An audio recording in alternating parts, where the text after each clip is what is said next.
Don't go into Iraq. But if you're going to go in, keep the oil. Well, they went in and they didn't keep the oil. And Iraq now has $350 billion in cash from the oil. And Iran, by us destroying Iraq, the military of Iraq, for years they fought each other and they were equal sizes, equal everything. They were equal military partners. And for 1,000 years under different names, they would fight. A religious thing. They'd fight. They'd go fight.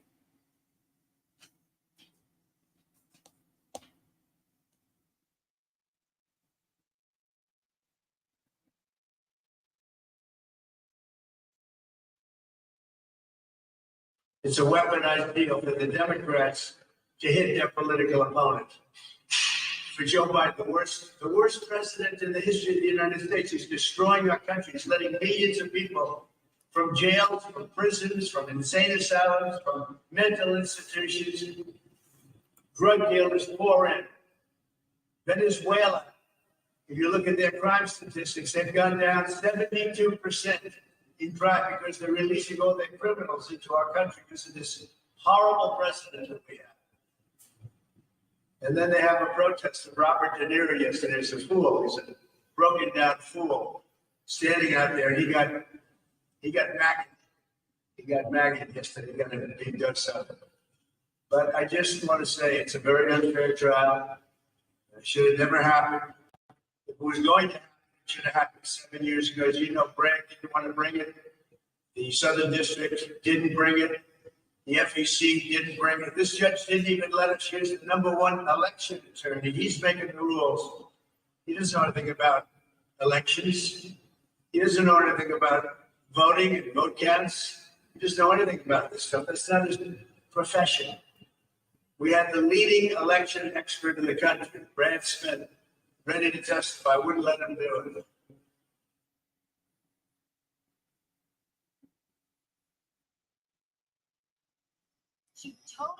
Haley visited Sderot, where she spoke to journalists about her trip in the South and U.S.-Israel ties. I always tell people when they're in Israel to kiss the ground for me, because I truly believe this is sacred ground, and we need to remember that. What happened on October 7th is not sacred. What happened on October 7th was pure evil, and what happened on October 7th can never be forgotten. The empty lot behind me used to be the Sderot police station. On October 7th, terrorists infiltrated the building, took over, and killed all the policemen inside. Morning, Israeli tanks have reached the heart of the Rafah for the first time as the attacks continue since Sunday's airstrike triggered a massive fire that killed dozens of people at a refugee camp. The White House says it is not changing its policy regarding its support for Israel, adding context as to what would prompt a change. ABC's Christian Cordero has the latest from Washington. Today, the view from southern Israel shows thick black smoke billowing over Gaza as international condemnation brings all eyes on Rafah. The Hamas-run Gaza Health Ministry claims at least 21 people are dead after strikes in one Rafah neighborhood. Israel denies they are responsible. A UN court has ordered it. All right, it's 11:38 in the morning here on the East Coast in New York City, where jury deliberations have begun in former President Donald Trump's criminal trial. Prosecutors accused Trump of falsifying business records to cover up a payment made to adult film actor Stormy Daniels. The former president has pleaded not guilty to all charges. Let's bring in our Errol Barnett, who is standing outside of the courtroom right now. All right, Errol, in the last hour, we were talking about the instructions that the judge was giving the jury, and now at about 11:30 in the morning, you can correct me on the timeline, that jury is now deliberating.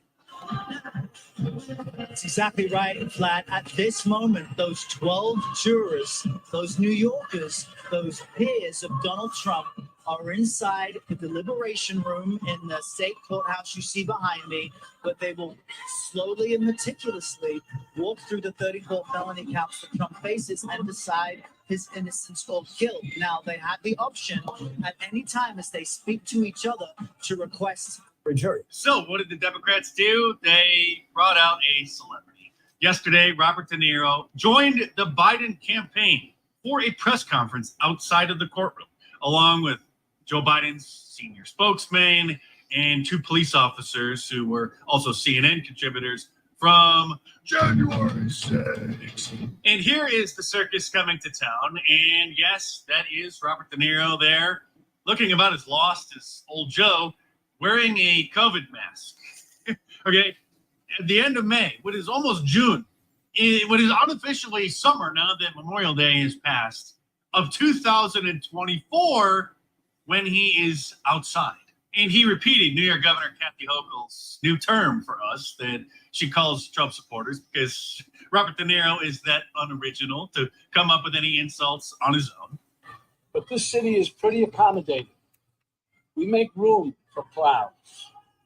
Make room for clowns. We have them all over the city. People who do crazy things in the street, we tolerate it. It's part of the city's, it's part of the culture. Celebrities get on TV and hold press conferences and they have no idea what they're talking about. It's part of the culture. And to be clear, he didn't just show up there on his own or happen to be walking by the street and make a statement. He was officially a Biden surrogate. That was a Biden campaign rally. He left his lifts at home, though, because that would have been a little bit too obvious for those who were there in person.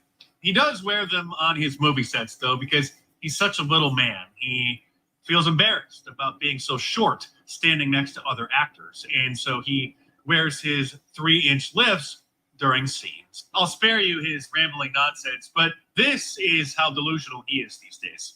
Under Trump, this kind of government will perish from the earth. Our democracy will perish from the earth. I don't mean to scare you. No, wait, maybe I do mean to scare you. If Trump returns to the White House, you can kiss these freedoms goodbye that we all take for granted. And elections, forget about it. That's over. That's done. If he gets in, I can tell you right now, he will never leave. He will never leave. They were saying these same things about him back in 2020, that he was going to declare martial law and he was never going to leave the White House. But obviously he did.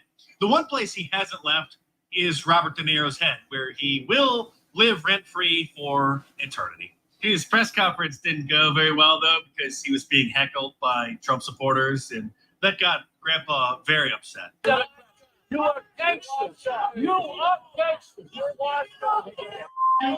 Actually, that reminds me, now is probably a good time to release my new MAGA Mafia shirt.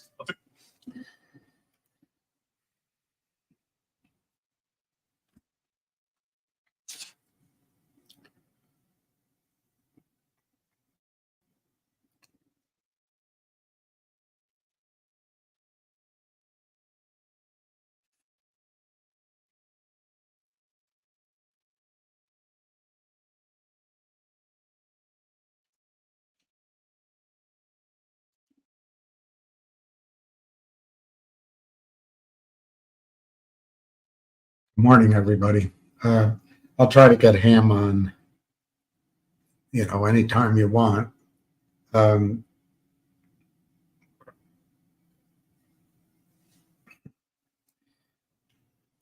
We can talk about, I thought that was a great effort by Richard Hoffman yesterday, and I've been thinking about some of the comments. The main one that's been bugging me is the idea that leaving your MMTL shares in your brokerage account means that you leave FINRA on the hook. And I've been struggling with that last night and all day. I just don't see how that is. And we can talk about that. I want to wait until Finger's earnings announcement, which I guess could be any time, or maybe it's going to be after hours. At this point, I would guess they would wait until after 4. So we'll see what FingerMotion's earnings are. I'll go around some of the prices right now.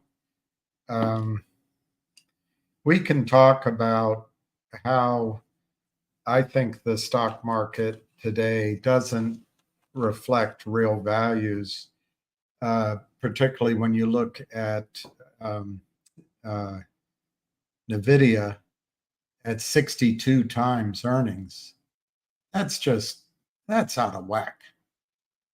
The highest I ever remember the PE ratios going that people didn't ring the alarms was maybe 35 times. But now you've got these stocks that just levitate, and there's some reasons for it. We can talk about that.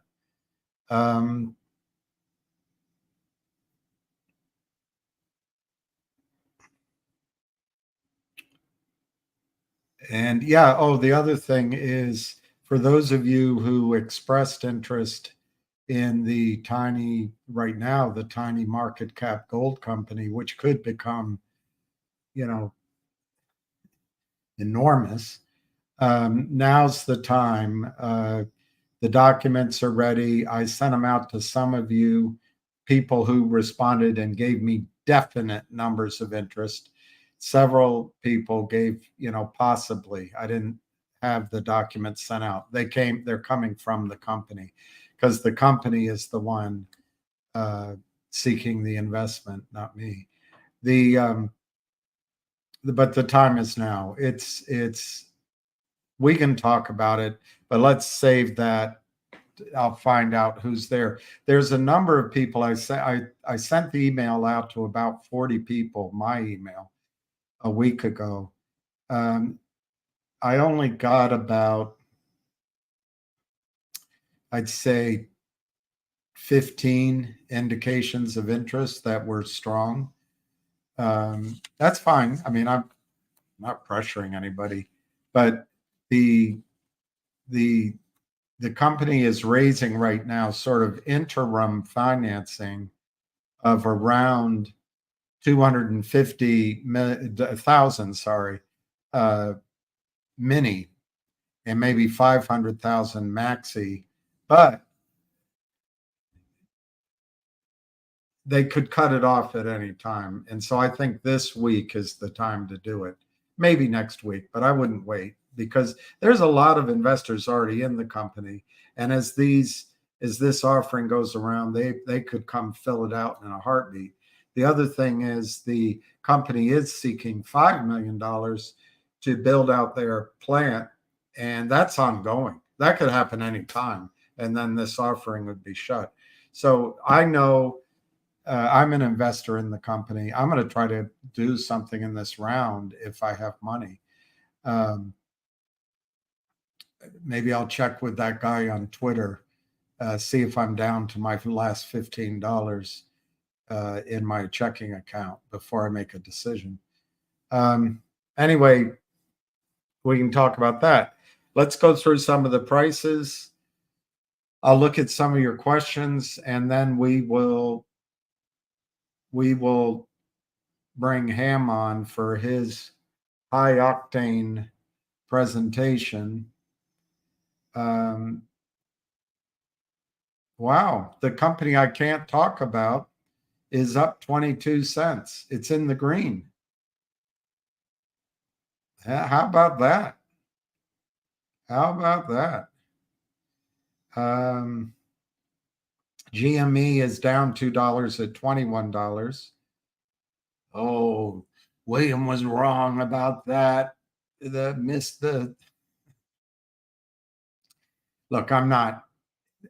this is a short-term situation. It could still have the most massive event, I suppose. I just think they have it under control. The other stock I can't talk about is under $1 at 95 cents. And when I say I can't talk about it, I was asked not to a few weeks ago, and I agreed. So I can't talk about it. Doesn't mean anything one way or the other. I think if I had to analyze why I was asked, I think the people involved believe if I talk about something, the criminals out there just start selling whatever I talk about because they don't want you to make any money. Fingers up 2 cents at 317. Logic languishes at 0.0157. What I'm hearing, I cannot confirm. I didn't get it directly from anybody at the company, but I'm hearing over this week, they are talking with the three, I think it's a total of three, might be more. In the press release, they talk about a series of biotech companies, a series. And then they talk about three, and the one they announced last week being finalized by the end of July. Of course, I can't find my press release. Oh, it's over here, maybe. Anyway, we can talk about it later. But I understand they're working at a rapid pace on the additional acquisitions. And if you think about it, it makes sense, because if they want to do them all, and I'm just assuming, I'm just extrapolating from the press release, if they want to do them all at 15% for us, they got to kind of do them all contemporaneously. Because if you do them one right after the other, it would seem like the first company would get diluted. You know, our participation in the first company would get diluted pretty quickly. So to stay at 15%, I think they have to move quickly on what they can. 15% for us. Let's see what else is here.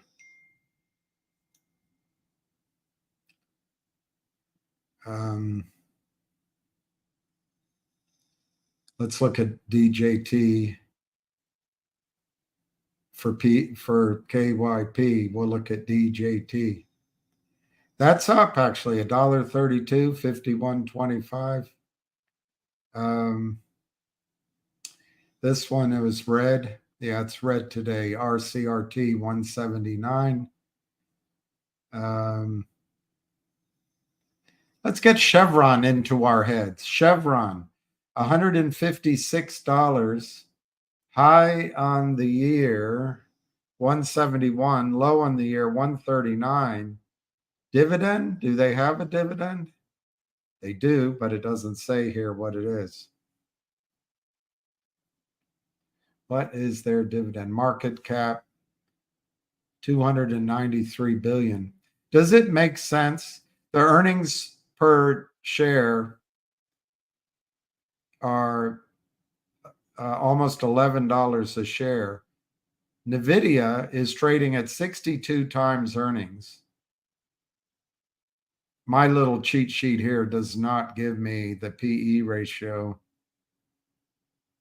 of Chevron, nor does it give me the dividend. But anyway, that's interesting. We'll remember that, $156. Let's see what else is out here. I did GME, did that one, did that one, did that one. Oh, NVIDIA. NVIDIA is 1,152, up $13.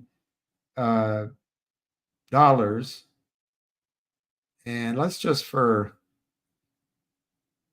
kicks and giggles, look at their earnings per share. Their earnings per share are $11.93. $11.93, and the stock is trading for 1,152. Next time you fill up your tank, ask yourself, is Chevron an important company? Chevron's earnings are $10.87. So basically, both of them are earning $11 a share, give or take. Chevron trades at 156, and NVIDIA trades at 1,150. All right, let's go down.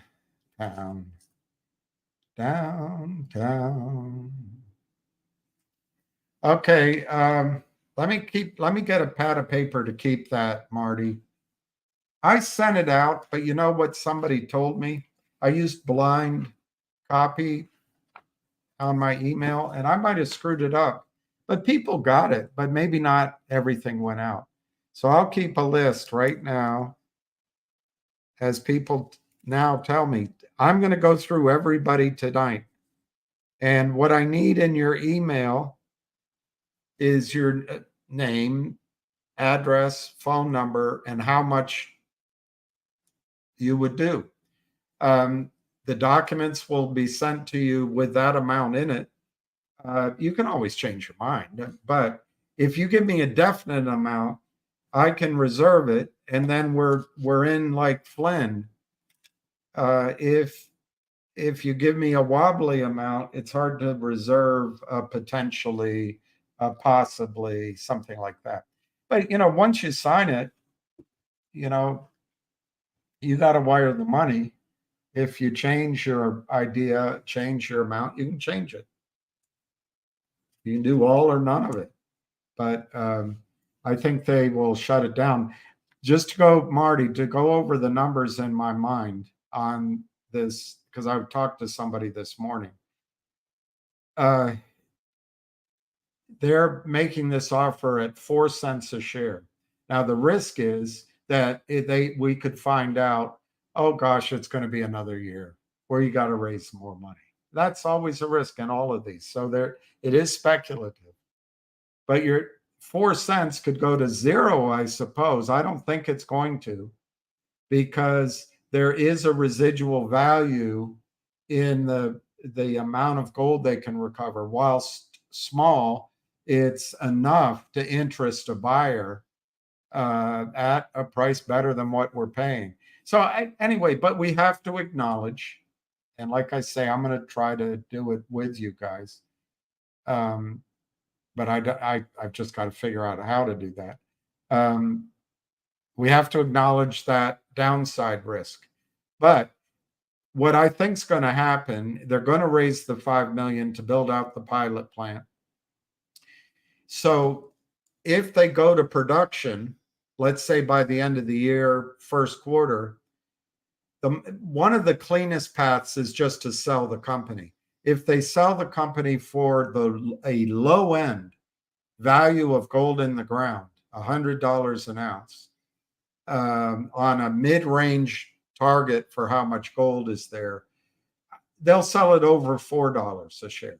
So that could be 4 cents to $4. That's a nice move. The ideal situation, which I think is the one they will choose, is to get a joint venture partner or to just finance their production plant and produce the gold themselves. The stock will be worth $40, actually much more than that, but let's just keep the symmetry. 4 cents, $4, $40. Those are big numbers.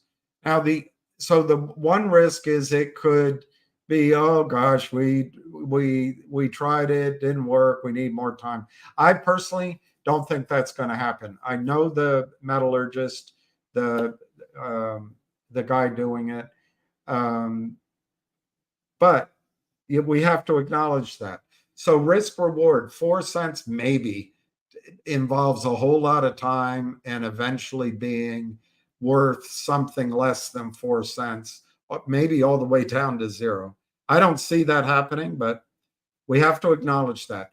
The second risk is the bunch of investors that are currently in it, and there's already $70 million in this deal. They've been in it a long time. They're all elderly. They got an offer last month that slowed down my being able to talk about it for 20 cents a share. They turned it down because they've been in it forever. Why sell at 20 cents? And it was a complicated offer, but just to cut to the chase, 20 cents a share. It's possible over the next 2 or 3 months, that same group of investors who are the majority vote to sell it for 40 cents a share. I don't think they'll do that, but so that's the sort of range, Marty. I think 4 cents, obviously, in any speculative thing, the risk is you're risking 4 cents. But what are the possible outcomes? If the group of shareholders, for some idiotic reason, decide to sell the company in the next 90 days, maybe 40 cents. All of these are lower than my calculations, but I'm doing it for the symmetry. So 4 cents, 40 cents, I'd be very disappointed. That would be I think, a stupid sale. But we have to acknowledge we're not in control of the company. If they go to weighing the gold, they get gold out every single day. They produce tons of material every single day.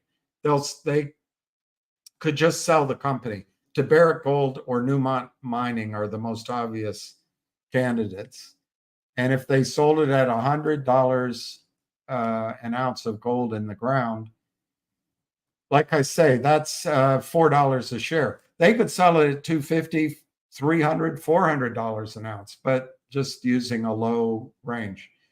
If the company were, which I would be my preferred thing, to go into production for itself or do a joint venture, I think over time, our shares will be worth over $40 a share and growing. And you could sell then.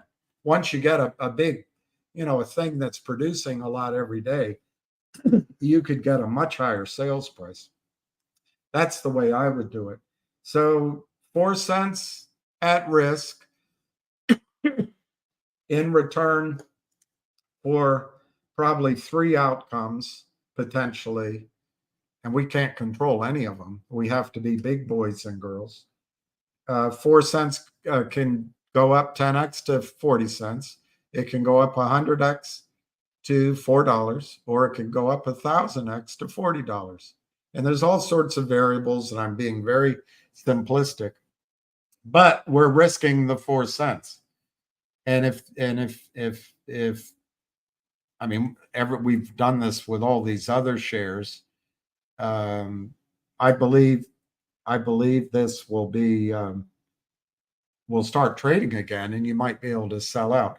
Now, the offering, which I think is great, is being done as a convertible note, so it pays 10% yield.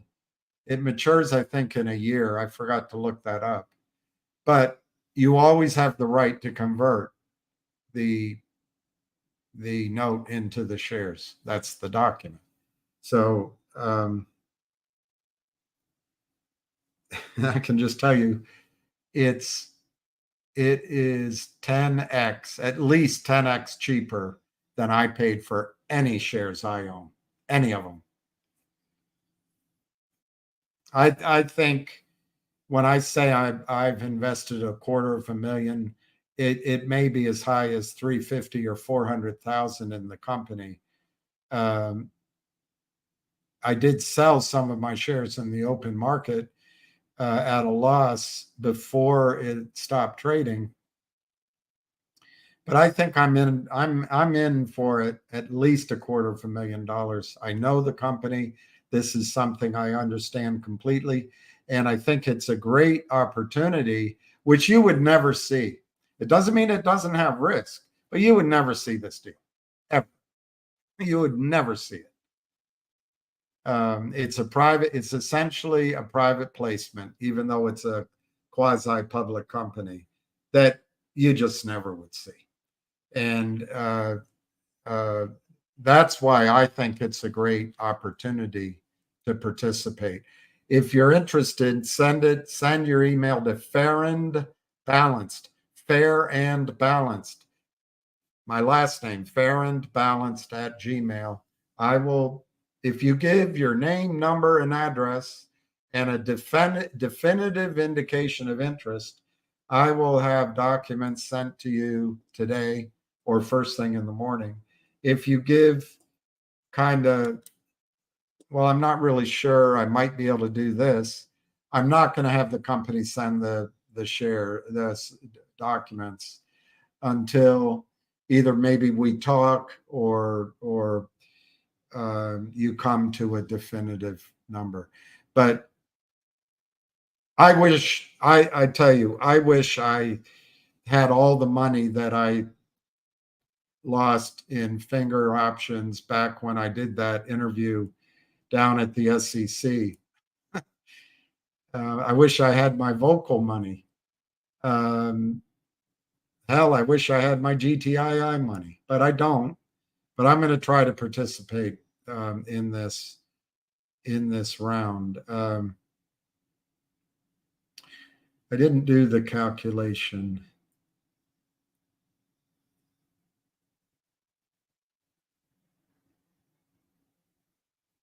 Anyway, I'm not going to try to do calculation. I'm so bad at it in my head. But anyway, so all I need at fair and balanced, did I write that down somewhere? Is if you're interested, there's no pressure. It's gold.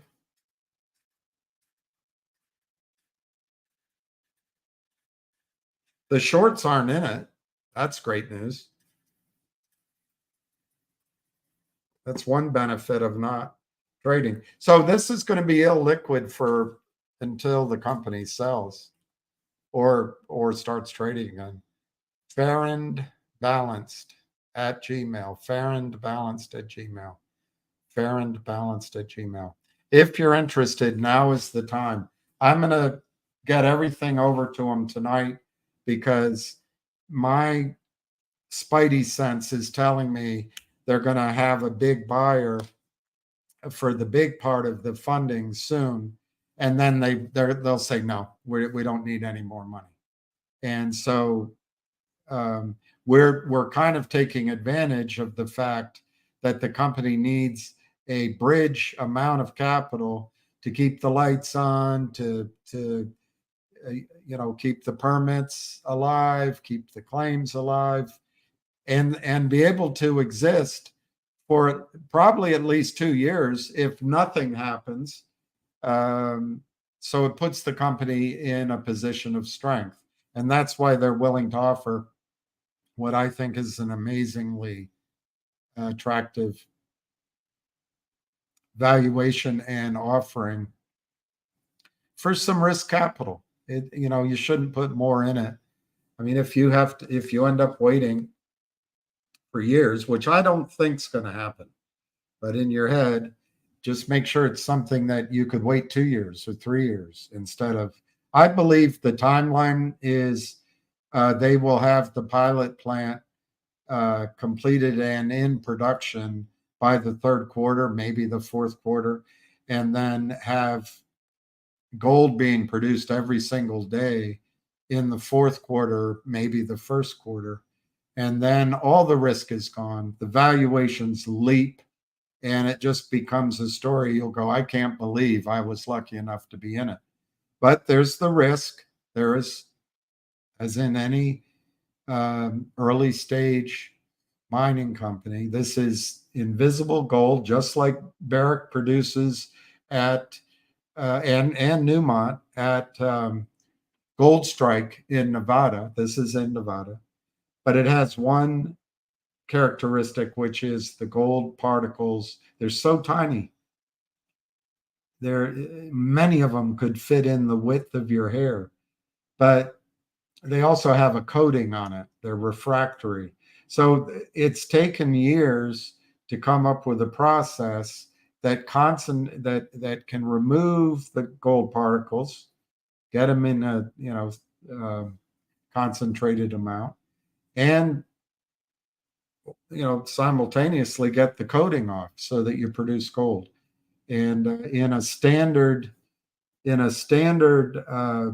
fire assay method, third party, apparently, it was before my time, they have recovered 0.038 ounces per ton, 0.038 ounces per ton. That works out to a little over 6 million ounces of gold. That's a standard process. The process they've developed over the last few years gets 0.20, 20% of each ton. 0.2, well, not 20%. That's wrong. That's not how to say that. It's 0.20 ounces per ton. So it's much less than, it's very small percentage of the tons. They have 174 million tons. So if you get 0.20 of 174 million tons, I can't do that in my head. 2 times 17 is, it's over 30 million ounces, almost 35 million ounces. But then they can also drill deeper and between the two zones they have, and that could get it to over 100 million ounces of gold. So you're paying, by the way, $1 at the mid-range, not the high levels. You're paying, conceptually, you're paying $1 an ounce of gold. Gold right now is trading for $2,400 an ounce. Paying $1 an ounce. I think it risk reward all day long. But it's been 17 years and $70 million to get to this point. The original investors are just tired. But I think they'll all come in. And that's what I'm worried about. Once a certain amount of money's already in the pool, the rest all jump in the pool. So anyway, if you say, oh, there's gotta be something wrong, that's all BS, I heard William reported to court he had $15 in his bank account. Whatever your negative is, don't do it. I don't. There's no markup in this thing. It's just, frankly, if I had the money, I'd do the whole thing myself. But I don't have the money, and I've been working with you guys for so long, and I know a lot of you lost a lot in Vocal, CRTD, and GTII, in AMC, GME, in everything gets just shorted to oblivion. This is the potential for short squeeze type returns in a stock that they can't short. And I'm not an insider, although I have asked to be on the board, and they said yes. But that hasn't happened yet. But you never see it otherwise. And anyway, my intentions are to share it with you. If you like it, that's what I'm trying to do. If you don't like it, it's no skin off of my Italian nose. My mother used to say, "You have an Italian nose." I said, "Huh?" "It's roaming all over your face." She's as good as not legal advice. Today is her birthday. My mother's birthday is today. That's how I know it's Bob Hope's birthday, and how I know it's John F. Kennedy's birthday. The rest of those names I didn't know. I had to look them up.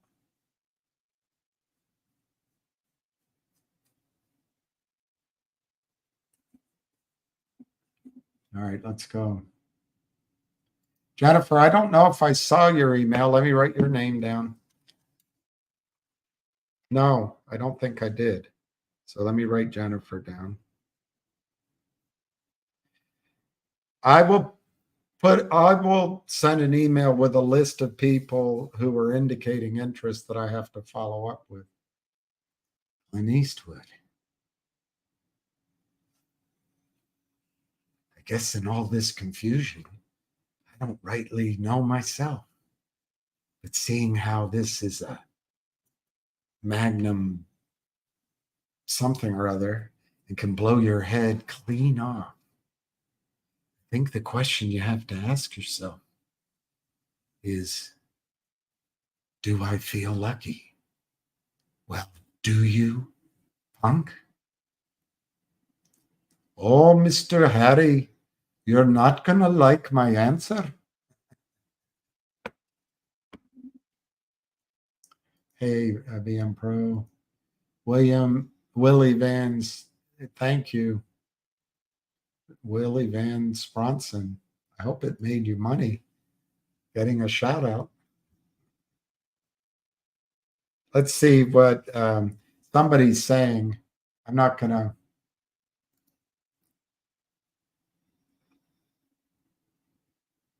Well, finally, the dividend has been distributed to everybody over a year ago, right? So it's in your account at your broker dealer. There were all sorts of terms in there for the broker dealer to abide by. But the biggest thing is it was restricted. So it had a 6-month legend on it that the company sent a blanket letter to all of the broker dealers saying the legend comes off. I think that was October. Now it's the 12 months anyway, so Rule 144 doesn't apply as I understand it.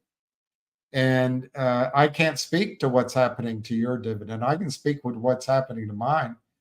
Morgan Stanley E-Trade is not delivering my dividend. It's in my account, but they're not delivering it. They're dancing all over. They make excuses. They don't have it. It's clear to me that there's a major short position in GTII, and this dividend is catching them out. But they, differently than the warrant, they can delay this. They can space it out. There's no pressure on them to exercise. And the other side was masterful in getting GTII's stock price down from $9 downward by getting all of us to go into a CEO who cooperated with the shorts. So anyway, that's the answer. I mean, thanks for the question. All right, I got it, Jennifer. I'll write that down. All right, Stan, I thought I sent it to you, Stan. And sorry. The company is sending the documents if you're the Stan I'm thinking of.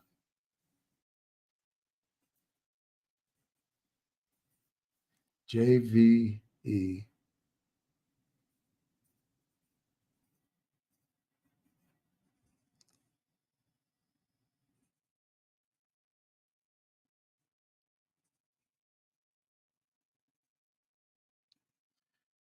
Okay,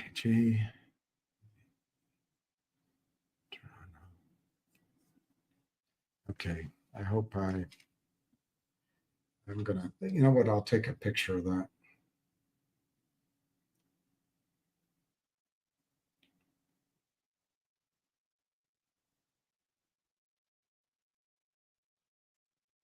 Okay, took a picture.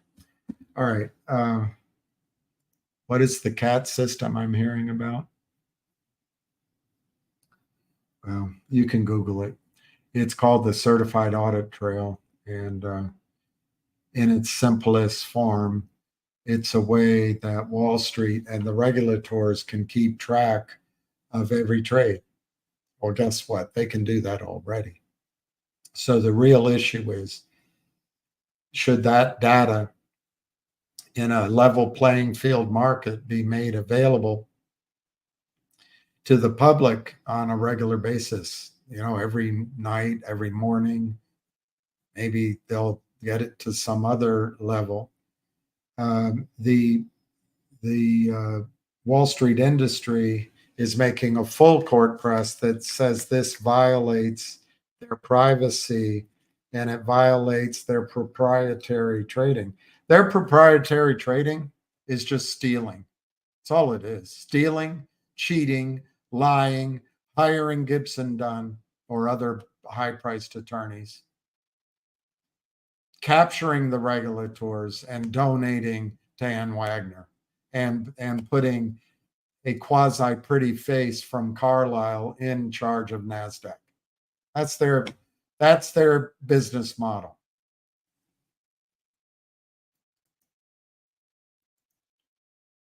Hey, hey, mama, I like the way you move. I like the way you dance and the way you groove. Da-da-da-da.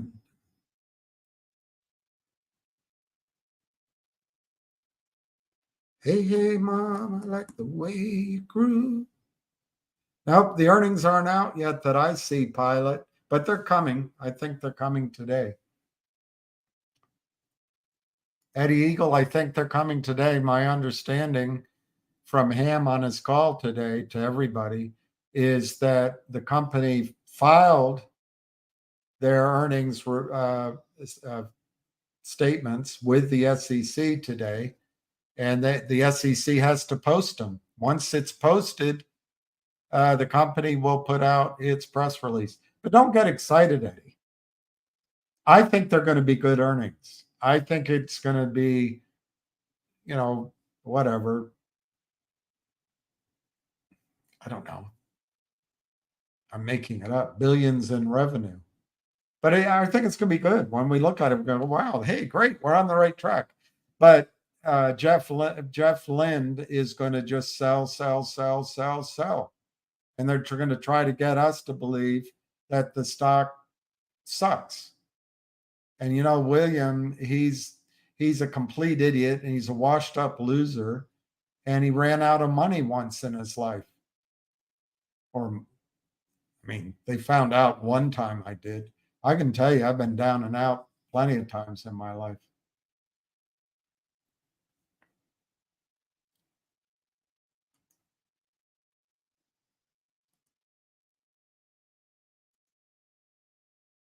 Down to my last shuck. Nothing to lose. Oh, there's your email. I see. Yes, I did. I have seen your email. Yes, Jennifer. I got completely confused. I thought you sent me one. I like T-Lo hits. I used to say T-Lo hits a new low, like the New York Post headline, J-Lo hits a new low. That's so long ago, none of you remember it. But they might have to recycle it soon, because J-Lo is losing her $90 million residency in Las Vegas. She's losing her really bad actor, Ben Affleck, but he's tall.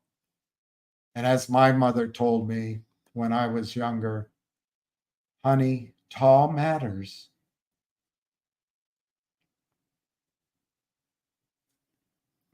I was visiting this woman I was in love with years ago in Cincinnati, and we were having a great evening.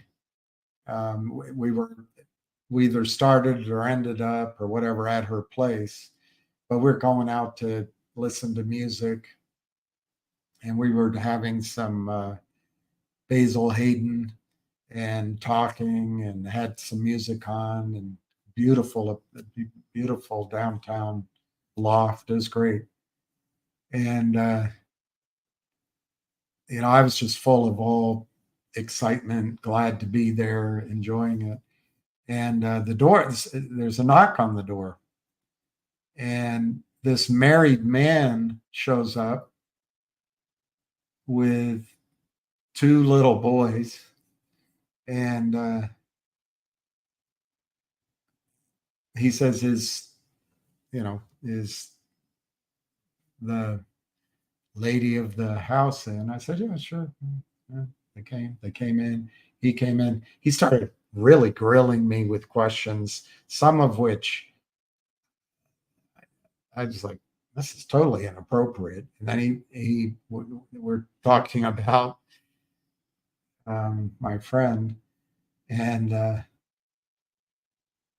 I'm not going to say it out here, but I had some opinion. He was wearing, so anyway, I was telling my mother about it. As I called her, I was telling my mother, I was driving home telling my mother, and I said, I don't understand what happened, because I flew in, and this was planned. We're going to have a big night out. It got interrupted, or maybe we all went out or something. But I said, this guy,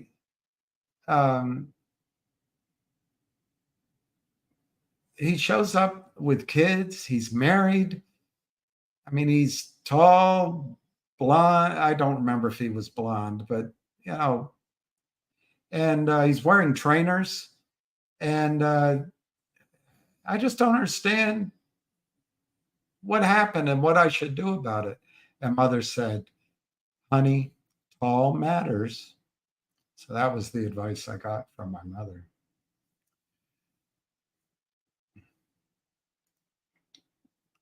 She ended up marrying him and having the absolute most wonderful daughter in the world, the absolute most wonderful young woman in the world.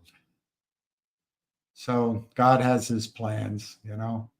We think our plans are best, but God's are better. Hey Grant, you are number one. Let me text Ham.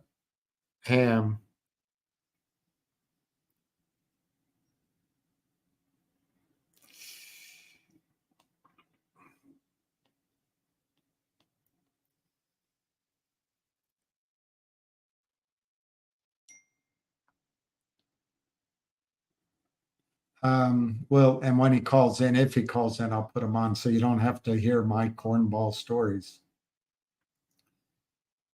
Hey, Pat. Hey, Gunner. Hey, Stony. Hey, Grant. Hey, Patrice. Good afternoon to you. Hey, Cliff Duran. Hey, Pat. Sessio. Or it could be Secchio. Maybe it's Secchio. Hey, Just Mike. Girth Mike. Linda Telly. Linda Telly Savalas.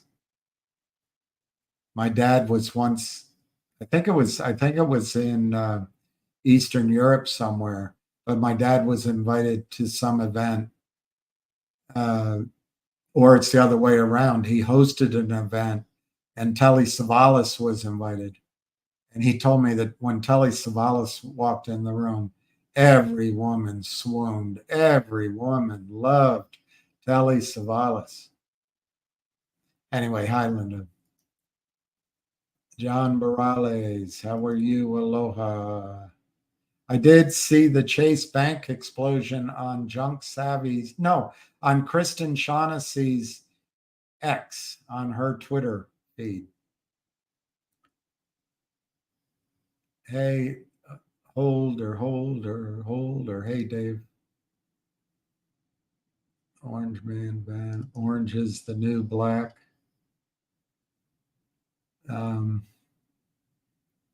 I guess that's true. Orange is the new. I hope orange isn't the new folks. Hey, folks. Hey, folks.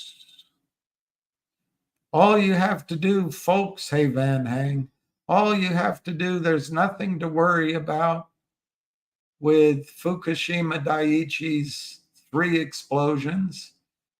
It will not harm Americans. All you have to do is stay informed, folks. Next thing you know, not in no newspapers, nowhere can you find any information on the 400 tons of radioactive material that goes into the sea that we know about every single day for 12 years, and all of the radioactive material being evaporated and sent up to the troposphere and coming over here, landing in our milk, our fields, and our purple mountains majesty and our waving fields of grain. Can't find it anywhere. But folks, hey, folks, you don't have to worry, folks. Tell you what, the next person that says folks to me, I'm going to grab my wallet and turn around and walk away. Let's look at that. I'm not going to comment, KP. I'm not going to comment on the name. But let's just look at a stock chart. Because I was talking with somebody at lunchtime, and I thought the chart looked like shite. I really did. And all of a sudden, that chart doesn't look all that bad. It's not, it's got to break through. All right, here he is. Here he is. All right. Believe it or not, I'm in a barbershop. You got a third off the price? 2/3 off? I'm actually trying to pick up hair off the floor to get a toupee. Anyway, the more I think about what's going on here with this Donald Trump nonsense, you know, the effect it's going to have on the market either way, the volatility spreads, I think the options expire tomorrow. So looking at, I don't even know what the 60 calls are for tomorrow and the 50 puts, you know, if you could do them all for less than 30 cents, you know, each side, it may be worth a shot. You know, like if it's $60, you got you can catch a 10-point, 20-point swing either way. You know, if he loses, I can see the shorts are down $20 from where it is, right? And then rally it back. So that attack will be a buy. If he wins and it goes away, then the stock's going to go straight up. Or they look at it, no matter what happens, it's going to go straight up. And so there's your only options. It's either going to be the shorts attack it when the verdict comes out, or the shorts just say it looks like they just throw in the towel and say, screw this. I think they're going to find him guilty because it's New York City. And I bet everybody in the country goes out and buys one share in support. Well, that's what I'm saying. This has nothing to do. Yeah, I agree. So I think that the shorts are going to try to beat it down. They'll come at it, they'll drop it quick, and then it's just going to turn and it goes back up. And if anybody remembers, you know, during the days when we had the attacks on the buildings and 9/11, or, you know, anything event when the space shuttle blew up, the market was down big and then it rallied back. Right. That type of I don't know if you guys remember, the country has a way of rallying behind these things. So, you know, be aware of that. You know, I'm just going based on history. You know, this may be a play that the market sells off. And when the dust settles in the stock and it turns back up, you know, the market gets dragged with it. I don't know. So, you know, there's a lot of things happening here with the market overall. I just find it pretty interesting about what's going on here, you know, not paying attention, but now I am. There could be opportunities for those who are the crazy gamblers. Look at those calls.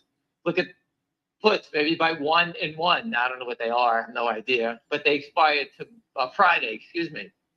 So there'll be a little premium on them, but they may be expanding them. Like, for example, the stock is 51 and something, you're 9 points away. You know, a 60 call could be trading at 80 cents now, which tells you that no one wants to sell them. You know, so you got, you know, that's the way the market makers don't want to be involved either. So that, you know, that's something to be aware of. But anyway, I just wanted to talk well, about that stock's up $1.49 at 51.39. Right. You know, remember that 54 and change is that breakout number again. So remember that, you know, FingerMotion, it's $4.40 now. That number's been coming down. And so has the short squeeze number in DJT also. That's coming down. Every day it's below that number, the average comes down lower. Just remember that. So I don't have the exact numbers, but it's getting lower on both of them. All right. I have no idea where's FingerMotion. I'm actually at a barbershop. My son needed to get a haircut for the wedding, so I'm standing here. Shave and a haircut, 2 bits, 321.99 to be exact. You know, I thought, you know, my friend sent me a message of the market makers in this.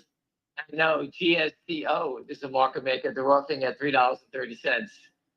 So Goldman Sachs has some sort of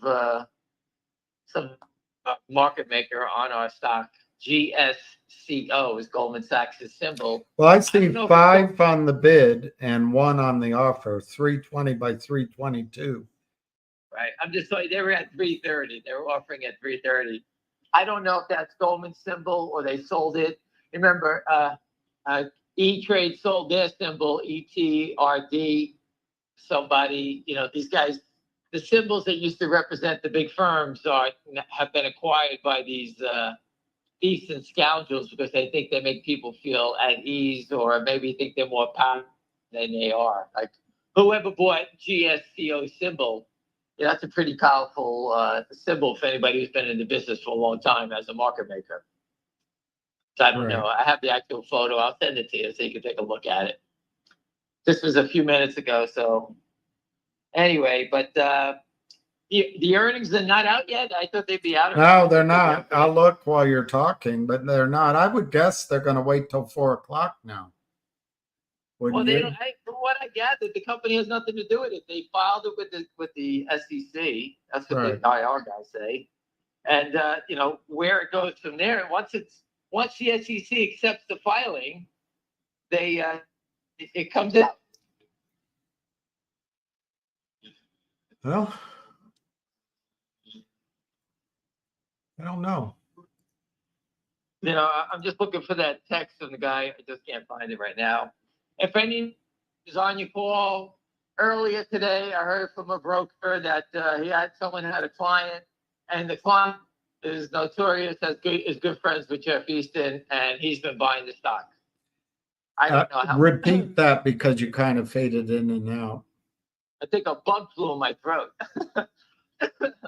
A broker that's in the stock has a client that he knows is good friends with Jeff Easton, and he was buying FingerMotion, and he sort of gave us that little tidbit. What does that mean? The hell do I know? And maybe he found FingerMotion and he just wanted to buy it, or there's a chance that his connection to Jeff Easton, which I find hard to believe that he doesn't know what's going on in our stock at this point. I find that hard to believe that if you just look around, you could find out and see that Jeff Easton's name is like toilet paper. It's all over the place. And, I just take it for what it is. I think it's a positive. I can't confirm it, but that's what I believe. And I do believe Wall Street's a small place, and people talk,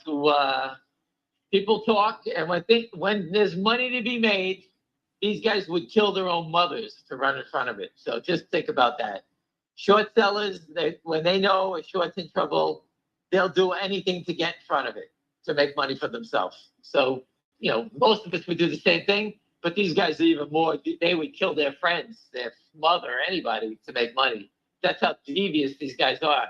They're so taken by just getting money. Like, who the hell they think they're going from zero to a hero, and they want to be Warren Buffett. They all have that mentality. They sit there all day at their computer. They're going to be God's gift to the world, and then all of a sudden they get smoked in something, and they're out on the street. It happens to everybody, and it happens to all these market makers that play the game. So these guys are they're all a product or a byproduct of a short seller. Market makers, they're all tied together. So again, people talk. If that guy is speaking about Lynn Partners, but this guy he wouldn't say it unless he knew for a fact. So let's see what happens. I don't know. Is he buying more today? Who knows? I'm not involved. I don't know. But Wall Street's small, William, and I always tell you, listen to what's going on. And by the way, everybody, I'm still looking for the filing on who bought all the AMC shares, 72 million of those, and 45 million GameStop shares. Who gave these companies $1 billion and keeping it quiet? I never heard. Colstrom, Mike Theron. Keep his mouth closed. Never heard that before. They're the first to brag about it because they want people to know who it is, correct? Yeah. I've never, ever. And if it was a Kensler's too busy securing the markets with T+1. He doesn't have time to follow up on that. How did someone just sneak and buy 15% of the company and no one said anything who it is? That to me is remarkable that no one knows who bought that stuff. And it's so quiet. This is day 6 of no one knowing about it. And I believe, and this is my gut feeling, and I hope the GameStop people make $1 billion. I don't care. I'm not, no, so don't anyone get a stick up their ass about that. I could give a shit. I've never done that. But I'm just telling you, when I read the tape, this smells like shit. It looks like shit. It smells like shit. To me, it looks like a short cupboard. So it's a duck? And I believe that I think you're going to get a story in a newspaper any day saying, hey, the short's covered. That's who bought these stocks, who bought the stock. Oh, for The Wall AMC and GME, yeah. The Wall Street Journal is notorious for saying sources say. They never say that's their way of hiding their information. But you're so. Are you allergic to a barbershop? No, I think it's the pollen blowing around. It's been a couple of days. Some stupid cough. Either that or I'm talking bugs are flying in my mouth. I'm not sure. It's either one or the other. So the stock your daughter owns is 92 cents. The other stock is up 52 cents to 301. Number one, GDC. What price is it? What did you say it was? 92. Yeah. That'll close over $1. So if you, I told William before, if you bought 1,000 shares at 92 and sold it every day, just to buy it and flip it and sell it at $1.05, you can make 12 cents, $120, almost every day in this stock, $100 a day or $50 a day, just on 1,000 shares of the stock. If you buy it at the low, they have to close it over $1 or else it'll be delisted from the NASDAQ. So whoever is the people behind this stock, I guarantee you it's going to close over $1. So if you bought 1,000 shares and just flipped it, you'll make yourself a nickel, which is $50 a day. $50 a day is $250 a week. They have to maintain it for 10 days over $1. So keep an eye on it. That's it. Those are the type of things like you don't think about it. My daughter's not selling it, but she paid $74. It spiked the other day to $1.15. She could have sold it at $1.10, say, and bought it back at 92. And she would have the same position with 18 cents in her pocket, lowering her cost on her higher stock. Imagine doing that every day, making it a dime, making a dime, making a dime. After 5 days, she lowered her on her other shares, by 30 cents. And that's how you get your ass out of bad trades. Think about it. Well, the other one is up 50 cents. You probably don't know any reason or anything. But. Yes, I hear they're both going to go together. That's what I heard. I told you that four conference calls or 4 live calls ago, whatever. Okay. I don't own that one, but I watch it, and my friends are in both of these names. And listen, they start and they go. Look at DJT. It was down to 20-something. It went from 20-something to 58, right? Yeah. It looked like death in the 20s, and then it went to 50s. DJY up, down, If you understand the stories, which I don't in those two names, I'm just following someone I believe is very wealthy and very smart. All right, that's why I followed those names. I even spoke about them. And for the jerks that say, "Oh, you talk about too many stocks," if we didn't talk about other names, we'd be looking at paint dry. There's nothing to say. And that's why we talk about different names. That's a trading desk mentality. And I told William, I'd like to talk about and hear different names.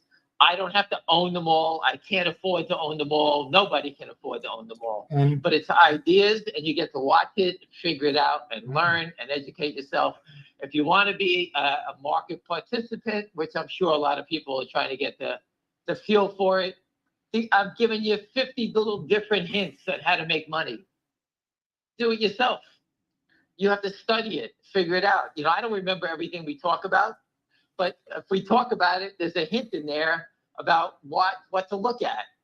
I just told you about, now I'm not a short seller, so no one filed in GameStop or AMC. So, when AMC announced the secondary, I told everyone to sell it, get out of it, because that means that one is dead. GameStop's a different stock. And what did he do? He raised money too. So they popped it back up 5, and I'm looking at it saying, no one's stepping up to say they bought the stock. That means it's a sell. That means the shorts are coming. And today you get I'm not cheering about it, but today's down 2.5. Even if I sold, 2,000 shares, I bought it back, I make myself $4,000, down 2 points. I don't have to catch the top. Even if you bought 20 puts or something like that.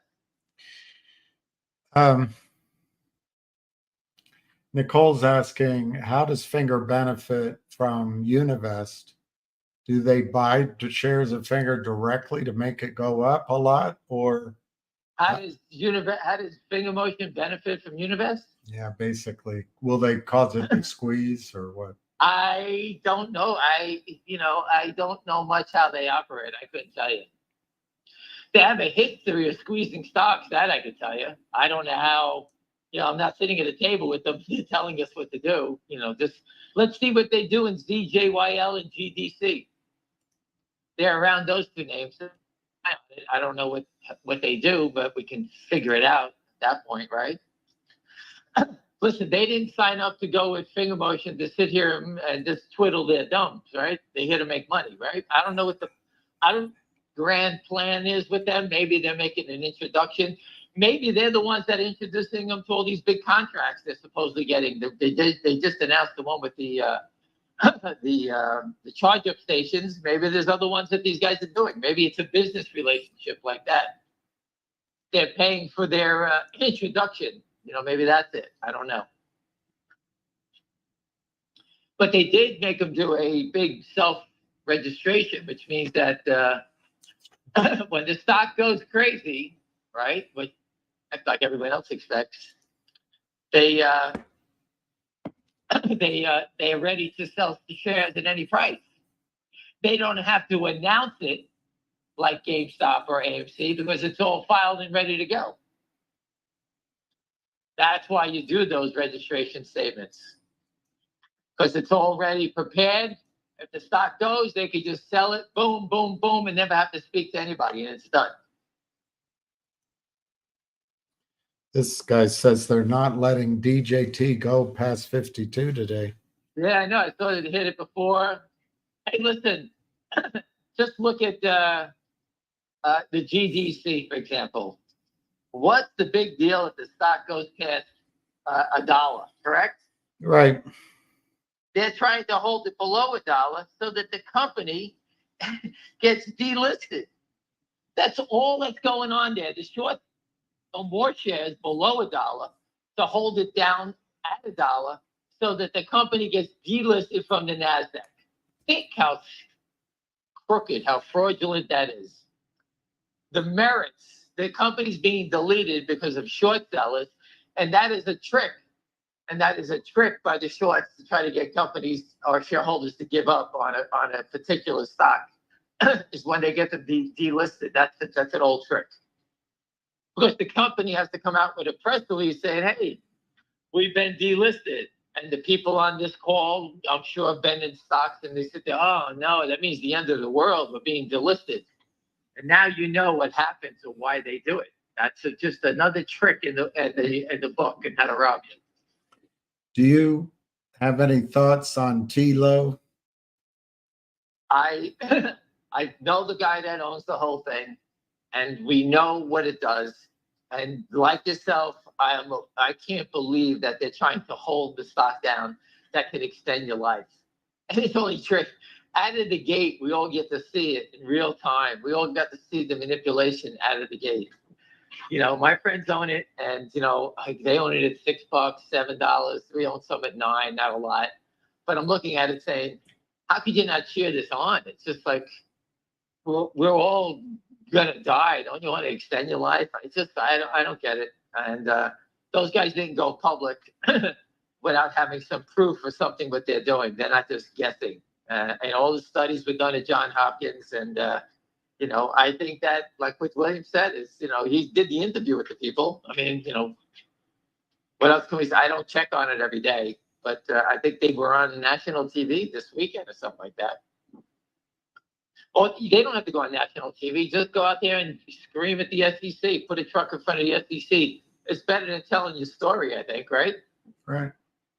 No one cares. You can sit there and tell your story till you're blue in the face. No one cares. Go out there and curse out the SEC and ask for the fails to deliver, and you can win. So, I mean, that's what I know. Yeah.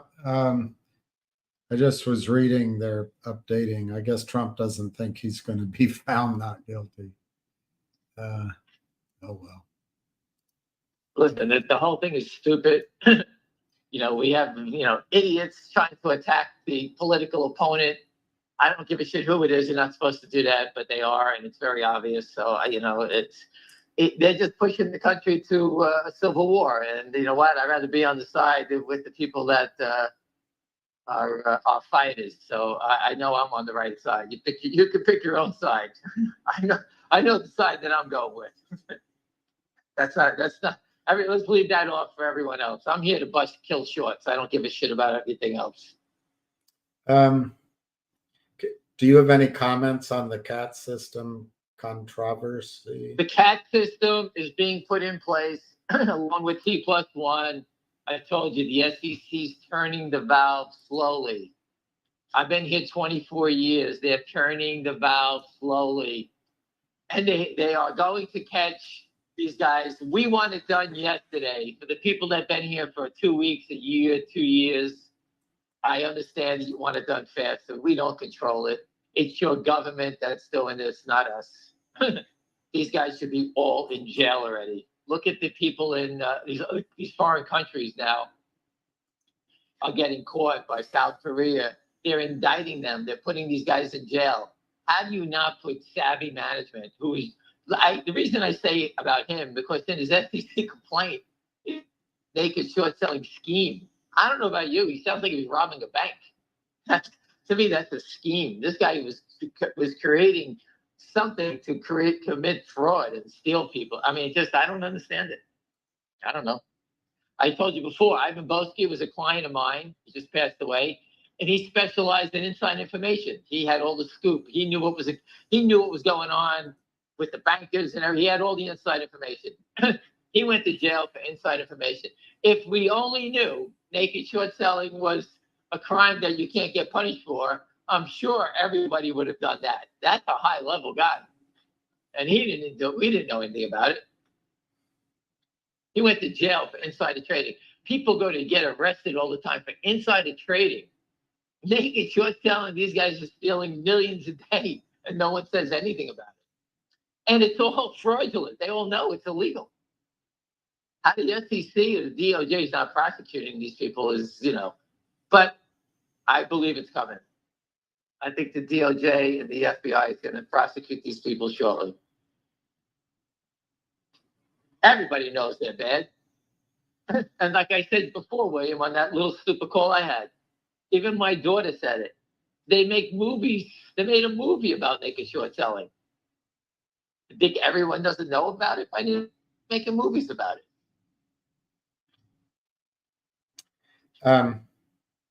Do you think the regulators know the equity market is full of counterfeits?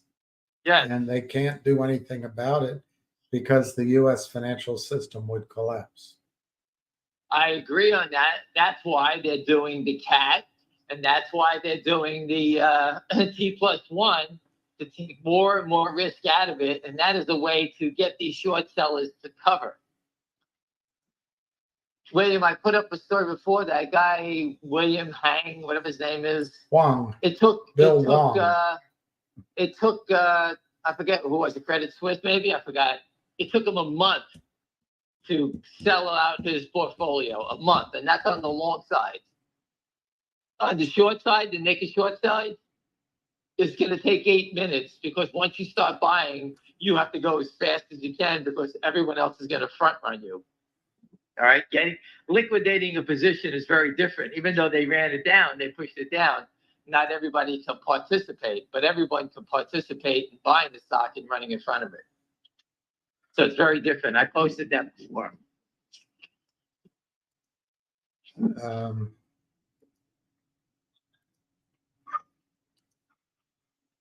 Today is JFK's birthday. You didn't know that. I didn't know that.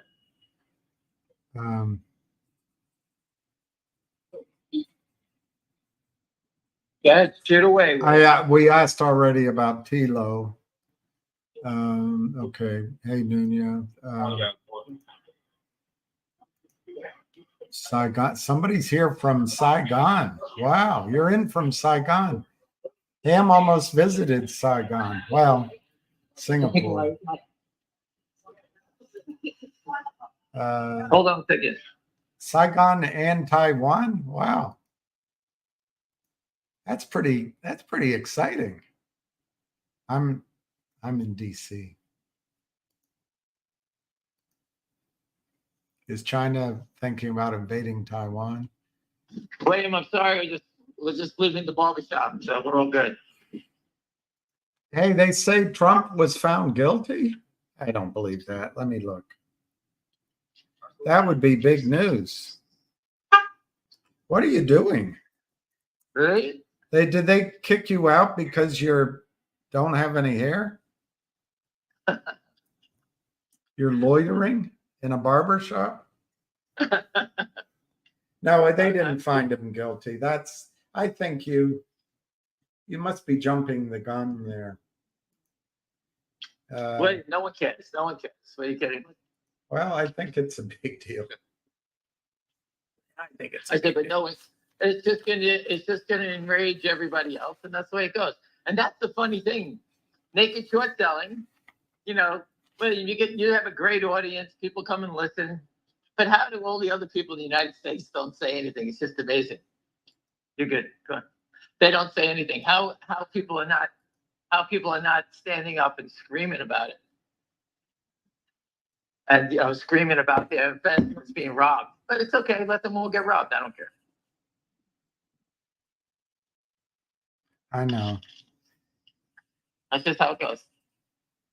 So you have people listening to you from Saigon and Taiwan right now. Wow. Yeah. Hey, My good John. friend is in Taiwan right now. No, he left Taiwan. He went to Japan. John, We have a very large investor there. He was in Taiwan, and he's now in Japan. John Croissant is from Southern California. Michael Cantaro is pointing out that stock beginning with the letter Z is going up. Yes, it is.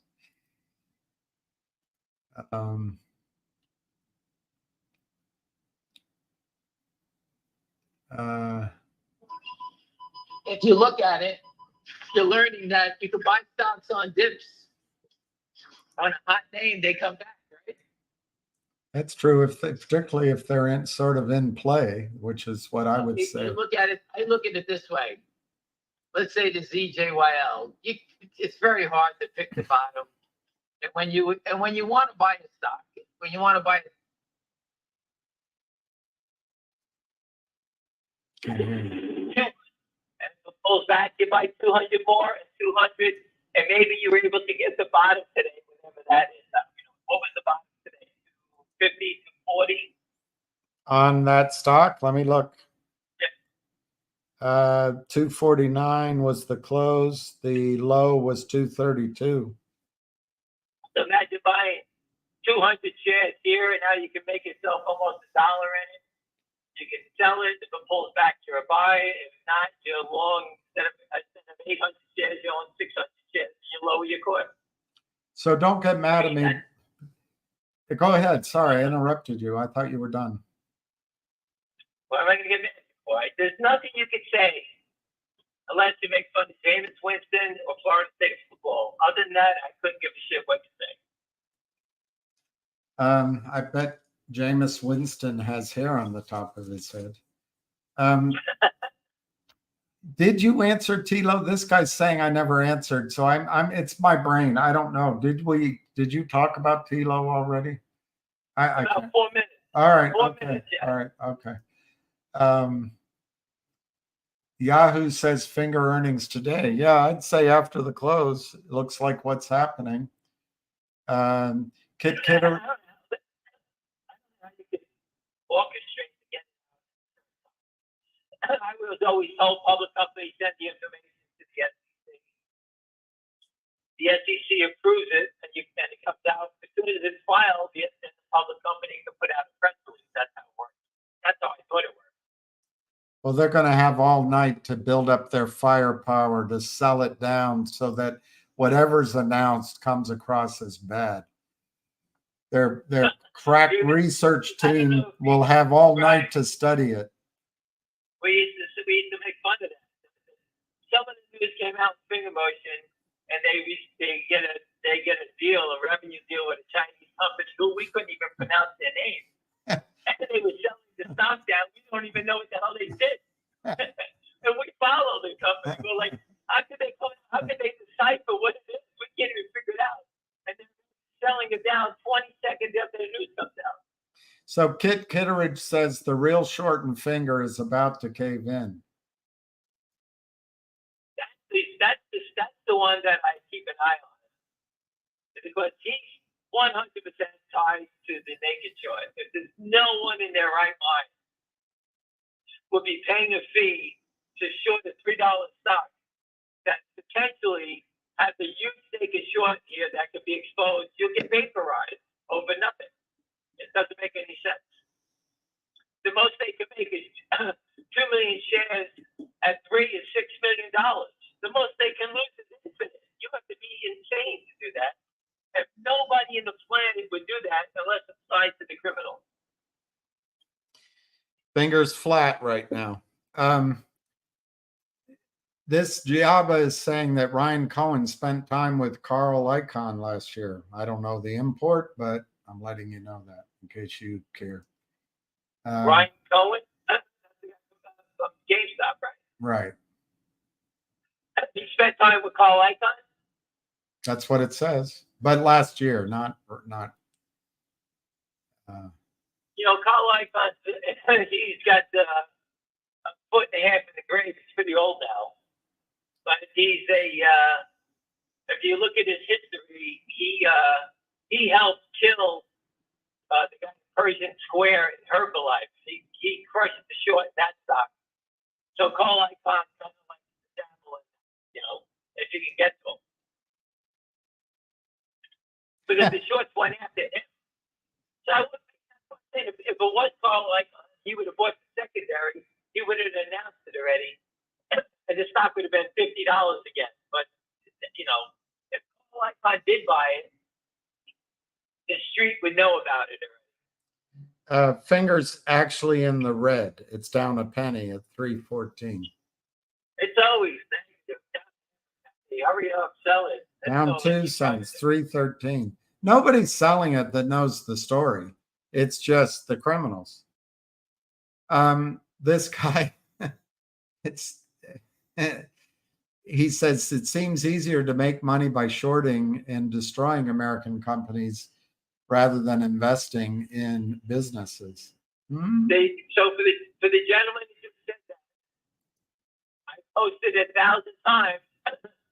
The naked short selling business plan is from the old movie, The Producers, with Zero Mostel and Gene Wilder, where they sell 1,000% of a play and then try to create it into a flop so they collect all the money.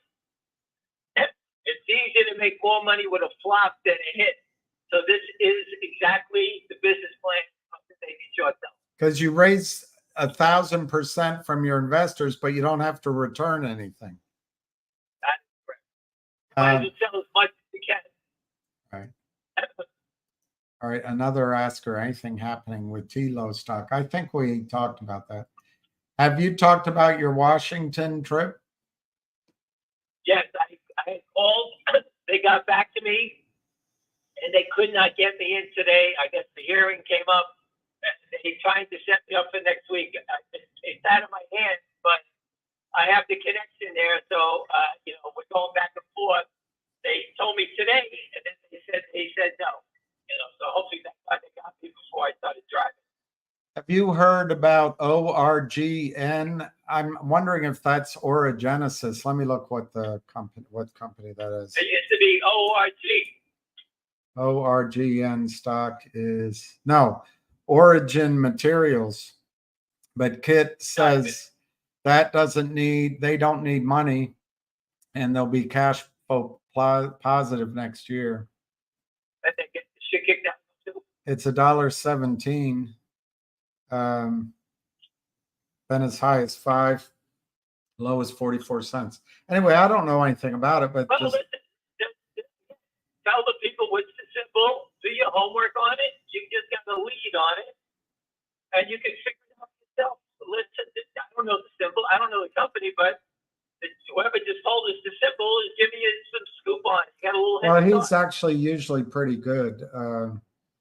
It's a, I don't know what they do. I don't know. Anyway, let's move on. But listen, because that kind Oh, of it's fun beverage stuff- caps. Beverage caps, PET, beverage caps. I don't know. I don't know. Anyway, maybe it's some good material that doesn't poison you. I don't know. Let's just move on.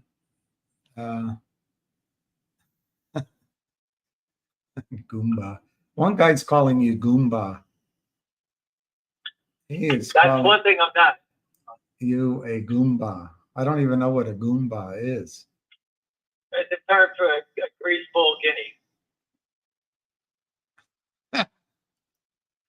Well, can someone without any hair be a greaseball? Doesn't You that, see without this, there's no hair. It's growing back. It's growing back. isn't that where it's putting stuff in your hair? I don't know. All these I'm going to go to Turkey and get the implant. Turkey. yeah.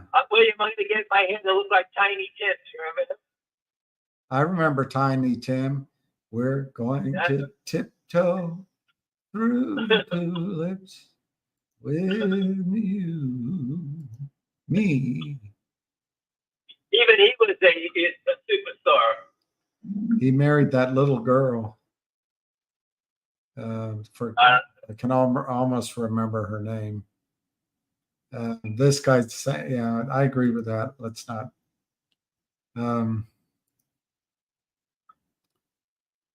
GME will use $1 billion to buy AMC. Maybe.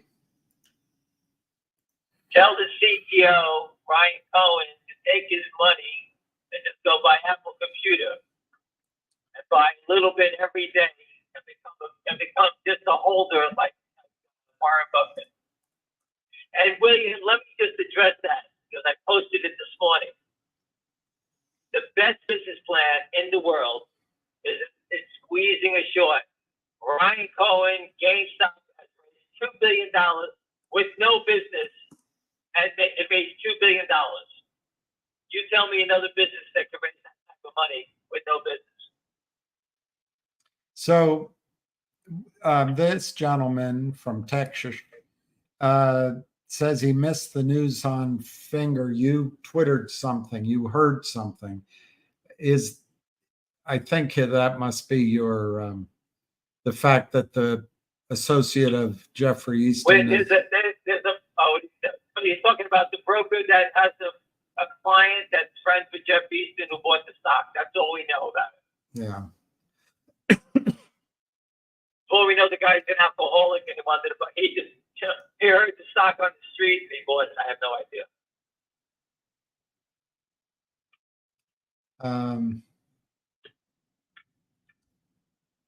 ASTS is up 73%. I don't know what ASTS is, but maybe a lot of stocks are going to start moving. That would be great.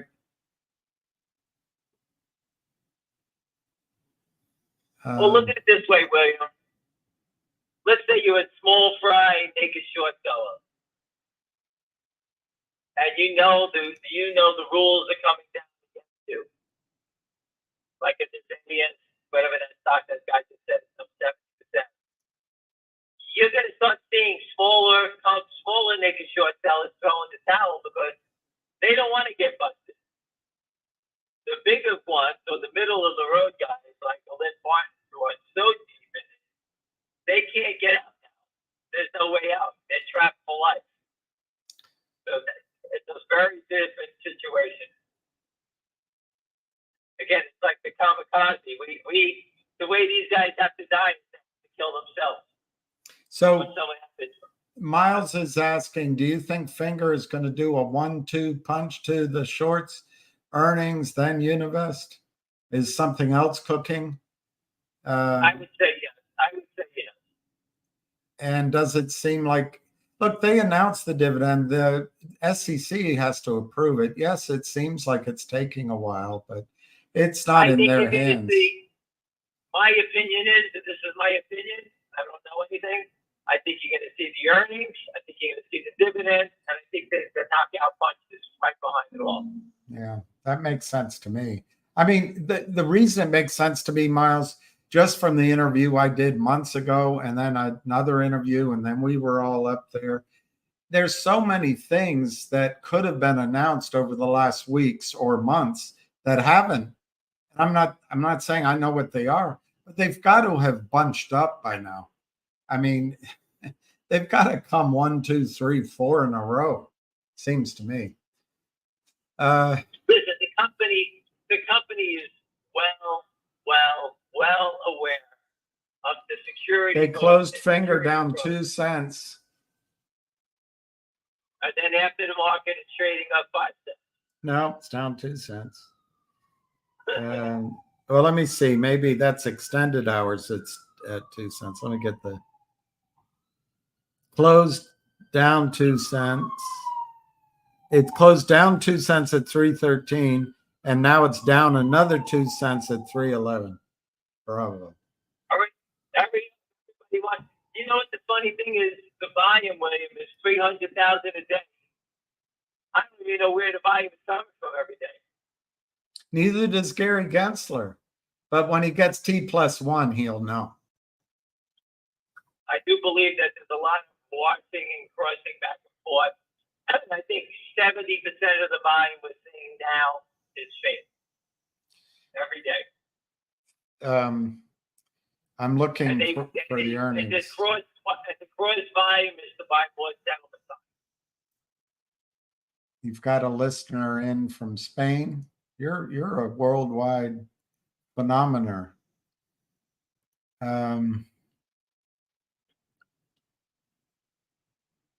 You showed me the incentive. I'll show you the outcome. Chamath Palihapitiya. That's a quote. And that's this person, M. Echo's take on short selling. I guess the point is they have the incentive, they do it. Could be. What are you talking about? The crooks? Yeah. They have the police protecting them. That's it. Yeah. When the police aren't protecting them, you watch. It is protected behavior. We're going to get on pitchforks like we're chasing Frankenstein and go get them. So your daughter's stock didn't close over $1. Wow, that's not good. They need to close it. I mean, it's just giving me the extended hours. Let me look at the close. Closed at 95.32. Extended hours, it's 97. I think by rule they have to start that over again. Huh?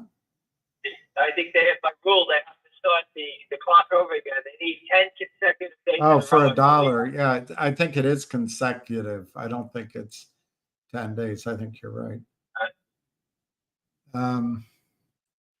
Do you have a target? Yeah. Do you have a target on Donald Trump stock? I could see when they fold in, I think it'll be 500. Miguel is going to be impressed with that. I just don't have the capital to play it. I think that you have to base it on the timeline of the election minus the weekend equals trading days. It's about 114 days. So if you could figure out an option to buy within that period, obviously Devin Nunes is stepping up the pressure. So, I look for the Attorney General in Texas, Louisiana, all the states with Republicans in it. It's so funny how they turned this into a Republican-Democrat game. But you know what? If they want to play that stupid game, they just rob the Democrats' money. I don't care. I don't know why. It's Democrat, Republican, it doesn't make a difference. Settle the trade. We will when it's T+1. I know it's been confusing to you so far. I put a good story up from Zero Hedge on T+1 and explained it all pretty well. Well, it's 4:05. We can wait for the earnings. It should be coming any time. But it's, As they say, so is Christmas coming. Christmas is coming too. well, Christmas, does it come before or after your birthday?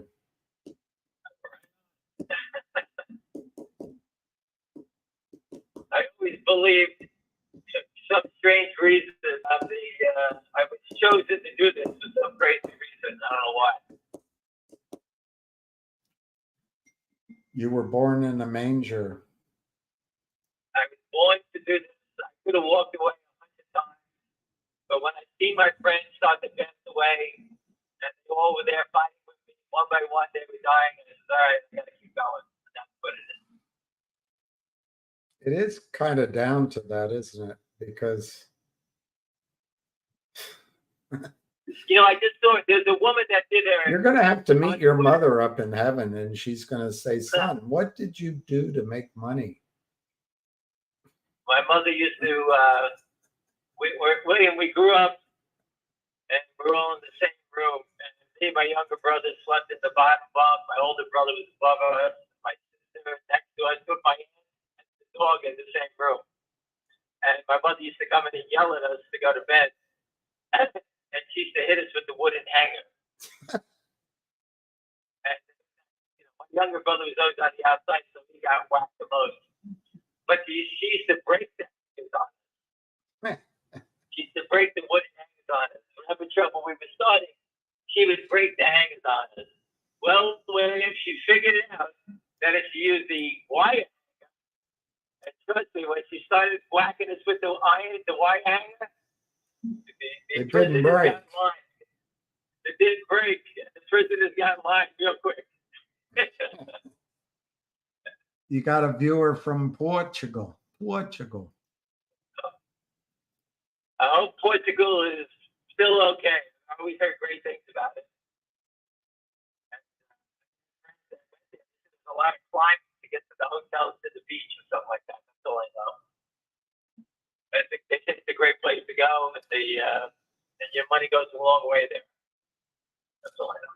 I don't know much about FEIE, FEIE. Johnny's asking how high it'll go. I don't know enough about that one, but maybe I'll look at a chart in a second.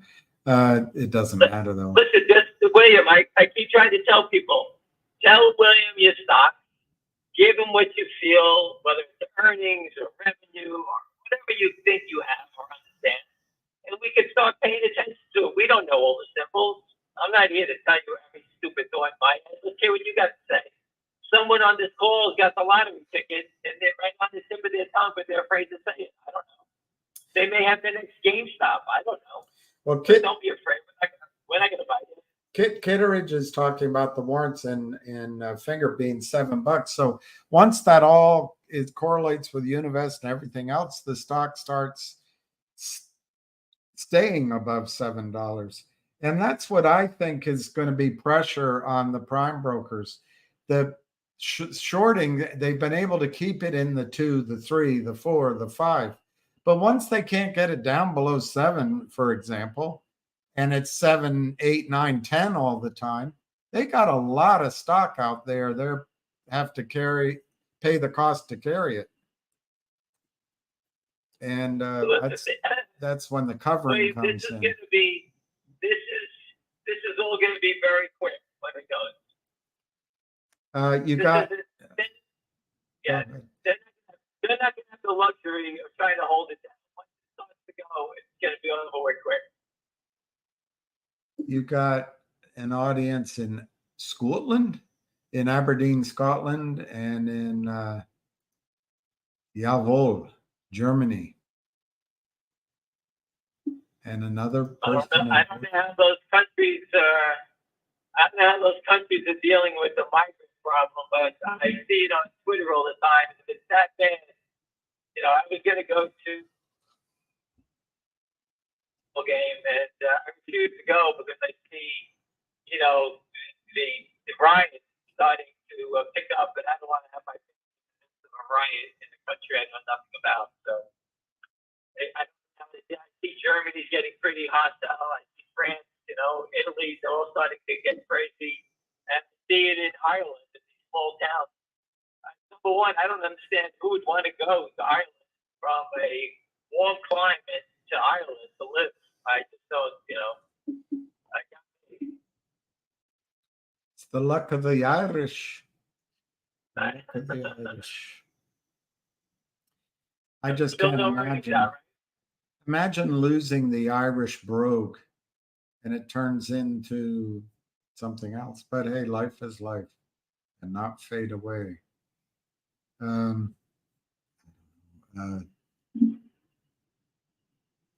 Peggy, PEGY, is a solar energy backup power to households. Hey, if they know someone at PEGY, I agree with that. Just ask them, how do they clean a solar panel? That's actually funny you said that. A friend of mine asked me if I could raise money for a friend of his. I never went very far with it because I didn't think I could. But this company is a startup. They've come up with a way to clean solar panels with little robots or something. And that's the problem. How do you clean them all? That was me, you knucklehead. I know this guy's out of Denver, so maybe it's the two. Oh, really? Maybe it's the two of I you.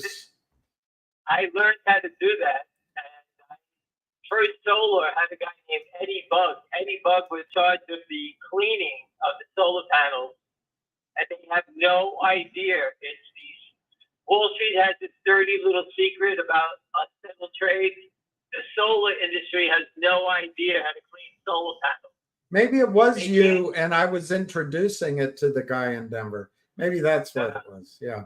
I went out to Ivanpah. I was at the facility in Nevada, in Las Vegas. And once the solar panels get dust on them, they're rendered useless. And when you put it gets millions of baked them in, out, doesn't it? It gets. if you put them out in the middle of the desert, they send teams of people out to clean them. They can't use water because the water creates mud. And when water goes off the solar panels, then the weeds start to grow around it. So now you have a facility that gets overgrown with weeds. It's an electric utility at some point. And it's a huge, huge problem. But they didn't want to, no one wanted to invest in it. They just didn't care. Still to this day, if anyone ever wants to have fun, when you go to Costco and the guy goes, "You want to buy solar panels?" You guys, how do you clean them? But they won't tell you. They can't tell you. You can't use a pool pole because you can damage the panels. Because all the technology is right underneath the glass. It's hysterical when you tell them. They have no idea.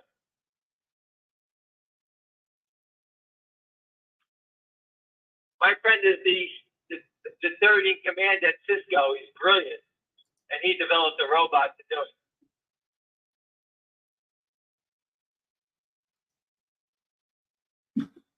Back in the day, I raised him $5 million, and he was going to go public, but he wanted nothing to do with the U.S. equity market. After hearing what I said, and I couldn't blame him, so he didn't want to take the money.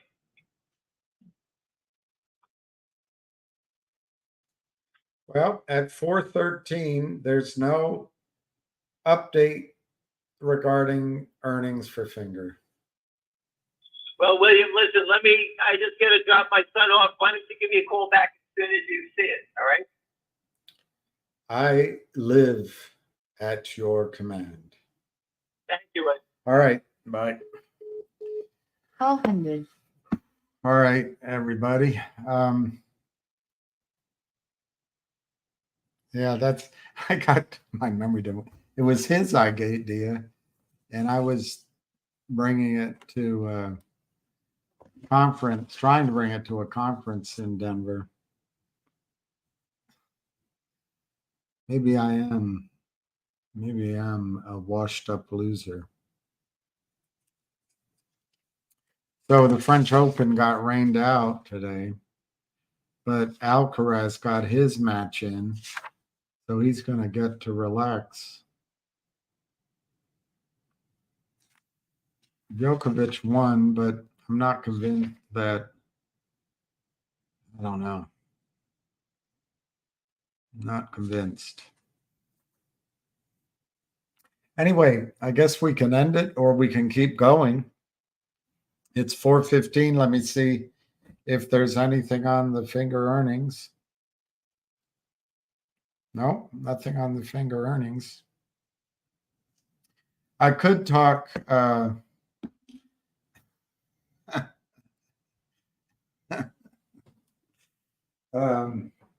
I could talk a little bit because I didn't prepare it, but I'm really, Ocean Sailing had a point, and I trust her to give her ideas a lot of thought. And but I'm concerned if people follow her recommendation. And of course, there's no reason why I'm correct and she's wrong, but I think so.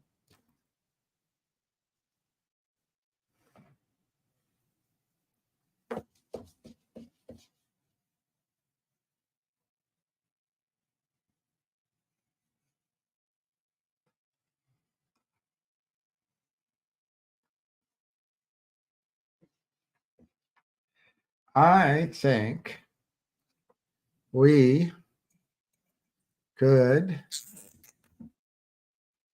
figure it out together. We could figure it out together. My black one faded away. Love is love and not fade away. Love is love and not fade away.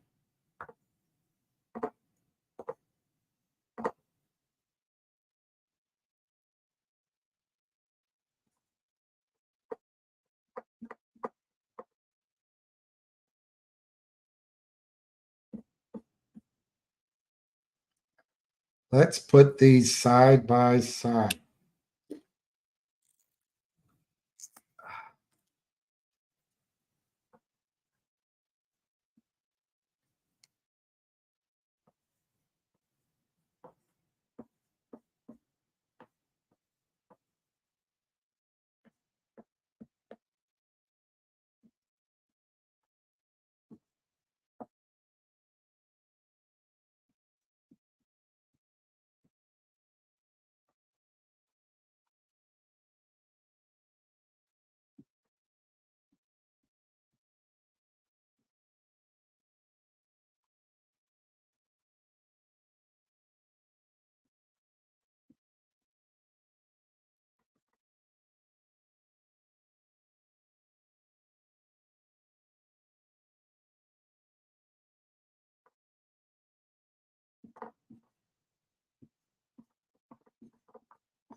These are the things I think NextBridge has versus MMTLP.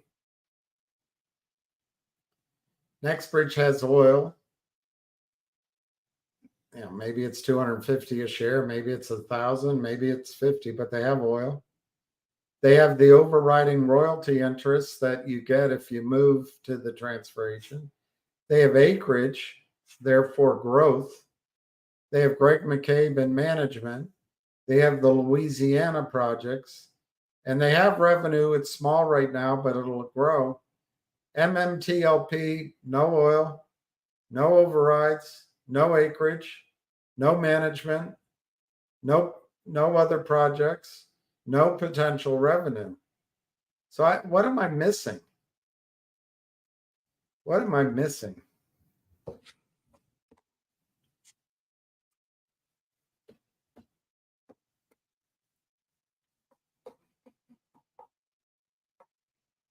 The argument is if I do not move my MMTLP to the transfer agent, or the argument is if I do move my MMTLP to the transfer agent, FINRA's off the hook, FINRA has done its job. So one argument is that MMTLP has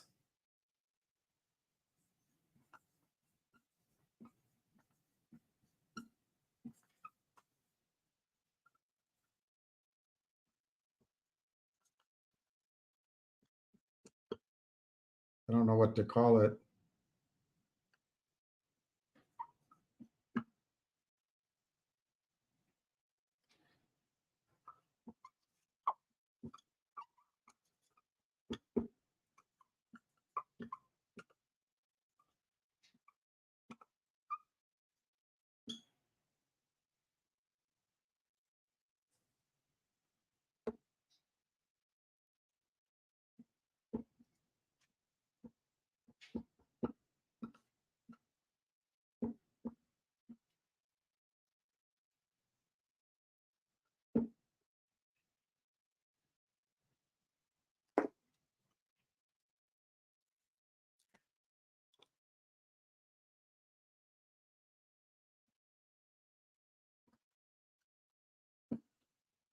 I mean, I'm sure there's more than this, but if you leave your MMTLP at your brokerage, the argument is that FINRA and the brokerage world, you could file a lawsuit for a short squeeze. Of course, no one says who's going to pay for this lawsuit, but you could file a lawsuit for the short squeeze and have a return. You could have a lawsuit because the treatment of shareholders was unjust. I'm not a lawyer, so I don't know the terminology, but for the treble damages and all that. You could have a lawsuit because you owe me 1 share of Nextbridge for every share of MMTLP, and the system is unbalanced. Or you could have a lawsuit for pain and suffering. Well, guess what? That all applies here for Nextbridge. It's all the same, as far as I can tell. All right, Ham just called in. Let me get him. Maybe I'm missing something. All right, here he is.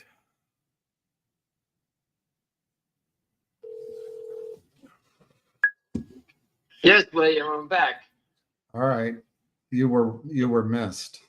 The conversation lagged. Did anything Hey, happen? May 29th. May 29th. What is Form it? 10K, FingerMotion It came out? came out. It says, oh, it's bloody long, mate. It's bloody long, mate. Well, take your time, read it, and tell us what the hell it says. It's bloody long. Introductory comments. We are a holding company out of Delaware, not a Chinese operating company. It's the first comment. As a holding company, we conduct a significant part of our operation through our subsidiaries and through contractual arrangements with a variable interest entity, VIE, based in the People's Republic of China. Okay, boom, boom, boom. Let's skip down. Let's skip down. Let's skip down.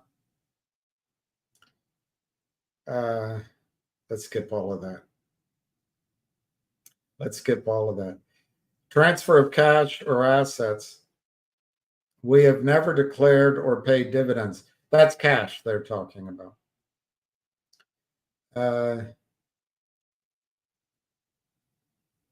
They talk about their payments. Get to the revenue. I know, I'm skipping all of that. I thought the summary would be their revenue. They're just blabbing about everything else, and I'm reading it. Big data insights. We'll go back over all of that. They got a good chart, table of contents. All right, FingerMotion, oh, Lordy. They name all their companies.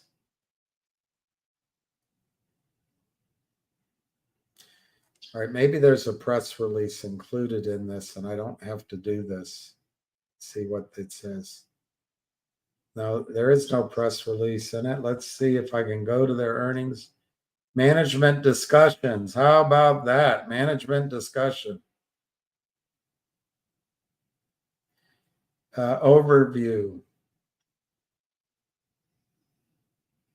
The following discussion summarizes results of operation for each of our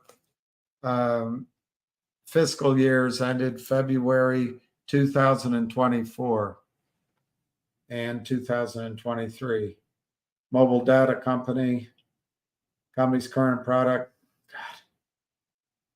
China Unicom B2B. Where's the numbers? Big data. Recent developments. Okay, here. Revenue. For the year ended February 29, 2024, the revenue is $35,791,685 as compared to $34,054,205. Cost of revenue is $31,929,967. So that It went up, whatever it is. the cost of revenue, the difference between the two is about 4 billion or 4 million, sorry. Basic loss per share, 7 cents versus loss per share last year, 17 cents per share. So what you're saying, it's getting better. It's getting better. We recorded 35,791,685 in revenue for the year ended February 29, 2024, an increase of 1,737,480 or 5%. This resulted from an increase in revenue of 5,783,968 from our telecommunication products and services, offset in part by a decrease in revenue from our SMS and MMS and big data business, respectively. We principally earn revenue by providing mobile payment and recharge services to customers of telecommunications companies in China. All right, so let me just give you my 2 cents. The company's going along, things are getting better, and shortly, I assume, will be over the hump. The company's businesses that they're just starting will start to ramp up. The other businesses have up and downs, whatever it may be, the text messaging, but the top-up business is still booming because everyone needs to have their cell phones. So they have a core business that is not going away and will keep driving revenue, while these other businesses go through the bumps in the, whatever you call it, the bumps in the road of growing up. And when they all kick on a cylinder and all go the same way, look out. That's what I think. Okay, gross profit. Our gross profit for the year ended February 29, 2024 was $3,861,718, an increase of $1,543,248, or 67% increase compared to 2023. The substantial rise in gross profit was attributed to not only our increase in revenue, but also to a strategic enhancement of our product mix within the telecommunication product and services, most notably in our cloud-based business offerings. The refined focus on the product mix has been pivotal as it comes with higher margins, which significantly contribute to improved gross profits. This strategic shift emphasizes our commitment to optimizing profitability rather than pursuing revenue growth alone, ensuring a more sustainable and margin-focused business model. Sounds like a path to profitability.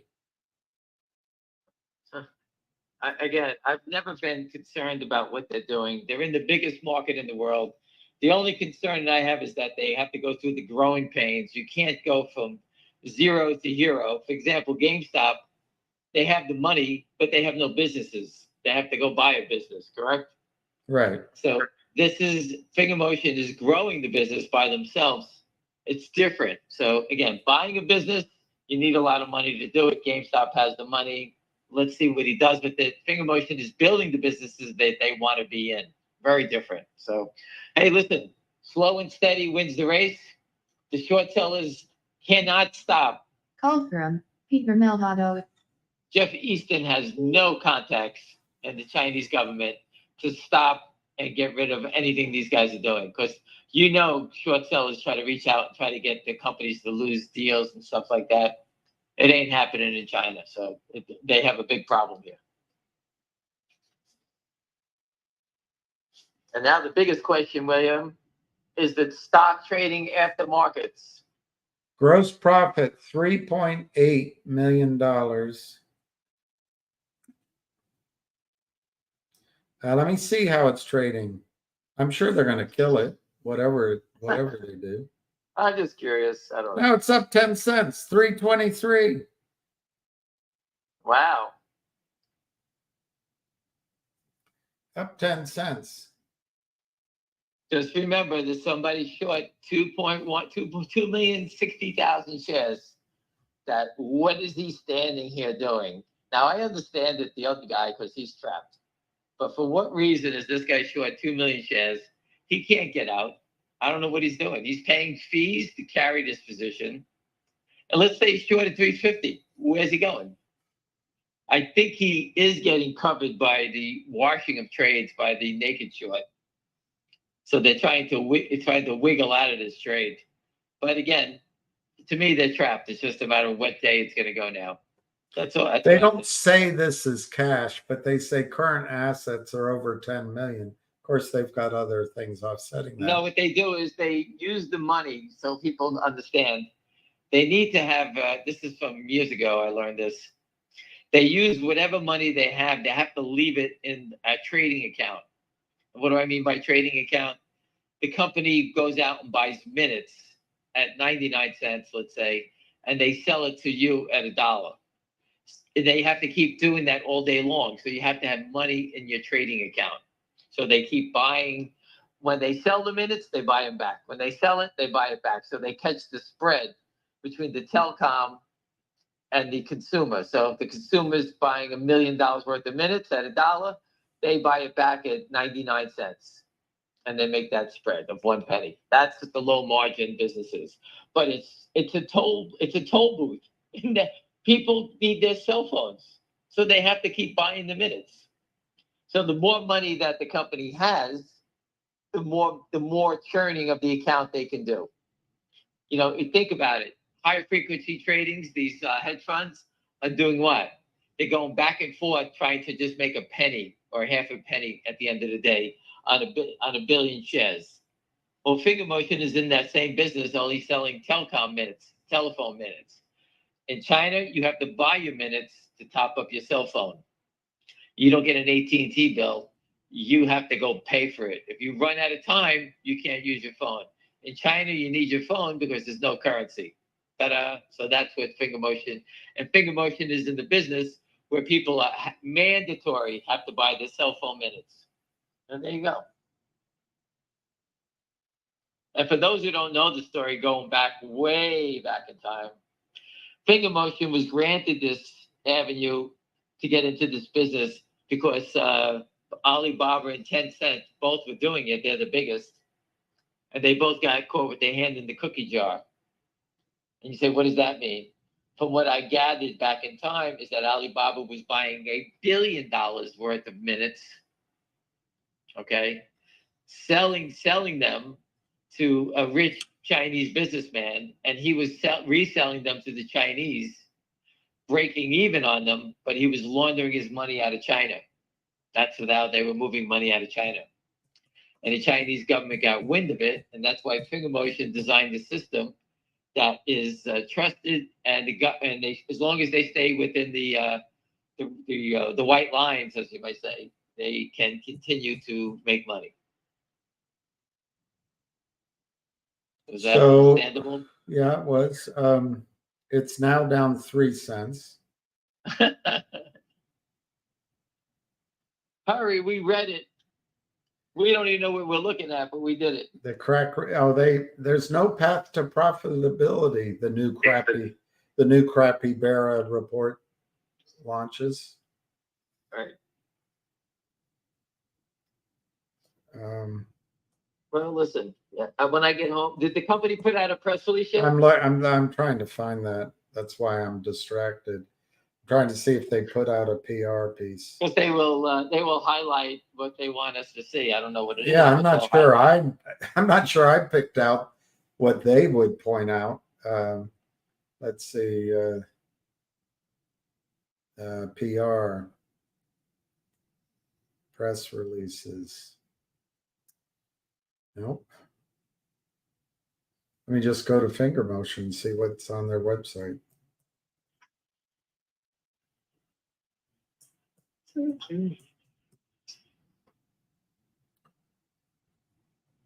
Investor relations.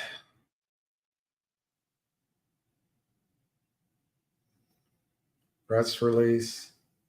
No press release yet.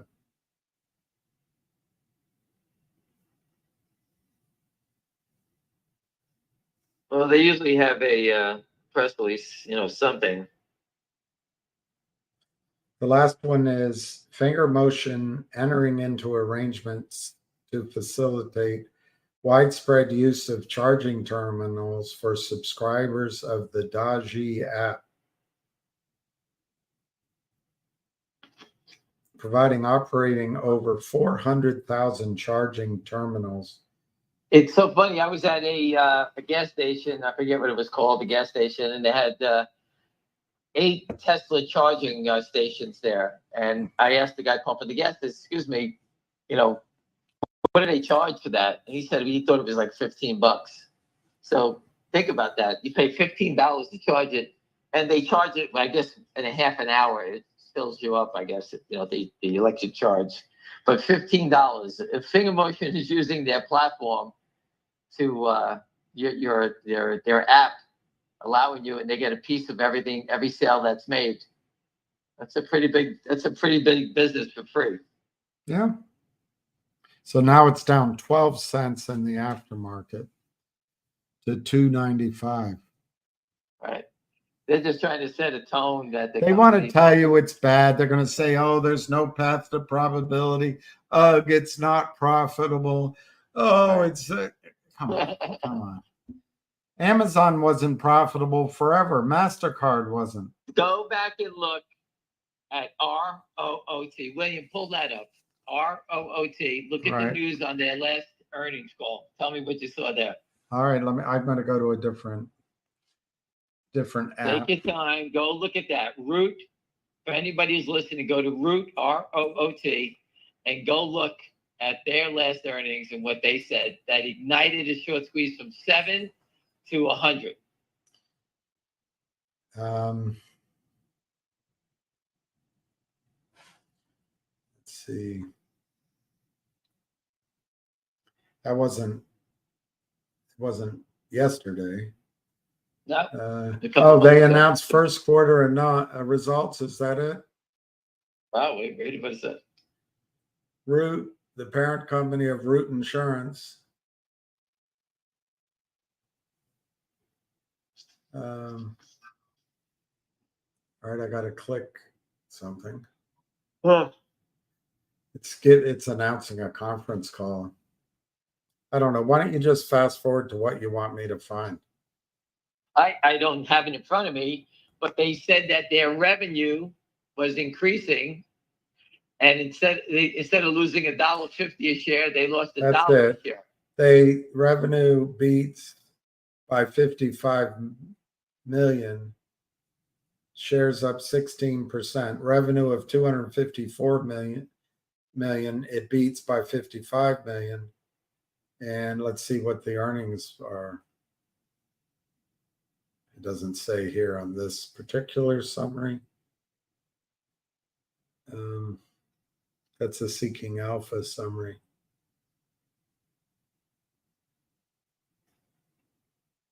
But it said they lost less money. So instead of losing $3, they lost $1.50. I can't find that particular. It was something like that, and I was laughing about it because that ignited a short squeeze.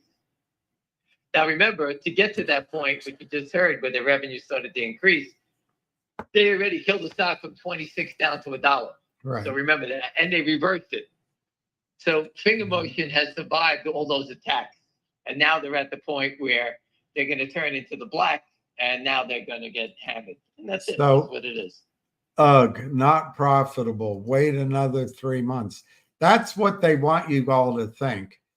Number one, by announcing this stuff, if there's something to follow, they waited to announce this first. Maybe there's other announcements coming. So I don't think you have to wait 3 months. Listen. You don't like what you're reading, sell the stock, move on. What am I going to tell you? We Yeah. don't control the company. I'm not Oh, Chinese. that's a good point. You know, know, I'm don't not wait Chinese. 3 months. Get out of it. 3 months is forever. I got it. You can move on and move on. Listen, we can't tell you what to do. We're just reading what it is and having a discussion. 3 months, go. I've been waiting 24 years. You know what? I know how to wait. You don't have the patience. Move along. That's it. No one told you to wait. We don't control it. I'm sure there's 100 better stocks out there. Go knock yourself out. I could kill us.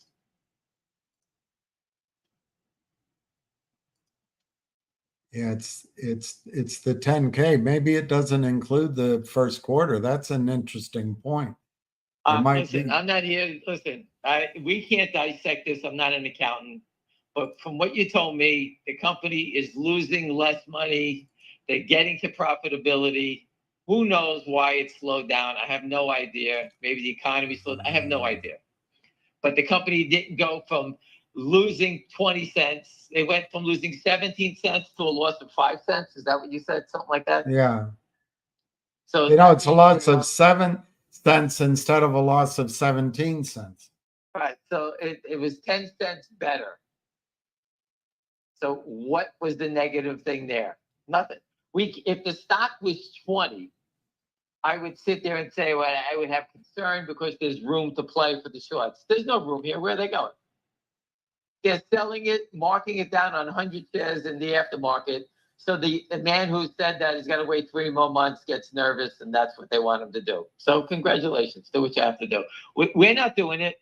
They're doing it. So, It looks like it's up now. It's up 8 cents to 321.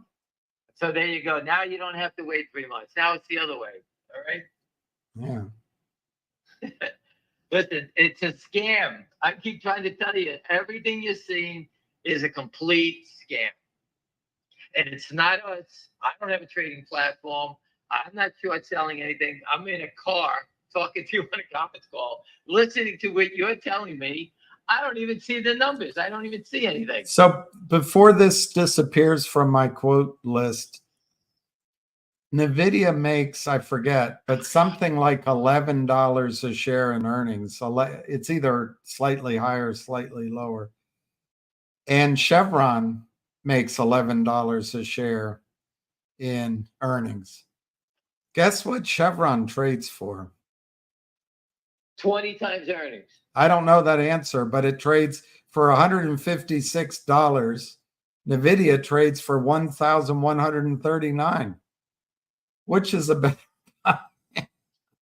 Well, they're probably on the video. They're probably just pricing it some crazy multiple, and that's what they do. It's just, because Chevron is slow and steady and meticulous, and NVIDIA is coming with state-of-the-art stuff. That's all it is. Here today, gone tomorrow. Like Apple Computer, when they came out with the iPhone, everyone had to get it. They conned us all into getting the Apple 1, the Apple 2, sell it, get the 3, get the 4, get the upgrade. And now everyone's had enough of doing that, right? I know my kids even gave up on it. I don't. have any interest. Yeah, I bought a new Apple phone because my other one, the screen completely turned it shattered. But otherwise, I would have stayed with the old one. I don't have I any. would use a cup and a string. That's how much I don't care about it anymore. Those days Yeah. are over with. Yeah. Anyway, so we got an outlook for the company. Put it. Well, this is a good point. George P. is saying the 10K, which I just went, is that it is as of February 29th. So you've got February, March, April, May 29th. That's another quarter. But I wouldn't expect, since today is May 29th, maybe you don't get that quarter announced for another, 45 days? Maybe. Listen, again, if you can't wait, then you move along. I'm sure the people that waited in the video are quite happy they waited, right? That's what happens.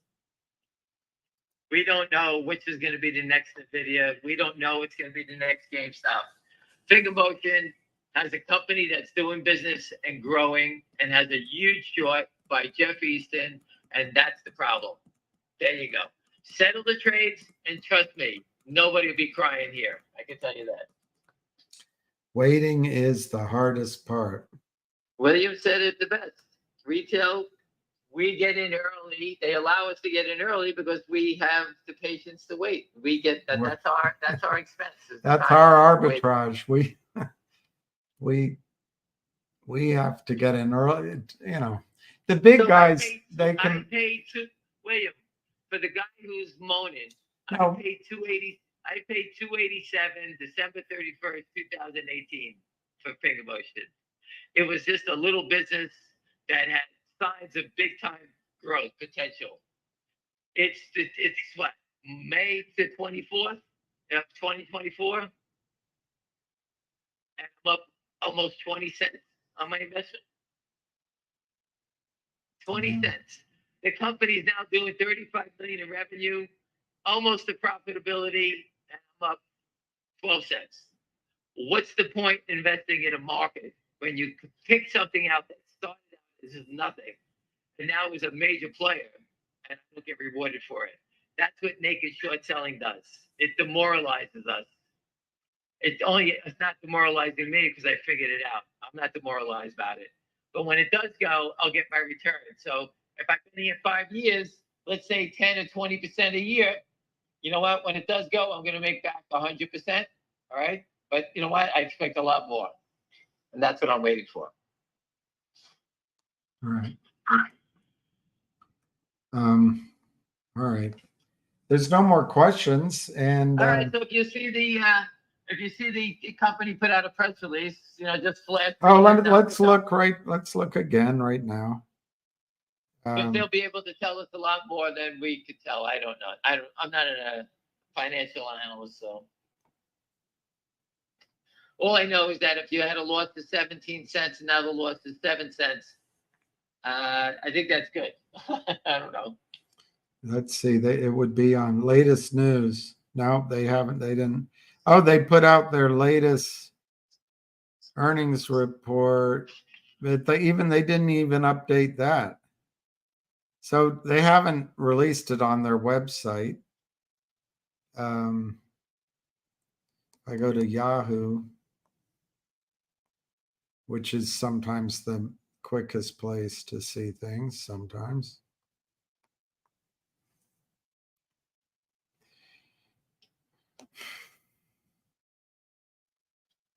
It doesn't have it yet. All right, if you see it, give me a shout back. All right. Me, all right. All right. Have a Okay. good night, everyone. All Thank right. you. Bye. Thank you. Call All right, ended. 4:49. I know I laid out an agenda of what we could talk about, and I talked about a little bit of it, but I want to get on this gold company to the people that showed interest. So it's 4:49. I might sign off pretty quickly here because I have to walk lucky, and then I got to sit here and either send the emails directly to the company so they can send to you, or I have to firm it up with you before I do that. But I just want to get the names in the hopper, frankly, so that you can say you gave your indication of interest. There's wiring instructions and other documentation they send you. All right, let's go up here. Sorry about that, Pete. Panagiotis.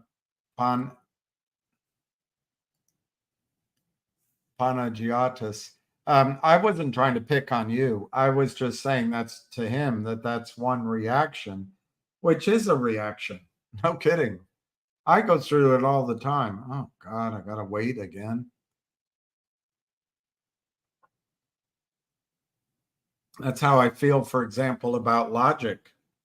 That was a great announcement they made, and oh, I gotta wait because the stupid shorts just destroy everything. But I think this coming week, you got to be ever optimistic.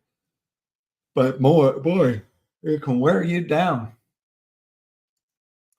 The warrants are what's the word? The company voted on it and authorized the warrants. They submitted the registration statement to the SEC. The SEC has to approve them, and they haven't yet. Once the SEC approves it,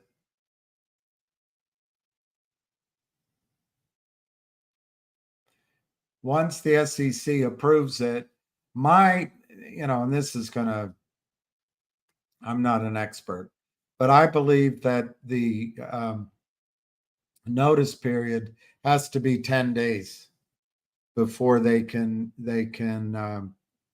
create the record date. So, I mean, just to use a stupid example, if they approved it on June 1, I think they'd have, depending on where June 1 lands, but I think the next business day, they'd have to set the record date at least 10 days out. They haven't done that yet. They have to wait for the SEC approval. And then I think we'll still have time to buy into it if that's the key.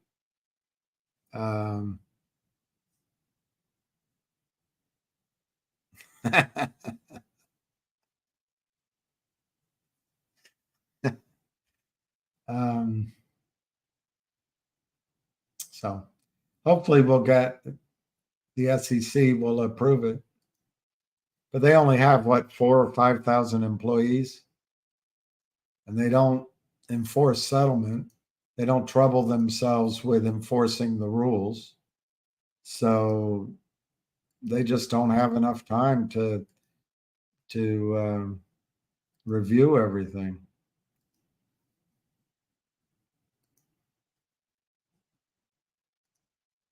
Yeah, it's February, George, of this year. They have a weird reporting period. And they compare it to February of last year. For the last quarter,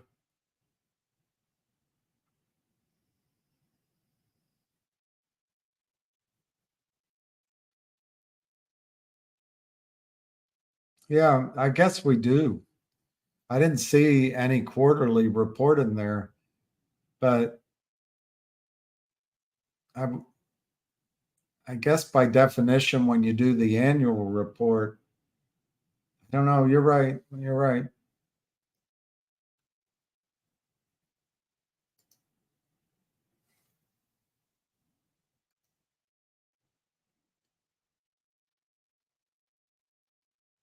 Yeah, maybe they've got more to report.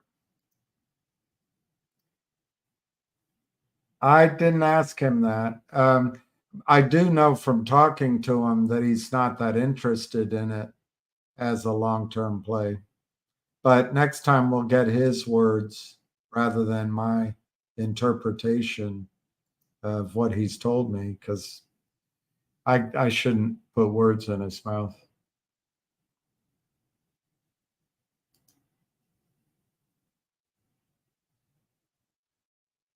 No, I didn't see that. I didn't see that. Peace, love, and happiness. Thanks, Pete. You're always a gent. It was just my imagination running away with me. It was just my imagination running away with me. So that's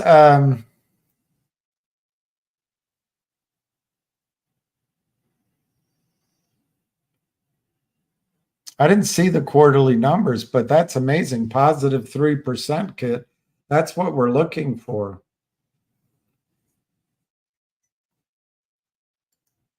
Someday we'll marry and start a family.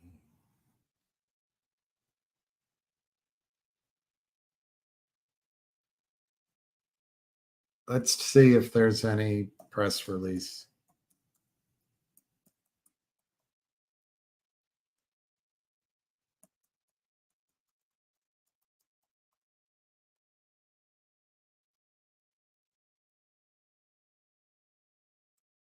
We get out.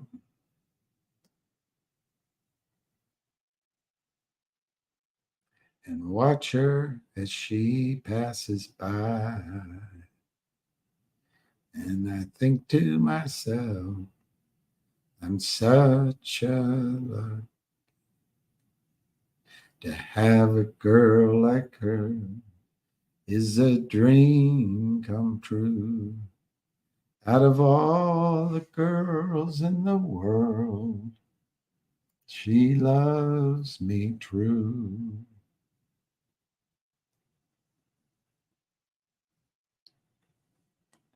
Tiny Tim had a song, Daddy, Daddy, what is heaven like?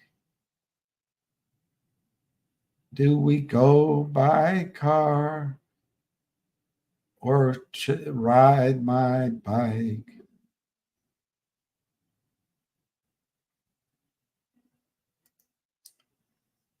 And something about mommy being there.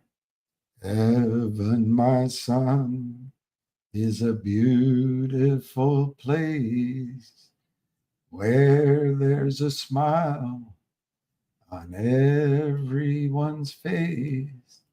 And if I know your mommy, she's waiting there for you. Daddy, Daddy. Oh, I don't see any release from the company. I get tired of waiting for things from them. They're so deliberate, which is good. That's why they're so successful. But to the American experience, it seems slow. But we'll get there. We'll get there.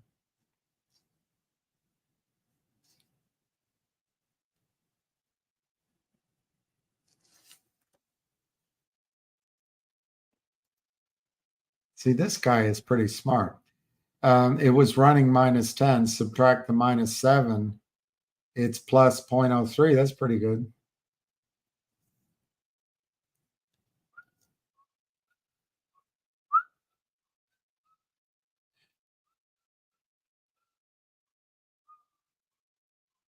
Well, silver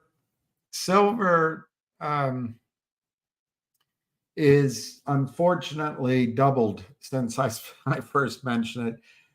I don't know what you guys did with it, but I was hoping to reestablish a position. And I still think it should be bought. I still think silver should be bought. However, everybody's talking about silver. Everybody's talking about gold. Everyone's talking about the BRICS, the demise of the dollar. And even though you can't think of an argument why they're wrong, usually when everybody's talking about something, it's not the right time to invest. So my point is, you might get a pullback.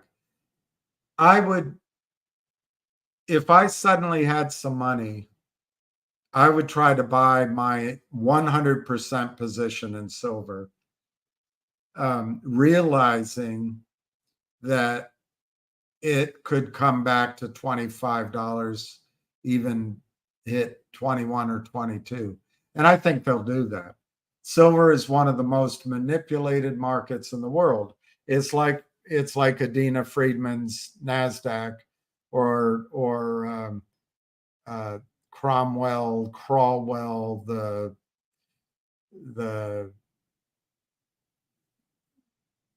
whatever his name is, over the counter markets. Those are all corrupted too. But JP Morgan, it's interesting that Diamond has sold so much of his shares of JP Morgan. Blythe Masters invented, I mean, I'm using my own words, but she is basically invented sort of credit default swaps and precious metals. I'm sure I'm not getting it exactly right, but she came up with the idea of the hypothecating and the lending out and just juiced earnings. Well, here we're left with the aftermath, and the big banks like JP Morgan are short a lot of silver, and silver has been sold down. Paper, if you look in the paper trading, they'll sell the entire annual production of silver in 2 hours. It doesn't make any sense. And this, by the way, Jason, China isn't taken 100% seriously yet by the West, but I bet it's taken seriously by Russia, by the Middle East, by Southeast Asia, and elsewhere. But China is building an honest metals exchange, an honest oil exchange, and other honest financial exchanges. Will it work? Who knows? Because some of it is how people feel. Will South Korea come to the fore? Will it be to pick a different place altogether? Does the idea that the DFIC in Dubai, which is a financial center, you can open your company's operations there, and you can do all of your operations in U.S. law, or you can choose British law. And will trading be honest there? Germany, Frankfurt, everyone does everything in English. Will it be honest? China and even Russia, people have this opinion here in the States that they're always dishonest. I don't think when you go to the 5 schools that everyone goes to, and you get the jobs that everyone gets, and you all pass around the same girl in various stages of dating and marriage, and then the children all go to the same, and it all becomes interbred and privileged, and I don't think they realize that the United States isn't trusted around the world. So what is silver? Silver is a poor man's gold in a lot of ways. The ratio, and it just makes me mad.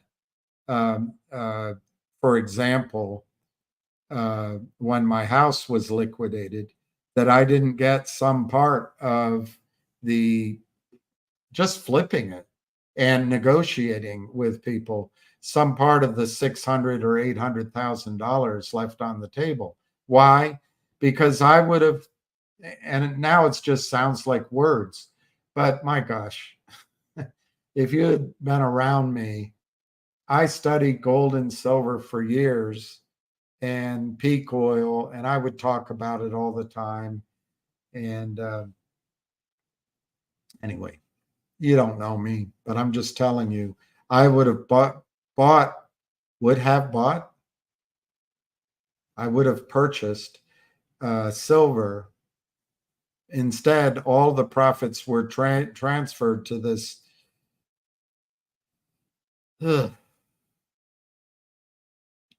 just disgusting developer. So I didn't get that chance. So silver's gone from a ratio of 120, the price of silver, 120 to 1, 120 ounces to 1 in gold. I would guess right now we're down to 60 to 1. I don't know. I'd have to do the arithmetic. That's still very high, Jason. It's not as exciting as 120 to 1, but we missed that. That's gone now. But historically, and this happened when Britannia ruled the waves. Britannia ruled the waves. The exchequer, and it might go all the way back to, I forget what his first name was, Law, L-A-W, who first worked with the British government and then worked in France, and came up with the idea basically of paper currency and the debt. Anyway, it was ruinous. He was a great hero, and then he ruined France, the treasury, the French treasury. So anyway, the exchequer in Britain set the gold to silver exchange rate. I think I'm right on this, at 15.5 to 1. So the ratio that was set by the world's biggest economy was gold 1 ounce to 15.5 ounces of silver. I think that just became shorthand of a traditional ratio of 1 to 16. But more than that, over many minds, many years, much experience, the ratio of silver to gold in the ground, at least the ratio of silver mined as gold is mined, is 16 to 1. 16 ounces of silver to 1 ounce of gold. So right now, silver's at $30, gold's at 2,400.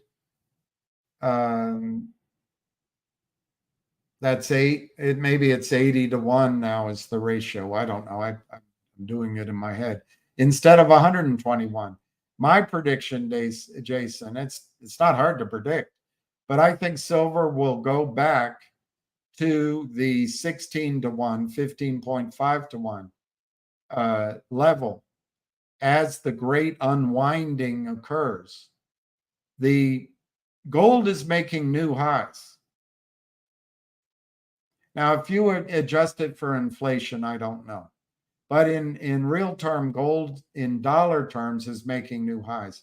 Real estate is at bloody, bleeding, albatross, bloody, bleeding flavor levels. Real estate is just, look at NVIDIA. NVIDIA's at 62 times earnings. Stock market is all-time highs. Farmland is at all-time highs. Automobiles, gasoline even. I don't know if gasoline's at all-time highs, but I think people experience it that way. Taxes are on the verge under Biden, and I'm sure we'll reelect him. He's the single most popular president in the history of the United States based on last year's elections, and I'm sure that'll carry over. But we're going to have the highest capital gains rates since I know people want to say Jimmy Carter, but I don't know. It's that Goldilocks period of 40 years is over. So everything is at new highs, or it feels that way, except for silver. Silver's not. Silver is suppressed. It used to be that silver in the United States, we maintained large above ground stockpiles of silver, and the government could dip into those stockpiles, or banks, to keep prices rational for national security and all that. That's all gone. That doesn't exist anymore. What keeps silver prices down is the lying bankers at JP Morgan and the fraudulent metals exchanges of the West. Well, can they continue doing it? I don't know. Silver has a lot of disadvantages to gold in that it's heavy, it tarnishes, it's easily stolen if you have it at home, but that's true of gold too. But there's more gold bang for the buck if you have it around your neck than if you have silver. So there's some disadvantages that way. Silver is extremely volatile compared to gold. It's hard to find a stock that focuses on silver. After I get done with this gold raise, there is a silver company. I want to talk to the guy and see if he wants to raise money, and I'll bring that to you. Hello?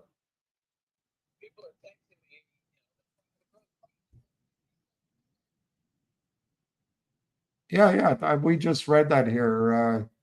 Profit is up. Kit Kitteridge says that it's quarterly, but they haven't released it yet. I just was reading from what they gave the SEC. I'm not a bloody accountant. I'm not an accountant, I don't. Let's see if I said there was a growth profit up 60. I read that out. I told you that it was up 67%. I said that.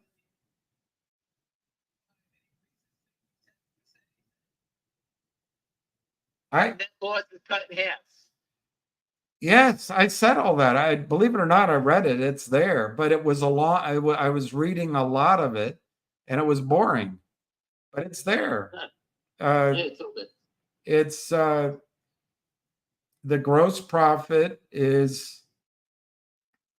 I got to find it again. I sent you. You're live right now, because I'm still live. I sent you a skit from Larry David. When you get a chance, watch it. It's pretty good. All right, you're live. People can hear you, Larry David. I don't know if I'm alive. I'm pretty groggy here. It's just sitting waiting, but I'm here. Larry David has more hair than you do. No, he doesn't. God, it's such a long thing. I'm trying to find. I just sent you. People are texting me. I know, it's what I read it out. I didn't text it. I just read it. So no, people, they're coming up on my phone. Net loss cut in half, and then he's got the section. What's this one? The gross profit is. I read that. It's up 7. God, I can't find it. It's such a long document. Here. Oh. I mean, I'm on page 48. Trying to find what I read before. Which one you want to know about the profit? I don't care. I agree with you. It's up. Oh no, I'm just looking. It says page. I'm trying to see what page it is. People sent me pages of it. Here's cost of revenue. Here, I'm in it. I'm in it now.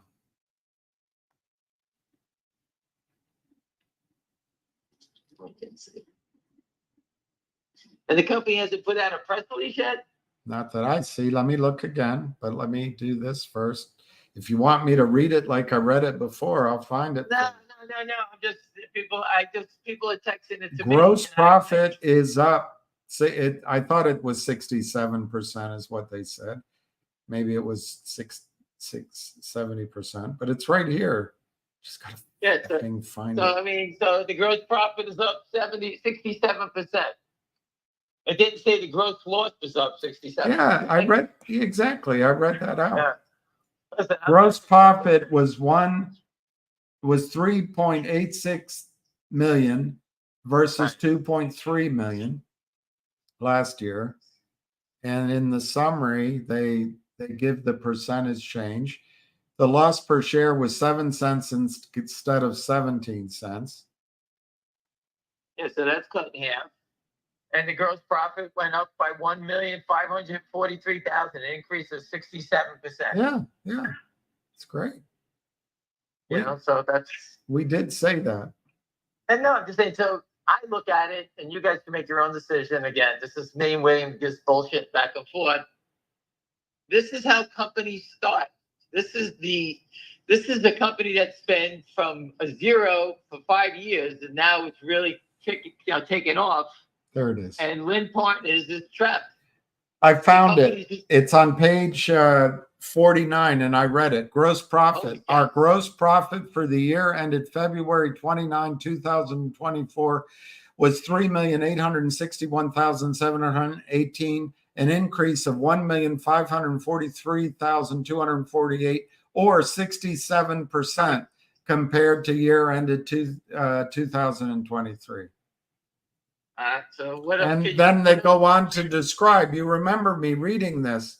This is attributable not only to an increase in revenue, but also a strategic enhancement of our product mix, notably our cloud-based offerings, the refined focus. I don't even remember, William, I don't even know what their cloud-based offering is. I don't even remember what the hell Can it you is.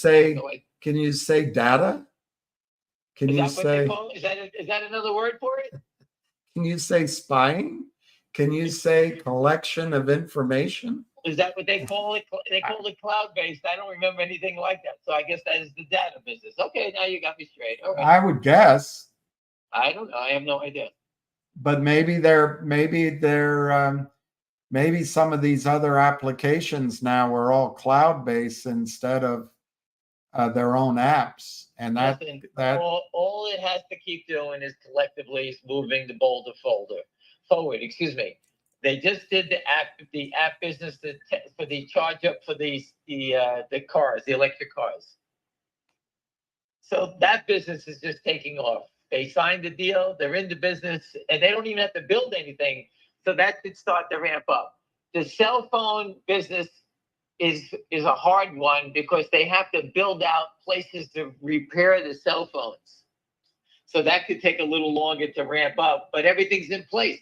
So as soon as AIZ, they gotta, if your phone breaks in Guangzhou, who the hell's fixing it? They have to get someone to fix it. And I guess they have to negotiate the prices to fix these things, if your phone breaks. So that's a little different on cell phone insurance. So I expect that to take a little longer to do. Like the data business, they have to figure out how to charge for it and what exactly they want. So these are things that are going to come in, and when they do kick in, they're going to be big. That's it. That's just the way I see it. It's a great report. We need to see how they present it in their release, but yeah, that's all. So let's wait for the release to come out. I thought it was out already, but anyway, I'll be home in about an hour, and I can go read the stuff myself. But I'm glad you put page 49, William. You're like Charlie Mayo now. You're reading through the stuff like a real analyst now. Charlie Mayo has a big nose. Charlie Mayo was the analyst for the Kramers. Yeah, he puts his crack research team. They all sit in the same room together. When he finished trying cars at the car wash, he went back and read research reports. That's what he did. They go get a plate of oysters and a cigar.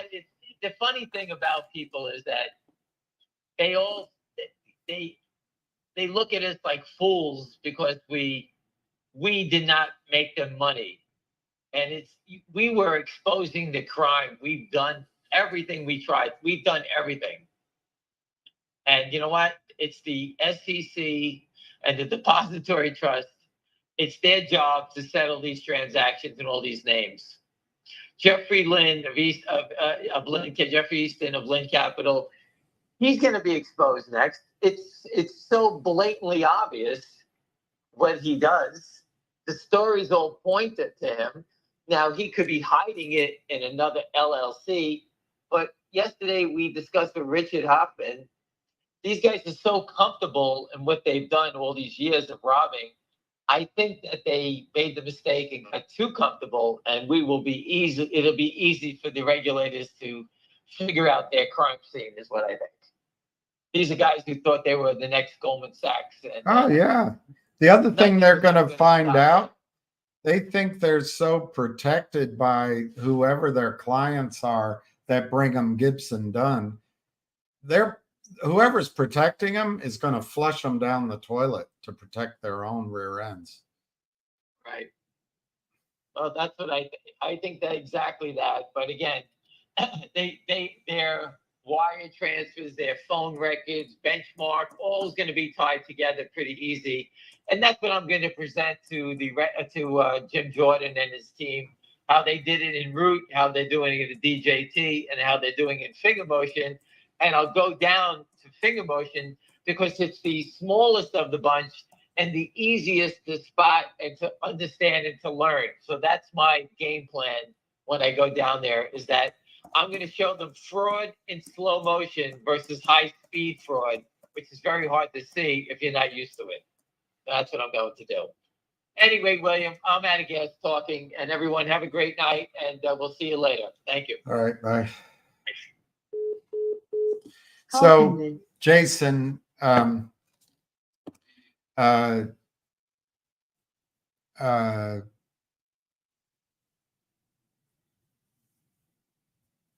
forget exactly where I was, but I think silver is going to go one to one for gold, 1-for-1 for gold.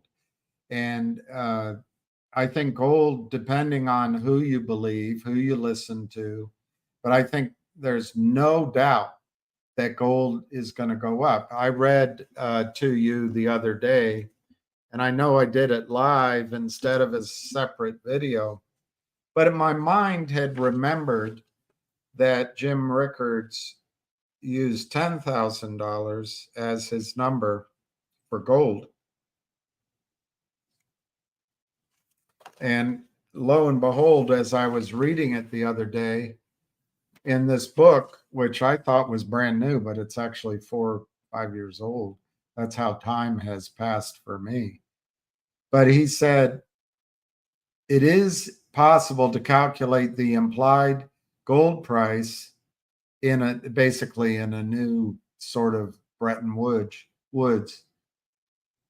If the United States, the Eurozone, and China were to agree on a gold standard using M1 as the money supply and 40% gold backing, the implied price of gold would be about $10,000 an ounce. There it is. That was my memory. But if those countries used M2 instead with 100% gold backing, the implied gold price would be $50,000 per ounce.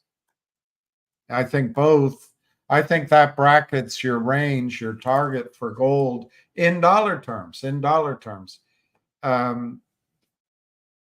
If I'm correct and silver goes to 16 to 1, the old ratio of silver in the ground, 1 ounce of gold equals 16 ounces of silver at $10,000 gold. And we're not there yet.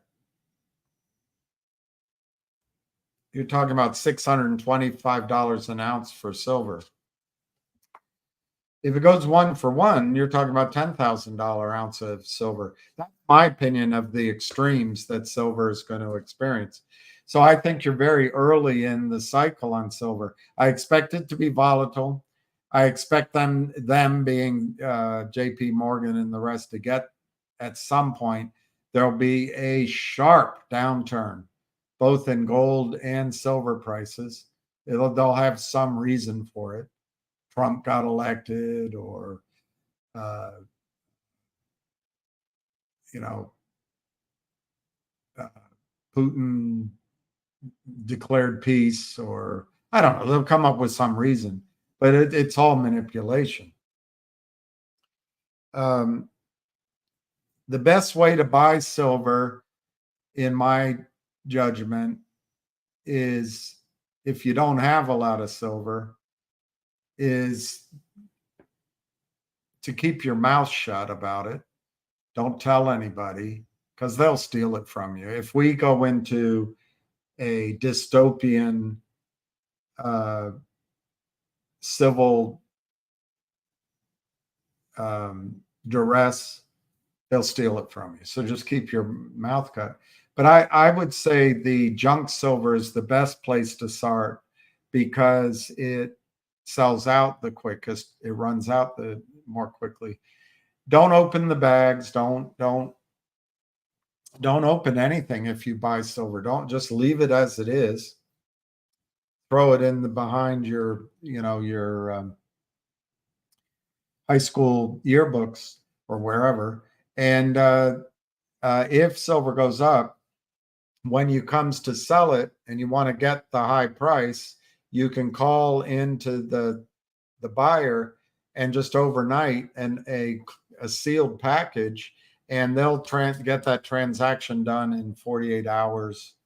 They'll give you a price right away, but they'll get your money back to you 48 hours, maybe 3 days. If you've already opened it, it could be 10 days. If they're busy, it could be weeks. It could be, so don't open anything. But if life gets difficult and banks aren't working anymore, to have junk silver, to have silver dimes or silver quarters could be useful when you need to get out of town, when you need to buy gasoline. I know that sounds all very nightmare. Call from Corman Circular. McCormick. Hello? Hey, but I have a very funny story if you're still alive. I'm live. My friend just called me up and we were talking about short sellers, and he had dinner with a group of people with Andrew Left. Most people don't, if you know him, you just Google his name, Andrew Left, L-E-F-T. He's one of the famous short and distort guys. He used to be a penny stock short distort guy, then he went to big caps, and now the DOJ is after him, right? It's pretty well-known story. It's all out there if you just Google it. And my friend said he's nervous, and he sits with his back against the wall like a gangster because he thinks someone's going to come and kill him. My friend was laughing because I was sitting my back to the door, and this guy was sitting with his back against the wall. He needed to be against the wall because he was concerned. When you rob all these people, someone's going to get mad at you. So I think that's what his concern is, because he's destroyed some big cap names, and I'm sure people lost millions of dollars in them. He was putting up these fake short and distorted stories. But my friend said the guy's, and it says in the DOJ thing, if you look at it, Andrew Left living in fear. That's what the story is. But now we know the fear is both from investors and the DOJ. I just wanted to give you that quick story. The guy just called up and told me that just now. That's pretty interesting. It is very interesting, but that's what you get when you're a criminal. These guys, they're robbing everybody, and they have to live in fear because eventually someone's going to get pissed at you, and you never know what they're going to do. If you lose everything and you lose your house and everything you have in your life, people are not happy about that. So that's what that's the life they choose, to go live in Beverly Hills. So good luck. That's what it is. Anyway, I just wanted to give you that crazy story because I just had a conversation. That's from the short sellers. They're living in fear. That's an example of how it is. All right, William, I'll see you later. All right, bye. Call ended. Anyway, Jason, so that's junk silver, and I don't want to be too the road about it, but I just gave you one of the advantages. But you could have those same advantages if you have dollar bills and coins, probably. But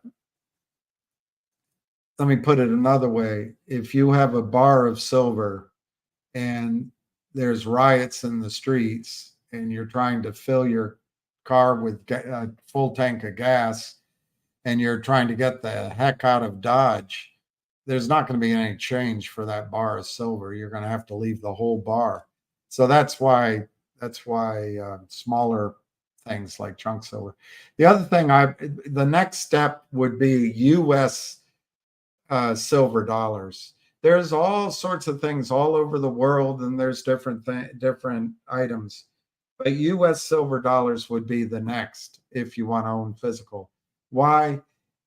They're currency, and technically you don't pay taxes on it.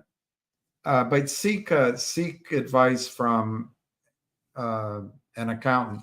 I've never sold my silver that I bought in the past for a profit, so I've never been in the position of having to make that decision. Is this really something I have to report or not? But there is that potential advantage. Also, everyone recognizes U.S. silver dollars.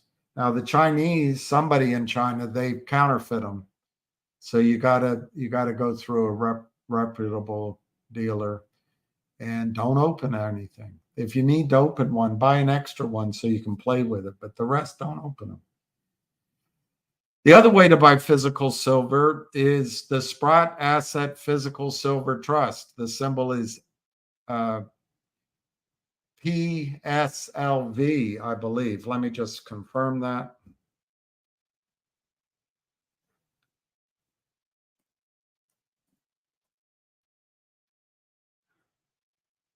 That's it.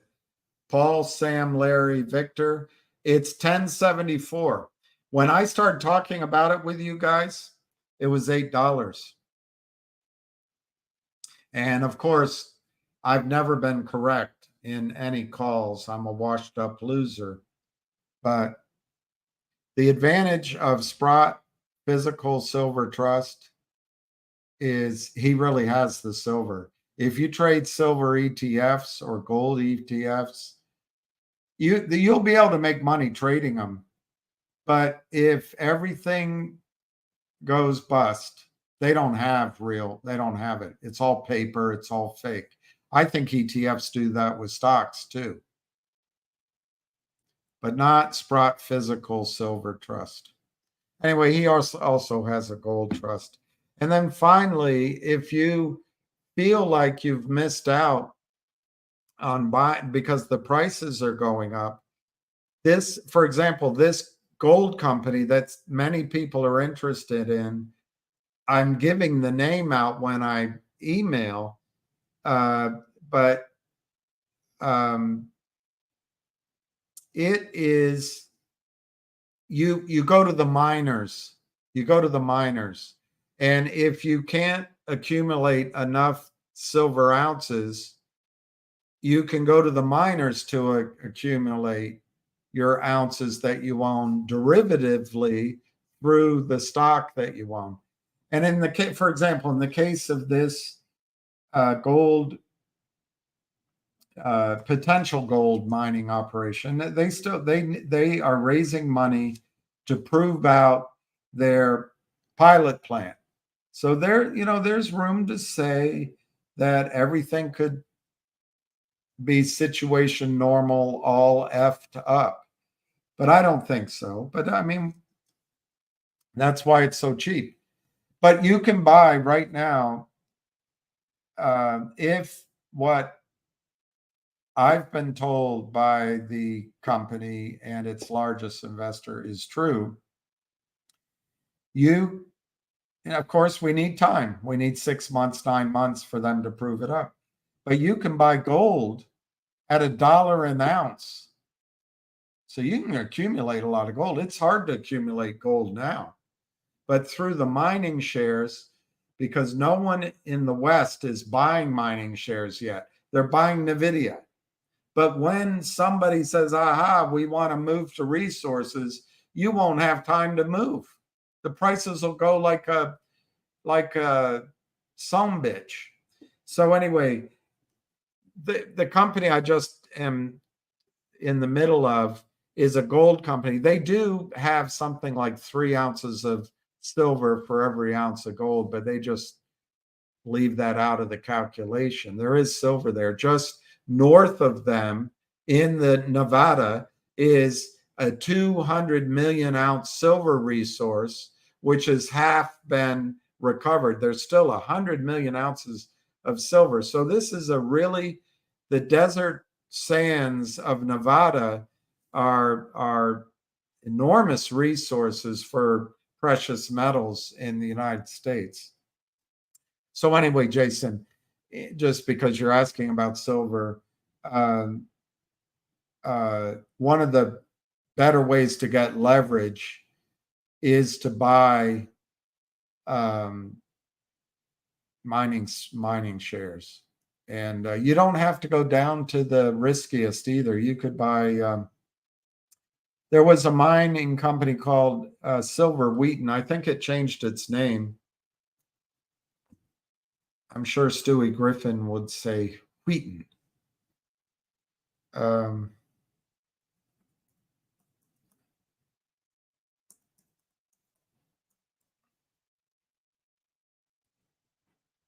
Yeah, they changed their name, I think, to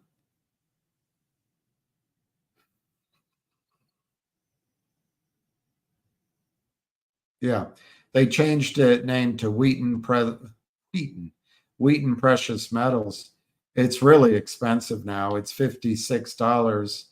The yearly high is 57 and the low 38. But I remember Silver Wheaton being a $7 to $14 stock. But what Silver Wheaton does is they went around providing capital to miners. They get cash flow from production of silver and gold, and that's a good one. What happened to Silver Wheaton? They changed their name to Wheaton Precious Metals. Okay. Is it a good buy? It's a strong buy according to consensus. But something like that to be exposed to silver. There are some smaller ones. There's one company which I'm an investor in, and I got destroyed by the short selling. And they got a new CEO who I spoke with, I liked, but he's just so gullible from the short sellers. They absolutely destroyed the per share value. But it's a terrific company. I'll call him. I'm not ready to recommend it because the shorts have destroyed it. Eric Sprott's an investor in it. But I put I think 75,000 in it. I was considering buying Bitcoin at the same time. I was studying Bitcoin. Bitcoin was under $1. But I ended up doing this company as a private placement, and it's brilliant. Canadian. They've got production. They're growing. It's amazing. But the financings destroyed it. The financings were a nightmare. So I will try to do videos on it. Jason, I had hoped that one of these stocks would work so that we would have been able to get into some of these positions before they ran. I think silver rounds are fine.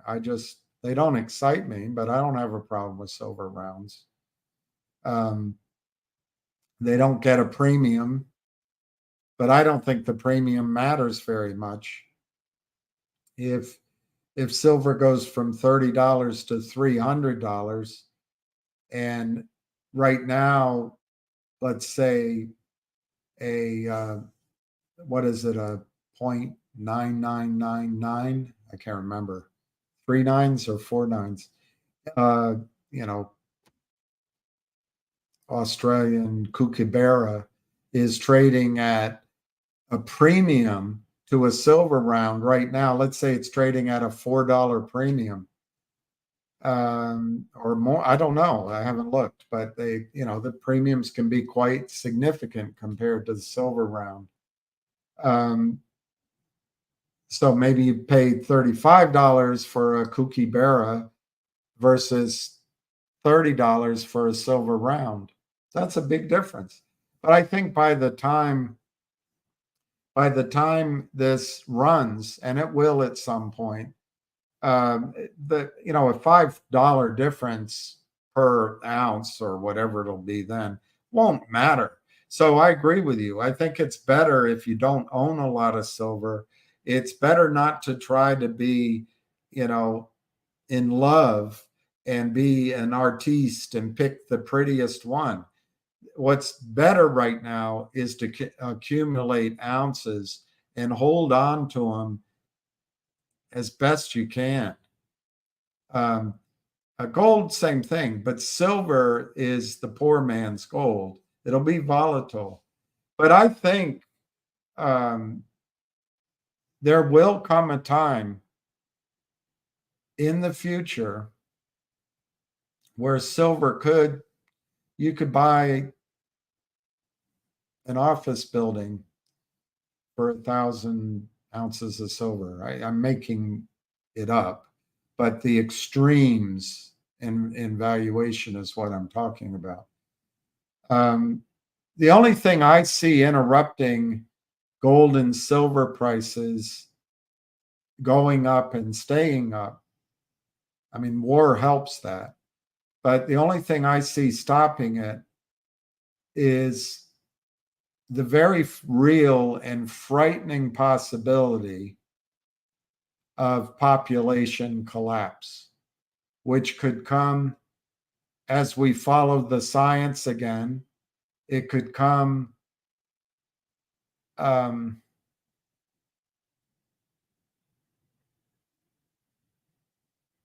well, I just can't talk about it on YouTube. Can't talk about it. That is, you worry that Trump's going to be president, we're going to lose democracy. These highly paid, highly entitled people who go get a job in Silicon Valley, they're women, they get promoted because the patriarchy and women deserve to make the same amount as men, so they get the job. Of course, they never, when it comes to modeling, I never heard Giselle Bichon, whatever her name is, offer to help male models make as much as she did, or Brooke Shields offer male models that she should subsidize them. It's just human beings being greedy individually and using anything they can think of to justify it. But anyway, minorities, whatever, all go to Silicon Valley. They control our information. They learned all the right things, how white men are the white straight men are the problem. Of course, they never tell you that it was pretty darn tough for the Irish when they came here. It was pretty darn tough for the Irish in Ireland. It was tough for the Italians when they came here. It was bloody well disaster for the Jews in Europe and the Jews when they first came here. But hey, we don't. It's just white men because we went to college at some liberal claptrap university run by women that are upset at men because their first crush didn't marry them. I don't know what the hell's going on. But anyway, I can't talk about it, but there is the potential for a nightmare decline in population as a result of something that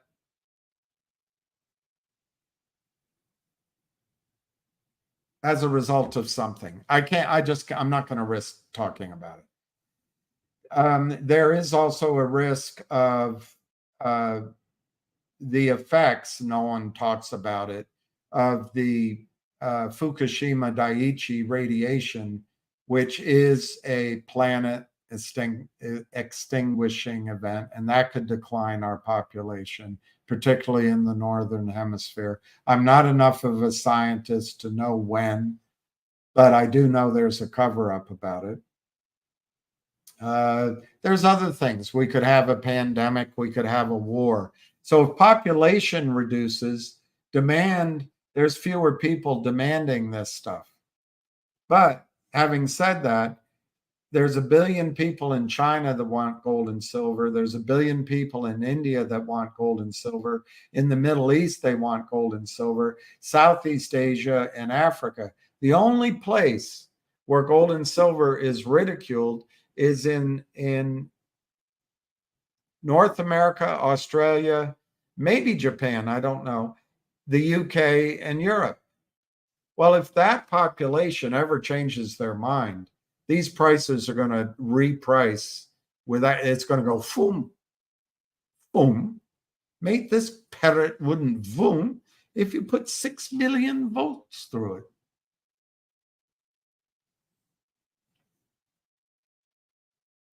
The only reason it was standing on its purses in the first place is because you nailed him there. If I hadn't nailed him there, he'd muscle it up to those bars, bend them apart with his beak, and boom. All right. I'm going to leave it there on that. The other population nightmare that's coming is women. I mean, they're the ones that choose. I mean, it's their body, their choice. It's a giant experiment on the part of humanity. But women are not having children. They're just not having children. They have one when they turn 38. And so our population could experience there's one study out there that says we could go extinct because of this. I don't know.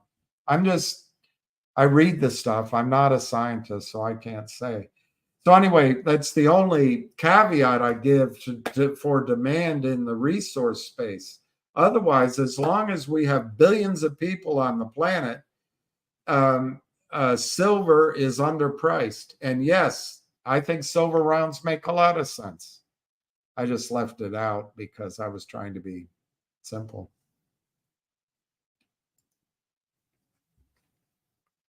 I know, isn't that something, Nunya? That is something. The greed, the level of green. That level is green. Is that, Nunya, is that true? Nunya, pretty ballerina. A standing ovation for Frenchie. What? That's the top news? Who is Frenchie?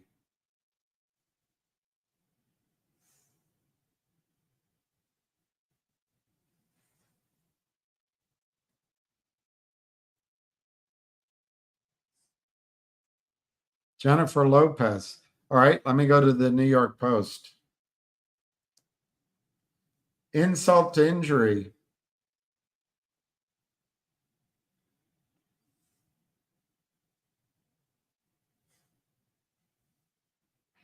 All right, let me go to The Hill. Trump hush money jury asks for Cohen-Pecker transcripts. I thought that's what Sloppy Daniels asked for, is Pecker. I don't see that he's... I don't see it. I don't see it. Should we avoid sushi? It's really scary, Mojo. Hillary Clinton, when she was Secretary of State, and because she's so smart, I mean, she's the smartest person you ever met. She put out a email to all of her friends and staff and close donors to stay indoors right after Fukushima Daiichi, to basically stay indoors for a period of time because she knew that the radiation would come over. If you don't believe me, just remember the war balloons that Japan sent up into the troposphere with bombs, and they drifted, you can Google it, they drifted over to the United States, and they fell kind of haplessly in different fields. But that's how the currents move of air. Well, then she went over, Hillary Clinton. She's for women, don't you know? The future is female. She doesn't care about women. She goes over and signs into law that the United States would purchase fish, seaweed, sake, beef from Japan without testing it for radiation. And that's Hillary's gift to the women of the world. I leave men out because why not? Men are the problem. We got to devote ourselves to women, and I'm trying to point out the hypocrisy of her own language when she does something like that.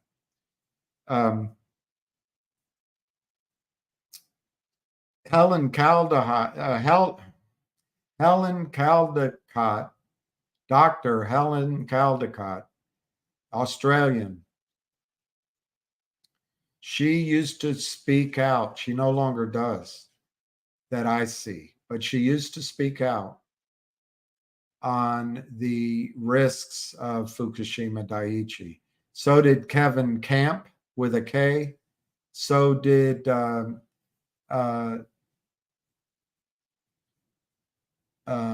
husband and wife team.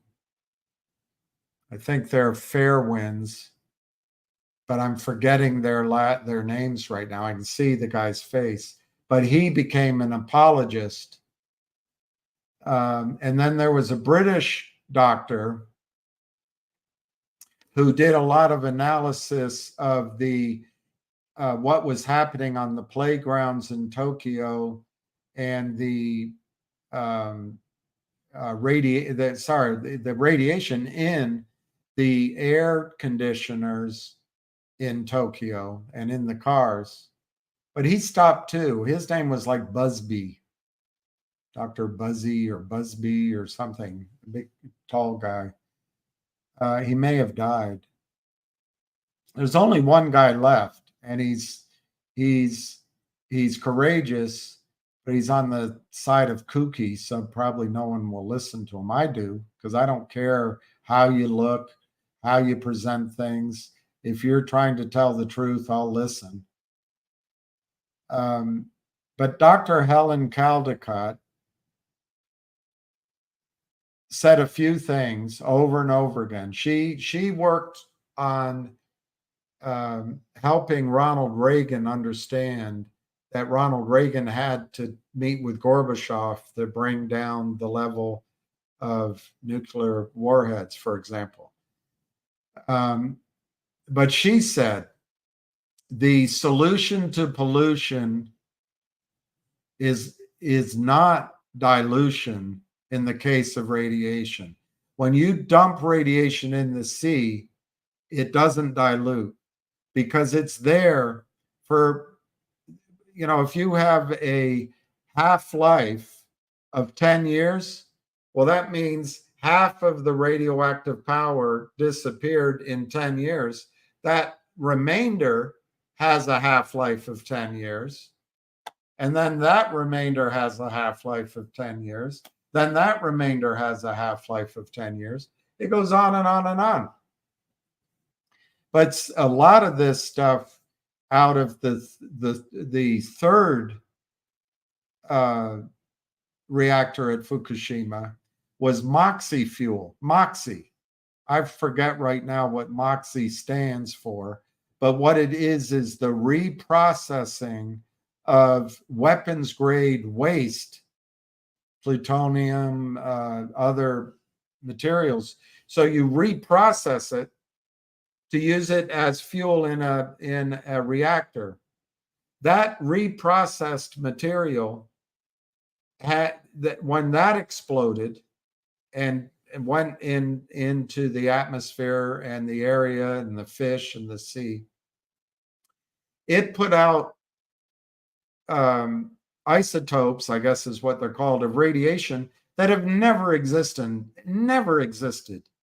under our protective magnetosphere, under our atmosphere, under our protected globe from the sun's radiation. So we've grown up with we don't smell it, we don't see it, we don't feel it. All you need is one buckyball of radiation in your lung, and it's there for the next 100 years, 1,000 years. And your body tries to get it out. You don't feel it. And where most of the radiation ended up is on the coast of California. That's where all the movie stars live and all the brilliantly beautiful. Well, I mean, I saw stories, I no longer see them, but I saw stories of cheerleaders dying suddenly right after, and my uncle died after. I always wondered. But this is as a result of the radiation that came in the streams, the ocean streams that hit our coast. The west coast of Canada is devoid of all the species of starfish and other fish and other moss and other flowers and even birds and insects. It's devoid of it. But it's not in the news.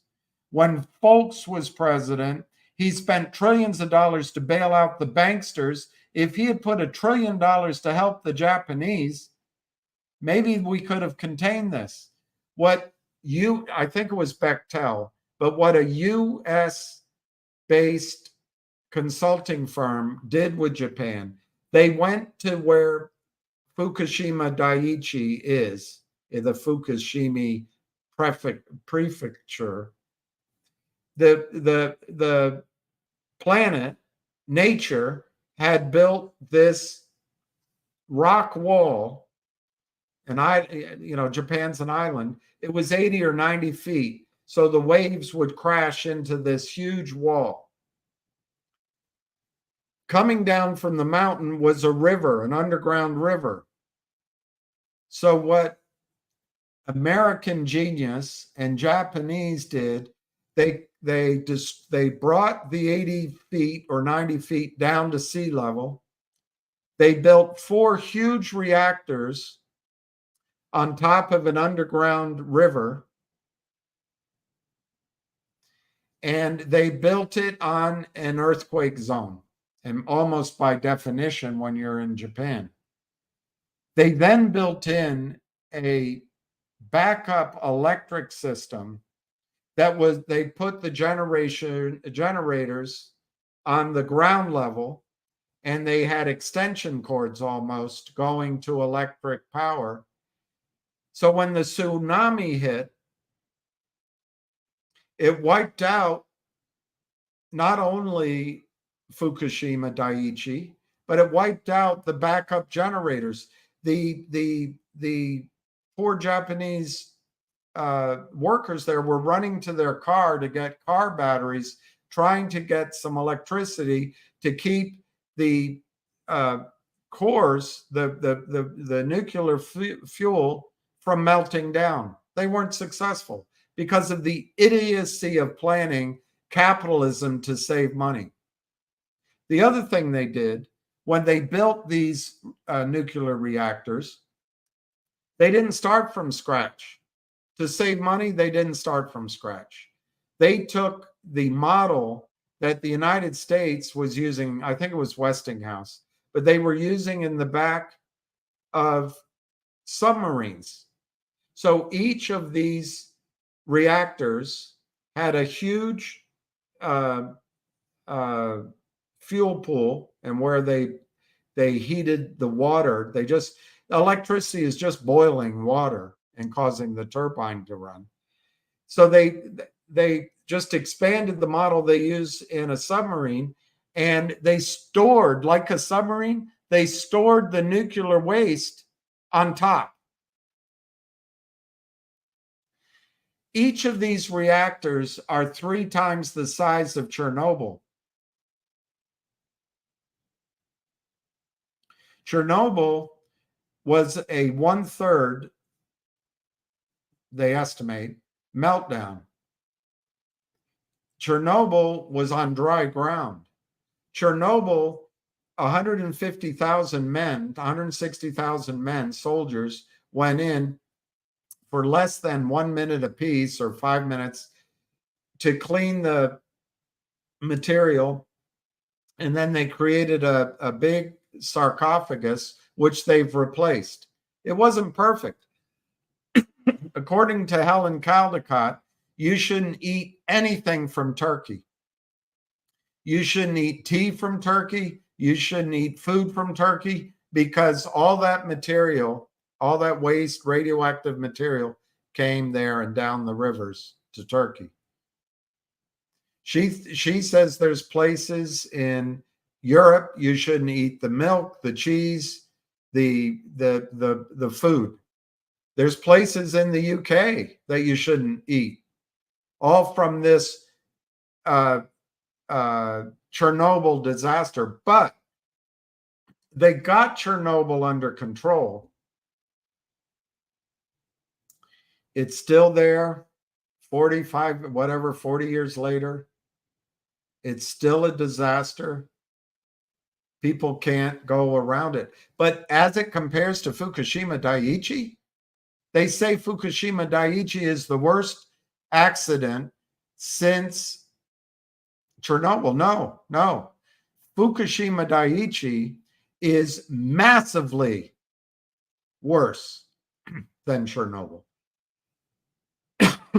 Each meltdown, each reactor is 3 times, each reactor melted down 100%. Each core melted down 100%. Each of those cores are 3 times the size of Chernobyl. Now, what Japan is doing is spraying seawater on top to keep the coriums from really going wild. As that spray goes up into the troposphere, the seawater changes into radioactive particles, and I'm not a scientist, but it becomes isotopes we can't hear of. It comes over to America, it goes over to Europe, and on to Russia. The northern hemisphere air is separated from the southern hemisphere air. So it's mainly the air portion of that is mainly, at least initially, was mainly a northern hemisphere problem. The sea currents, on the other hand, there's no difference between hemispheres. And as that radioactive material, which has been raining down on the United States every day since March 11th of 2011, as that gets into our food and our water and our bodies, it changes us and it gets concentrated in the rivers. Well, what happens in the ocean? The ocean comes in these currents, and the fish are in certain parts of those currents. And the solution for pollution is not dilution, according to Helen Caldicott, is because the fish eat little fish, and the little fish are eaten by bigger fish, and the big, the whole thing. It gets bioconcentrated. By the time it gets into our salmon or our tuna, the radiation is bioconcentrated. So, we should not eat sushi. I don't eat sushi. I love sushi. I never eat sushi from the Pacific Ocean. I always ask. And I don't do it. I did it once because I was with a client. I had one bite. I had a roll, and I was so anxious for weeks. It made me swear off of it. Because it's even in the Japan. Japan is so ill that they've collected the topsoil around Fukushima and they put them in plastic bags, thousands and thousands and thousands of plastic bags, which they store neatly, as Japanese do, right next door. And then they're farming the land. Well, do you think those bags keep the radiation from going over there? Do you think that cutting out a little layer of the sand keeps the radiation from coming in the food, which is shipped to the United States, by the way? There's a sake store in New York. But the other thing they're doing in Japan, they're taking the waste and they're burning it, but they don't burn it in the Fukushima prefecture. They're shipping it all around Japan to burn it all around Japan. Why? So there's not a concentration of cancers that smart people could blame on the radiation. It'll be spread out. I think that's why they're shipping their food around the world. So it becomes a problem around the world. But in my opinion, Japan is finished. Someday, 36 million people are going to move from Tokyo. That's my opinion. The logical place they're going to move to me is South America. And if I had money, I'd go buy property down there because there's going to be a fortune to be made when the Japanese move. But right now, they believe they're safe. But young children are dying. They're getting thyroid cancer. And the tritium, China is disposing of the tritium, Japan, in the water. And they're making that decision for the rest of us. So anyway, as the currents come to the West Coast, it's in our fish. And no, we shouldn't eat fish. Also, the cycle of water, as the waves, all those surfers, in my opinion, those surfers are playing with fire. Though the waves have radioactive material in them. And what is radioactive radiation? It's energy. It makes hurricanes stronger. It makes storms stronger. It might be the reason for some of this turbulence. Not climate change. It might be the radiation. But anyway, I think the West Coast will be abandoned in the future, which will destroy banks and destroy property values. But it won't happen as long as men run things. It will happen when women start demanding that their husbands and that their jobs and that they do it on their own. They move. Women will hold the world accountable for radioactive poisoning once they understand it. But they don't, because there's no news. Obama effectively said, stay informed. He said it. But nobody, there is no news. You don't read about it anywhere. And when you see a report from PBS or CBS, it's all crap. They show a picture that supposedly this is Fukushima Daiichi Reactor 4. They're all gone. The waste was sitting above the reactors when they exploded. So all that waste went into the system. The coriums are melting down through the water, and the water from the underground river is pouring over these coriums and into the sea. And Obama saved the banks. I don't know what a few $1 trillion would have done at that time to build protective walls, to do something, but Obama did nothing. Of course, Trump didn't do anything either. but that's a long answer. I think you should not eat the fish out of the Pacific Ocean. We probably shouldn't eat the fish out of any ocean. I eat it if it's out of the Mediterranean or the Atlantic. But the fact is that there was a huge nuclear accident in Sullyfield, UK, that's poisoning the fish waters around the UK.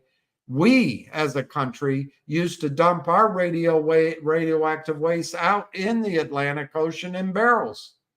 The nuclear power industry is as evil as our financial systems. The Russians drop it all up in the northern seas. I don't know. I don't know. No, I wouldn't eat the fish from the sea. It's a long answer. Hey, Rachel. I think it's going to be on the safe side. I sent you an email. But I think on the safe side, Rachel, this week, but I think it'll be this week and next week. What we're right now, there are other investors wiring money. I think today they probably wired in 100,000.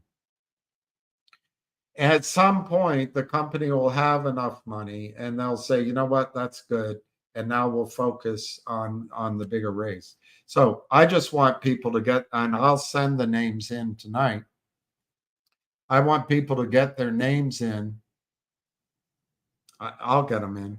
And then the company send the documents so that we have some, we have some standing. That's what I'm trying to do.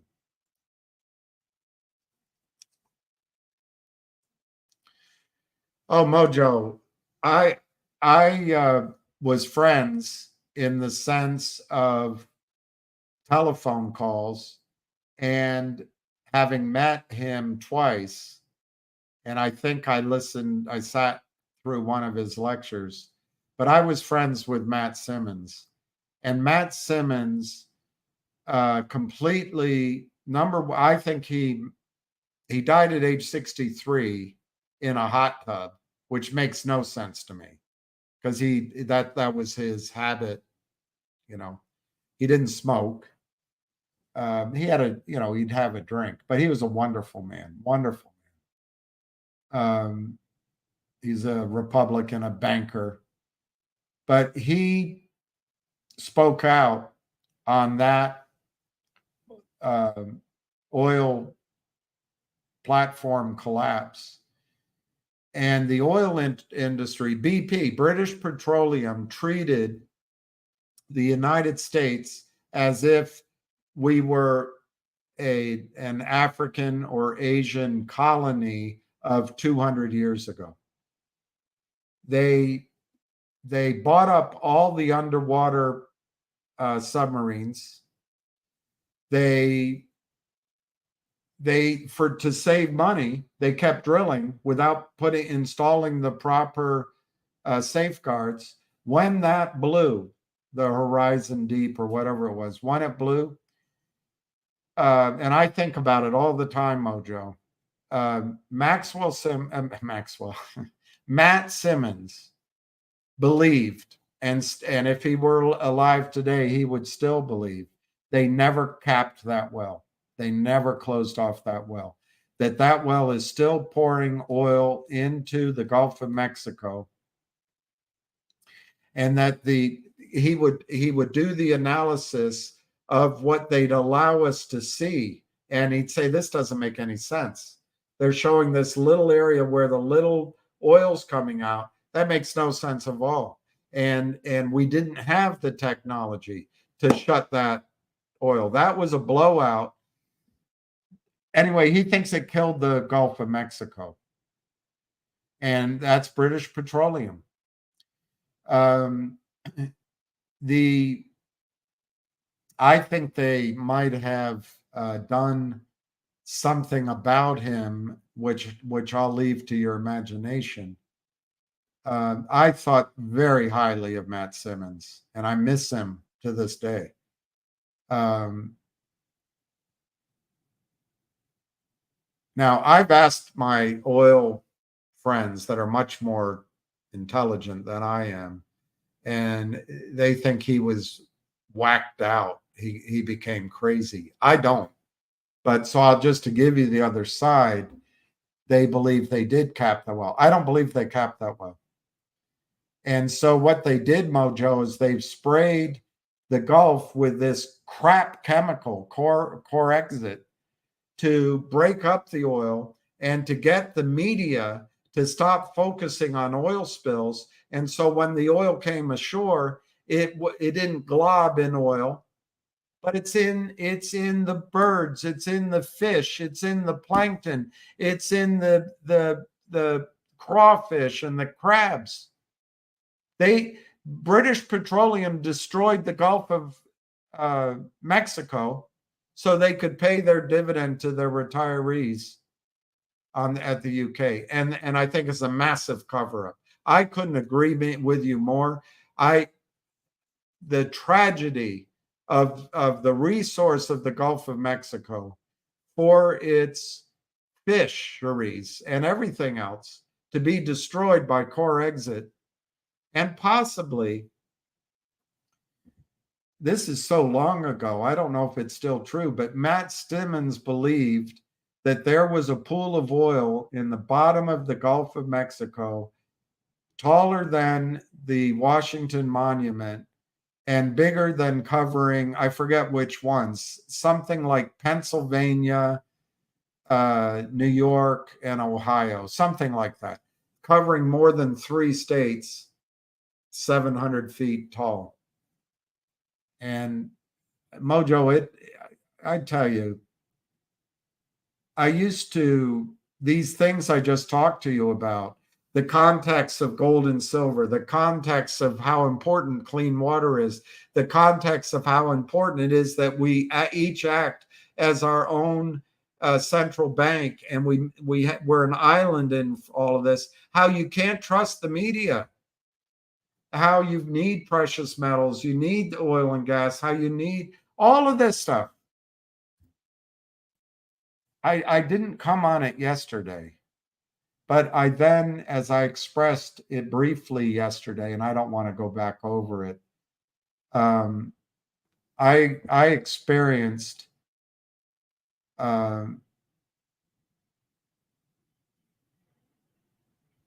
working with a wealthy friend who stole from me. Now, he doesn't see it that way, but his greed. Anyway, the point is, I lived over here specifically because if things break down, I'm close enough to the White House that when they bring troops, I'd be inside of that. That's how my thinking was. I also downtown, so I don't need to spend money on a car.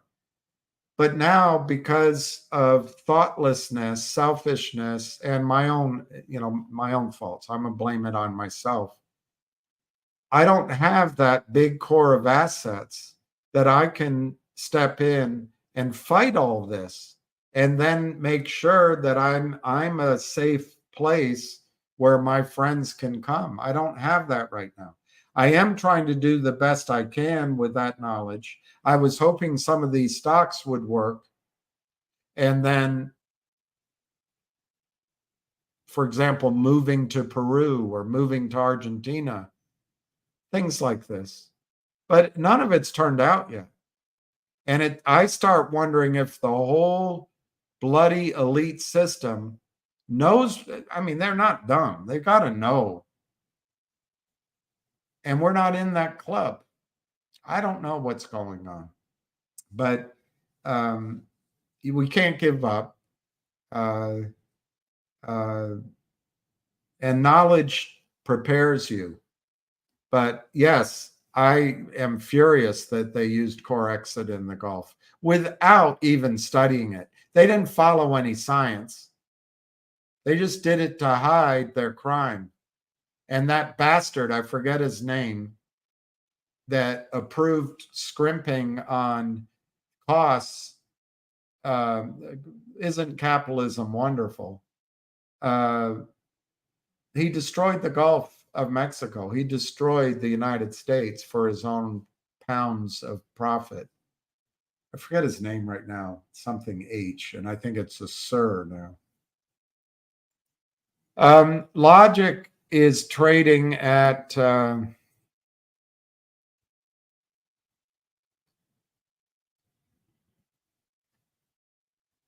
it closed at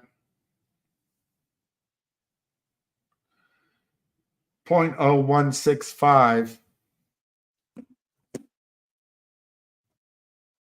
0.0165. And I'm not going to read the whole thing, but I just want to remind you.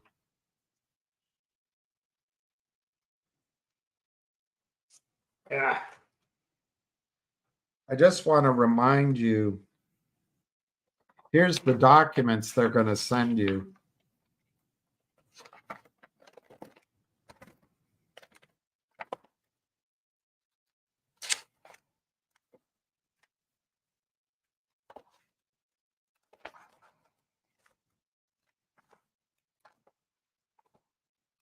Okay. I just want to remind you, Denard, what they released last week. Now, the shorts just shorted the heck out of the company. There's a guy that works with the Amex. He thinks it's just algorithmic trading. I don't know how to change his mind. Of course, they use algorithms to do their work. They're too stupid to enter tickets themselves anyway. But they just sell. They do it across. It's an industrial scale destruction of US markets, and they just sell across. Of course, they use algorithms. But when Logic a little over a year ago, did their SPAC deal, which was Aubrey Advisors, who have done 100 of these, and they're honorable men. They're all honorable men.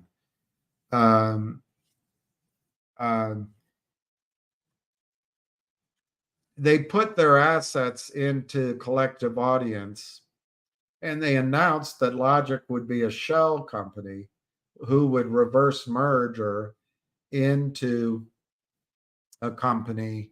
Well, the private company would reverse merger into Logic, probably in the 600 million ranges. I'm just gonna summarize, and we would get 12.5%. That was all announced. Now, Aubrey Advisors, either because they could not do it or they intentionally planned on it, they only raised $5 million from their investors, toxically, in my judgment. They raised $5 million to pay the financial advisors and the lawyers. They left Logic with no money.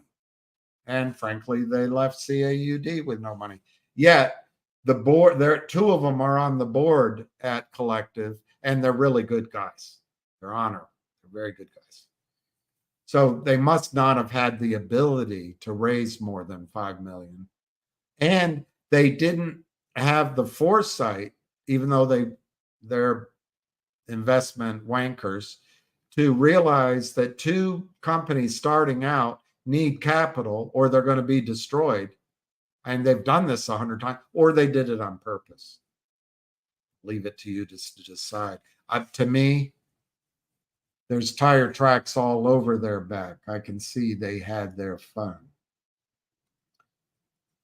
So anyway, this announcement said that Logic signed a letter of intent with MedLab Essentials. And I've looked up MedLab Essentials. It looks like a great company. But it says this acquisition is valued at an estimated $100 million. So they're doing that reverse merger. And we get 15% post-transaction. Okay, 15% post-transaction. So if you do the arithmetic, I hope I did it up here. Yeah, I'm not going to go through it again. But if you do the arithmetic, 100 million times 15%, this is worth 15% to our interests And if you divide it by 241 million shares outstanding, it works out to 6.5 cents, 6 cents to us. This reverse merger. So let's just go on a little bit more. So the stock's trading at a penny and a half, and it's worth 6 pennies based on this. Let's just read a little bit more.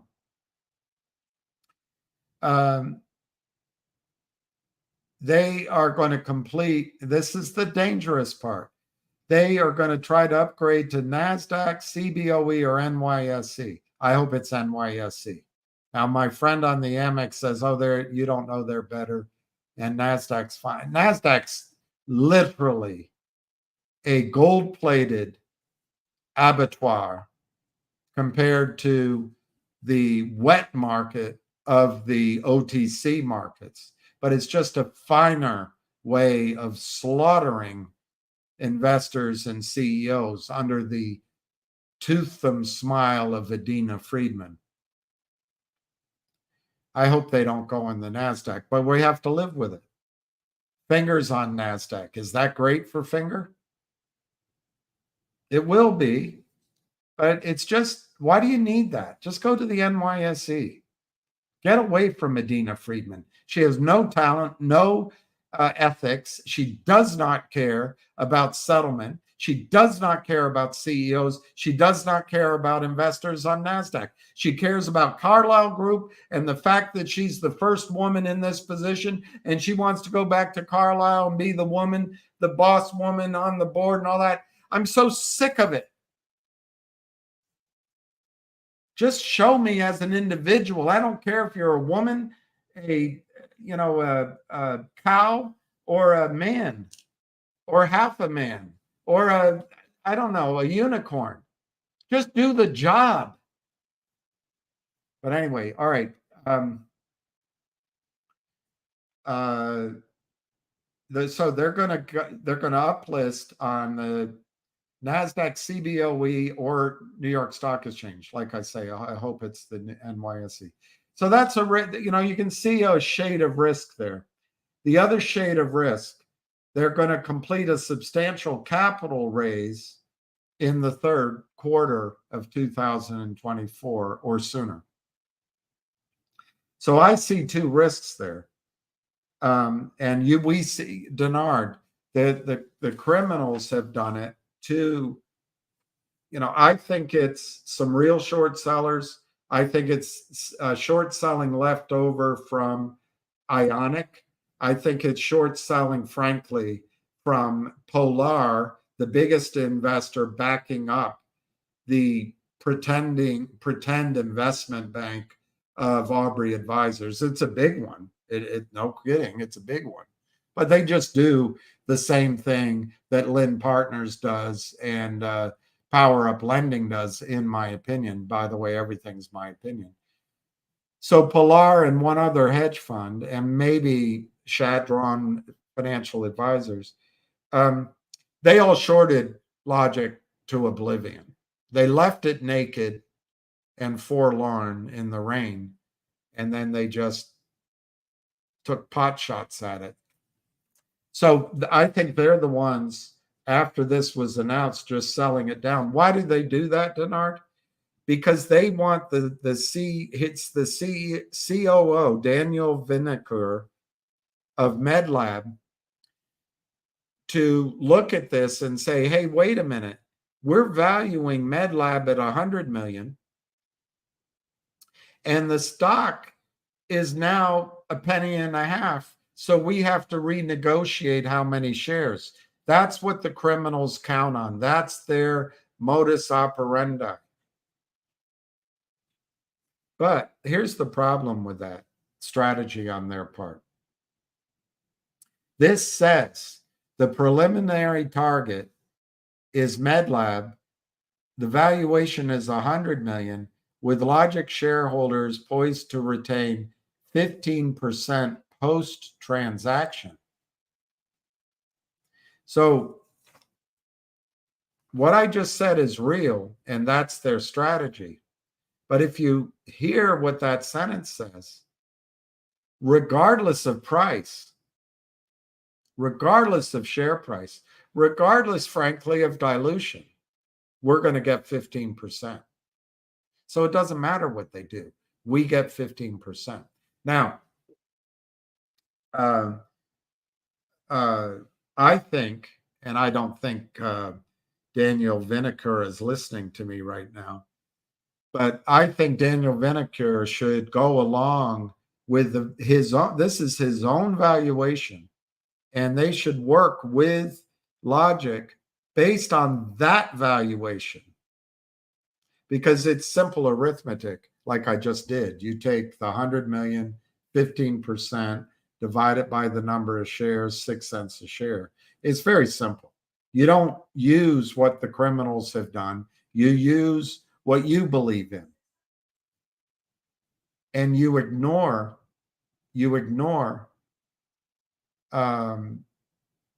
the stock price, because it's all fraud in Gary Gensler's markets. Gensler's markets do not have price discovery. They're a joke. Adina Friedman's markets are a joke. Whatever that Cromwell guy is, his markets are a joke. So, okay. That sentence protects us. Why? Because, I mean, literally, it means they can't issue more shares, because they can't increase our shares. But if somehow they break the wall of that to keep us at 15%, they'd have to give us more shares. That's I don't see that happening. I see this as keeping us at that 6 cent valuation. Okay, then you read down here. This acquisition represents the first in a series targeting a cumulative value exceeding 750 million.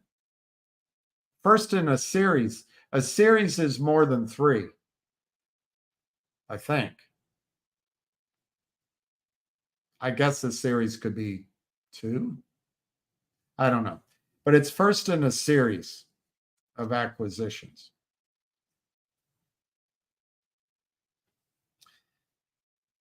And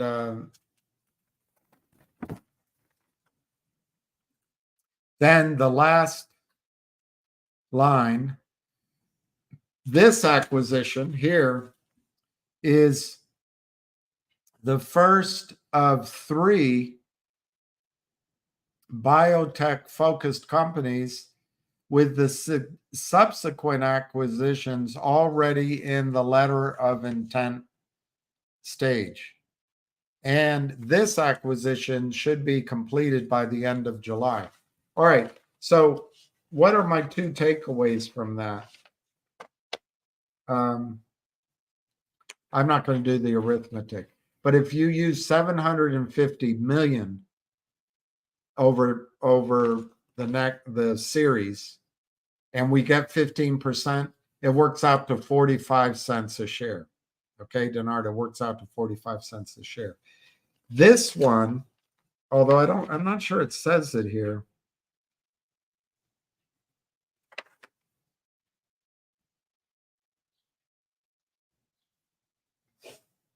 Part of this is blocked out. I believe this is already a binding letter of intent on the 100 million. These others are letters of intent, but I think they're probably close to being binding. So here's my other point that I've been thinking about. If they don't do all of this essentially at once, it violates that original 15%. Because if they do the 100 million at 15% to us, and then they do 650 million at 15% in stages, each stage at 15%, slowly we get diluted on this one. So my point is, I believe they're going to do all of these as quickly as possible. They're going to show it to the street as 750 million, 45 cents a share. I bet you're going to start seeing those announcements over the next few weeks. And I'm not telling you what to do. I hate that the stock price is down, but I do not believe that the CEOs are going to believe the lying Aubrey Advisors company's selling price pressure, or whoever it is. Maybe it's not they. Polar, that's the name. Maybe it's not Polar. Somebody is doing it, though. They shorted it. It's in the numbers. But more than that, if the CEO is able to negotiate, meet with over the next days, 2 or 3 or 4 of these companies all at once and say, guys and girls, if you demand a lower price, it's going to be a slippery slope, because then the next one is going to demand the lower and the lower and the lower. And we're going to end up with 5 billion shares out. And you're going to own a piece of shit that can never trade higher, because Aubrey Advisors clients will just keep the pressure on it to protect the 100 million they took out of the combined de-SPAC of CAUD and Logic. That's my opinion. So I think the CEO and the other CEOs are all going to get together and realize it's in their best interest to do this deal at the valuations they know, because it's their business, at the prices that the arithmetic tells them that it should be per share, not at the destroyed price that Aubrey Advisors clients did to the stock, and some other shorts before. I think Ionic and Neo being the main culprits there. So, and day traders. So I believe you're going to see news in Logic over the next 2 or 3, 4 weeks where the CEOs have all met together and they've agreed on a price in each case, but they're going to work individually, but then they're going to be all together and they're going to base it on arithmetic, not the stock price the liars have created. And they're going to come to us at $750 million. We have 15%. We have 45 cents. And they're going to raise money. I don't think they're going to raise money from Aubrey Advisors. I don't think they're going to raise money from Chadron. I think they're going to raise money, believe it or not, from wealthy investors. I don't know that for a fact, but I woke up thinking that's what they're going to do. It's an intuition more than a fact. So, Denard, I think over the next, let me put it a different way. Logic just spent money and shares to get their reporting to make it a clean shell. This is how Aubrey Advisor left them. They left them with no money. I think that was intentional, or Aubrey Advisors has an innie.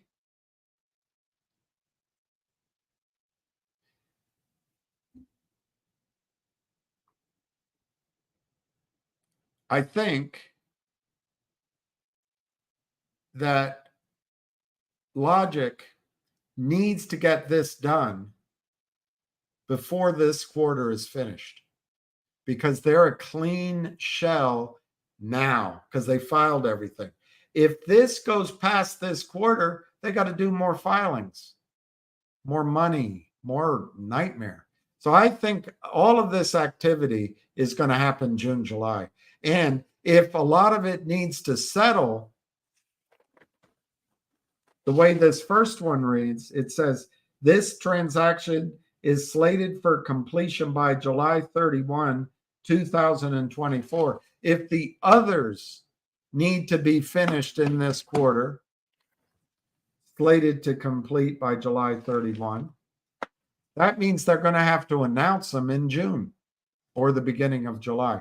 That's how I see it, Denard. I think there's more good news coming. I think there's going to be at least 2 more of these companies that are going to be rolled into Logic, and they're going to be worth combined over 750 million, as it says here. I think it's possible there'll be more then 2 more rolled in, and you could see a number higher than 750 million.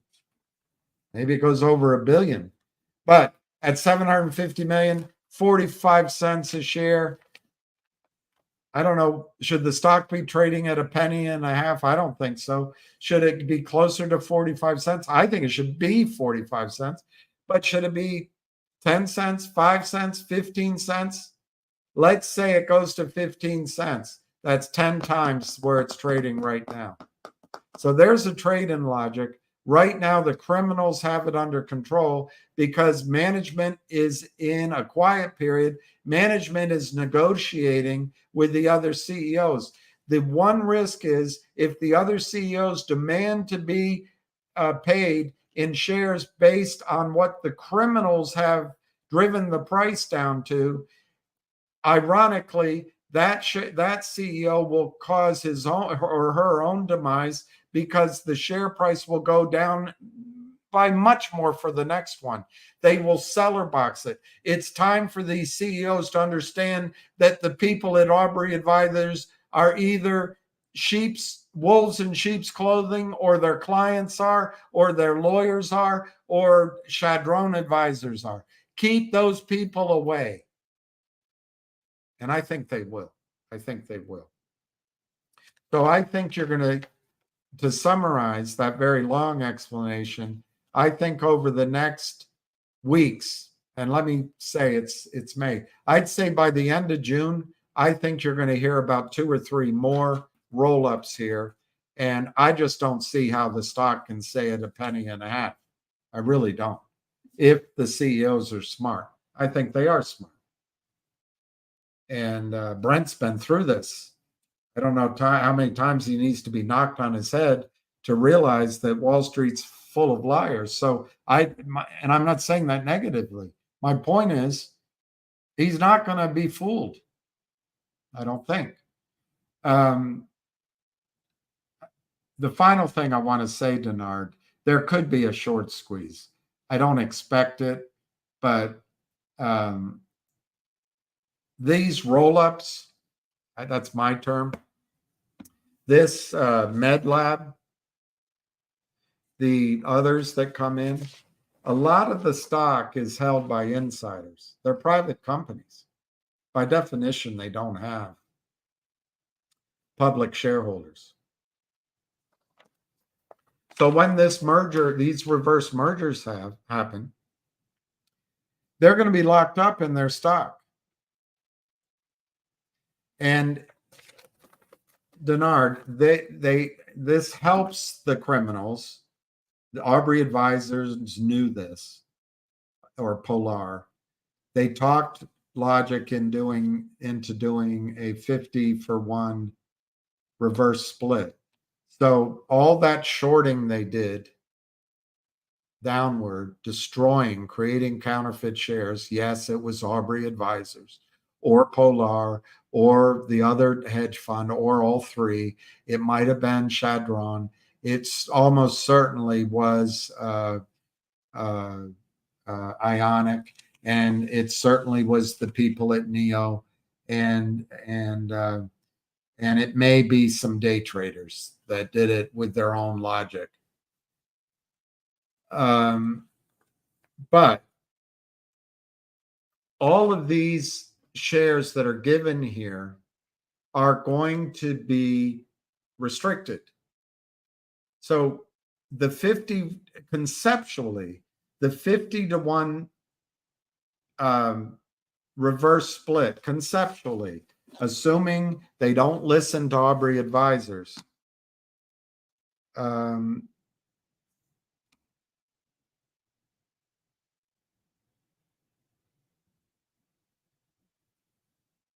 yeah, conceptually,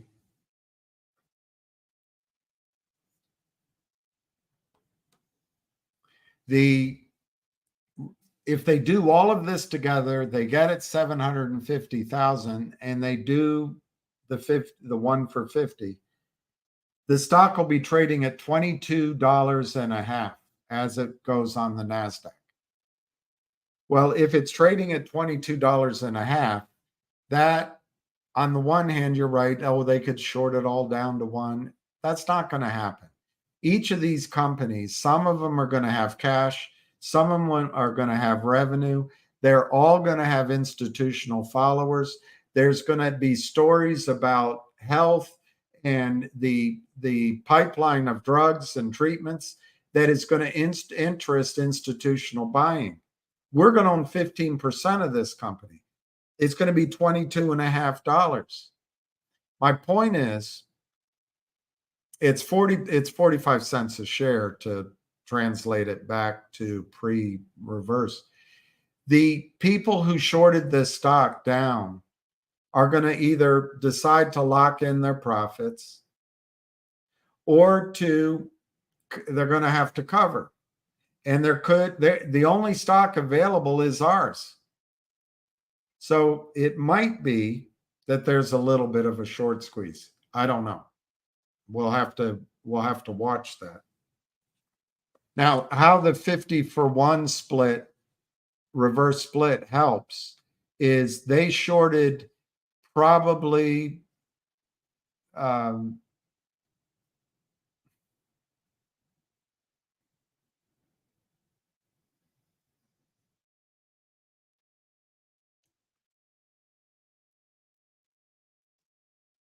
I'm going to just say they probably shorted as much as 50 million shares of Logic. If I'm wrong, you get the magnitude. And they started shorting Logic from 20 cents, probably 30 cents. So let's say they got an average of 10 cents on 50 million shares. That is $5 million. That $5 million is sitting in a prime broker's account because they can't take it out until they settle the trades or close out their positions. Well, by doing a 50-for-1 reverse split,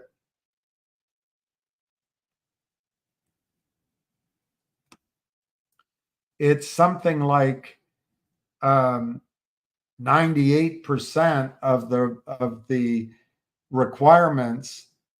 Each share of stock at a prime broker unsettled, you have to maintain capital requirements or collateral. You have to pay the cost to carry, and you only can take the proceeds from the sale out once either your collateral is so big you can start taking some out, or once you close the positions. But if you've got 5 million there and they do this reverse, which they will, you only need to leave probably 100,000 in. You can take 4.9 million out without a closing transaction, without paying taxes. And that pays for a lot of expensive dinners at Aubrey's advisors headquarters. That's all in my opinion. So that's the negative of the reverse split. On the other hand, there will be day traders, there will be real shorts, there will be Ionic and those guys that are trapped. So there could be a little bit of a squeeze. But anyway, Denard, my answer is over the next, let's say 1 to 6 weeks, I think you're going to hear a lot of news about Logic.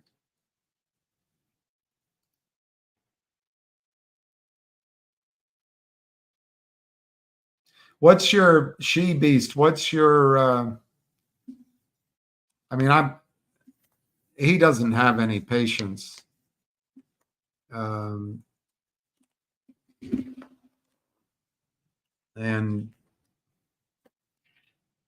I can ask him, what's your, well, you put it there, what's your Twitter tag?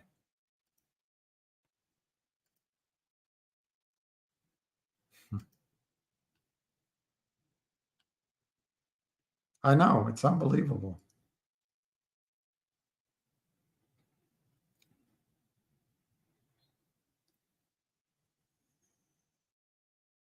Thank you for calling, Mojo.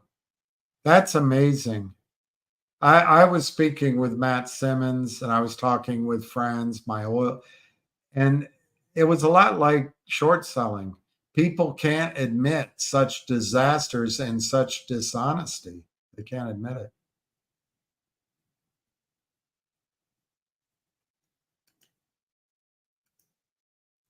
Am I holding the head because of the?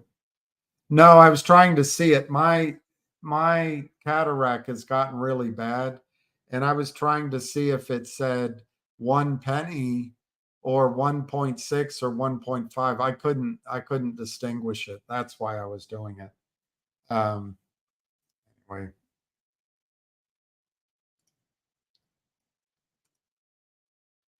Tony Hayward. Tony Hayward. That's who. Nunya, Tony Hayward. I have no respect for him. No respect for him.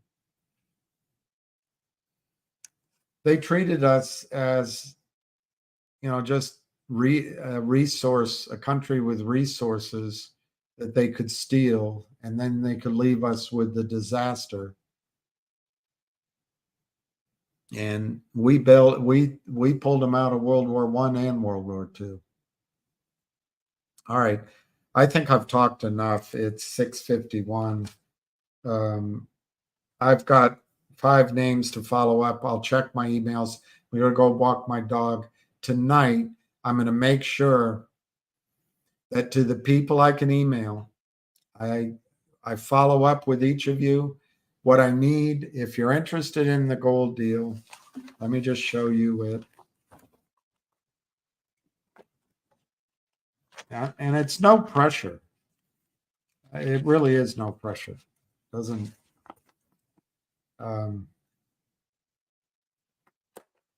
I'll send this. I think I have it in email form, but I just don't want to put it out there so these jerks that come after me have it. But here's the gold bars they've recovered. These are very small, but they've done that in the laboratory. This was written in January, and like I said, the company got a buyout offer, so it delayed everything. Luckily, in my opinion, the shareholders turned it down. I'm not allowed to give this out publicly. I can give it to people with permission from the guy who wrote it, to people who are seriously interested in investing, but I can't just pour it out over the airways, so I'm not going to do that. But it's Nevada. It's 4,200 acres. It's located over a felsic sand gold zone, and it's in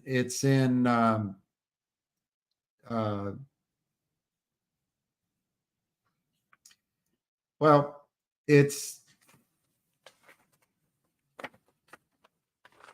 I don't have the map. It's better to say it's next to the Carlin Trend. I don't have the map here, but the Carlin Trend is what took Newmont Mining from a penny stock to one of the biggest mining companies in the world.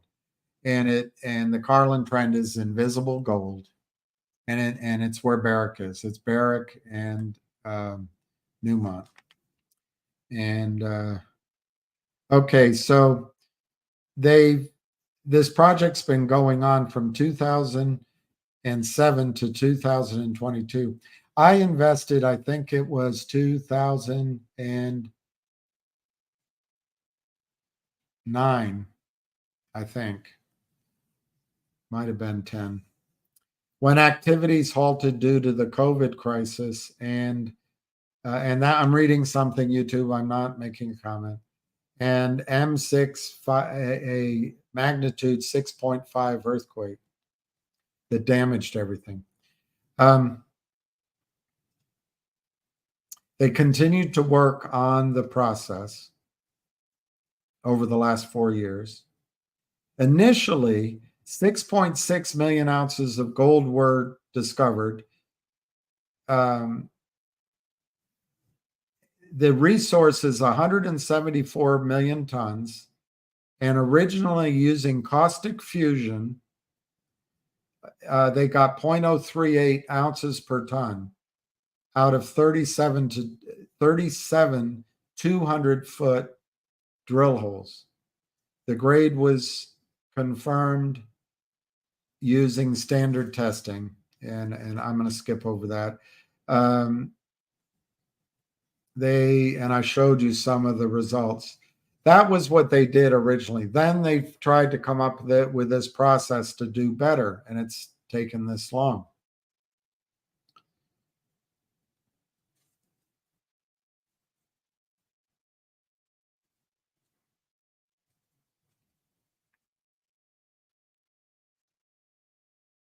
Okay, so there's a refractory coating, which is different than the Carlin trend. That's like an M&M. That's like when you put it in your mouth, you have to melt the outside part to get to the chocolate inside, or it's like a golf ball inside, baseball. Anyway, so they have to take that coating off. And I'm not going to go through his secret sauce here, but he now can do it. And he's been doing it in the lab, and they've been doing it at 0.2, not 0.038, 0.2 ounces per ton, which if you take 174 million tons times 0.2, it's 35 million ounces of gold.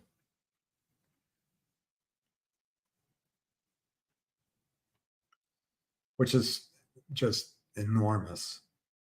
And it's in two zones that if you look from the air down, the one zone's north, the one zone south, there's a lot of space to connect them, and they can double the amount or more by drilling to 400 feet. So it could be double, triple, quadruple this amount of gold. It's amazing upside.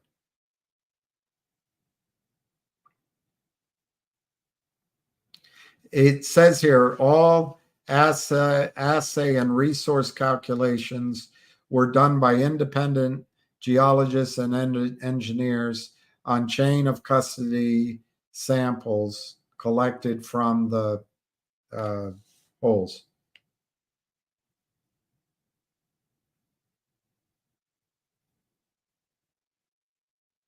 And the last sentence, this is his proposal to raise $5 million. They're going to build this pilot plant. The pilot plant uses his technology and is scheduled for construction, operation, and gold extraction in 2024. I would say it slipped to the first quarter of next year, but anyway, that's that.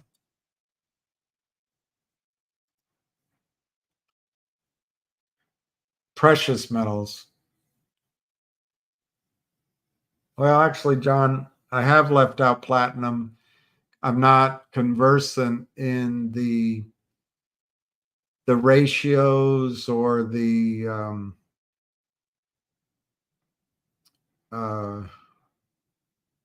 I'm not as conversant in the comparisons, but I think platinum is really cheap, and I think you should own platinum. And platinum, like silver, they have uses, both do, in war. Silver has a lot of uses in medical fields and for antibiotic and other things like that. Silver has a lot of uses. And we just, when we're done, we throw it away. Gold, we don't do that. We collect the gold, we retrieve the gold. But yeah, platinum, I can't add much to your thought except to say that I agree with you that platinum, there's one guy I follow and he says you should own platinum.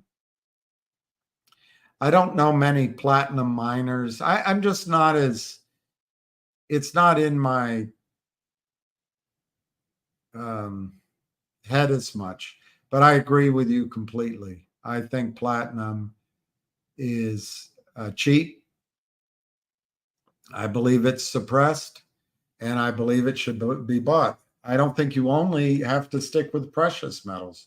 I think copper, although it's up since I mentioned it months ago, but I think copper, somebody on here asked me either about tin or aluminum, and wow, was he ever correct about that?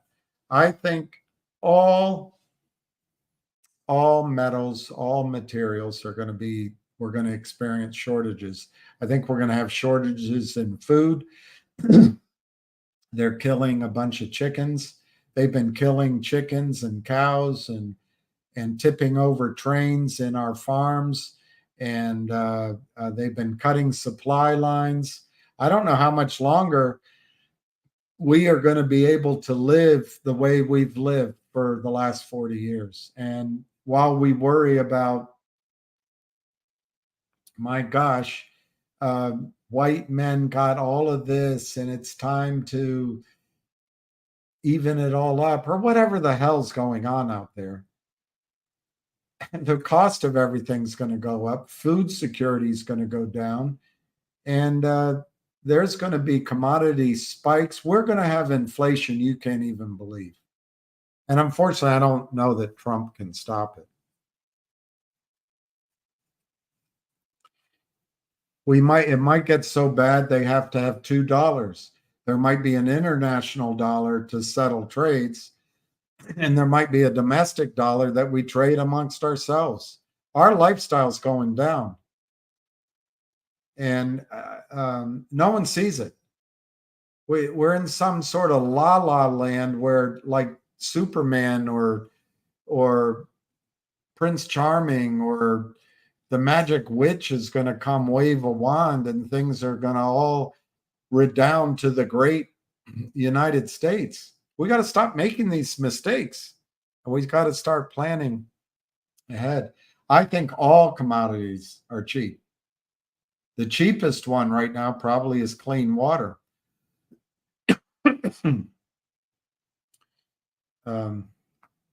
Natural gas is bloody cheap. Problem is there's a lot of natural gas behind pipe, and it's very hard to store.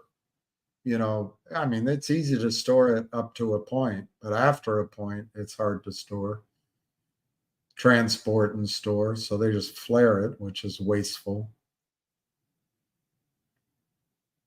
Yeah, I like platinum, John. I really do. I think it's tremendous. And I'll try to I'll try to find some report that I can talk about. I'll just admit to you that I'll be taking whoever authored that report's point of view, because I don't know much about it. How much longer, Ham? I'm not Ham. Finger GTI DJT. I don't know how much longer for what. I think Finger is on the verge of several announcements, and it's going to go from roughly $3 to roughly $6. It's going to double. It could do more, but I think Finger is going to double in price over the next short period of time. It could be weeks, but let's say 2 quarters over the next 6 months. It'll double and it'll stay there and it won't ever come back down.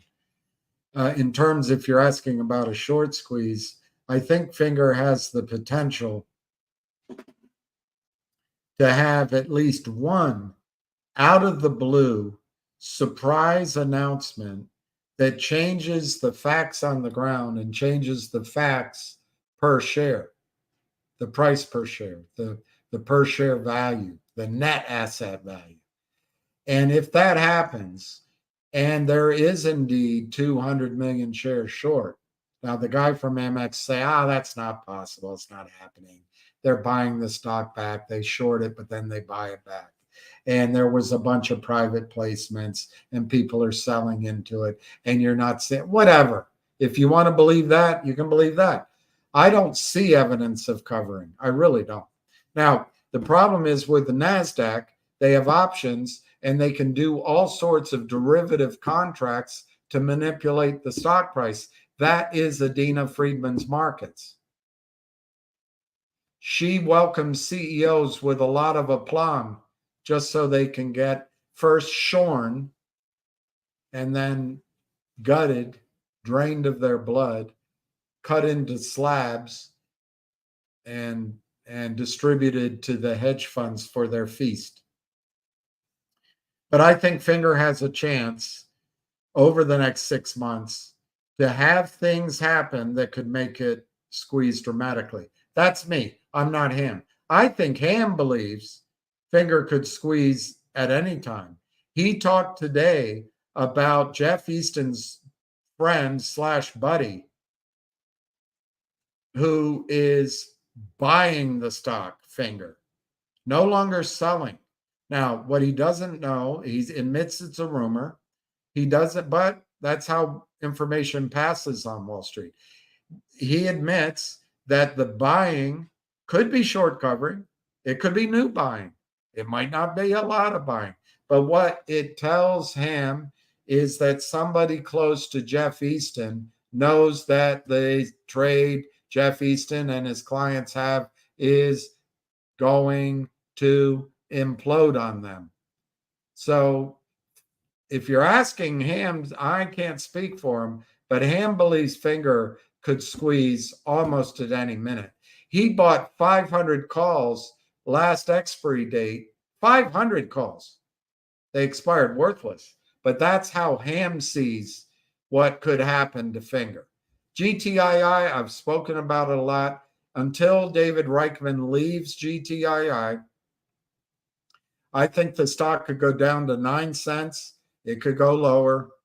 I'm not saying it will, but it's not going to squeeze. It's not going to do anything that's going to make it a stock that you should worry about day by day, call by call. So how much longer in GTII? If Reichman's in, it's never going to recover. Now, if Reichman leaves and we can change the facts on the ground, bringing in companies that add net asset value, and we can be transparent and we can be clever, and I can't tell you all the strategies I would use. I think GTII would take about 6 months to get up from its ass to $5, $10, $15 a share. Could it squeeze during that time? Sure. Could GTII squeeze now? And even with Reichman in place, maybe. If Alpine, as you know, if Alpine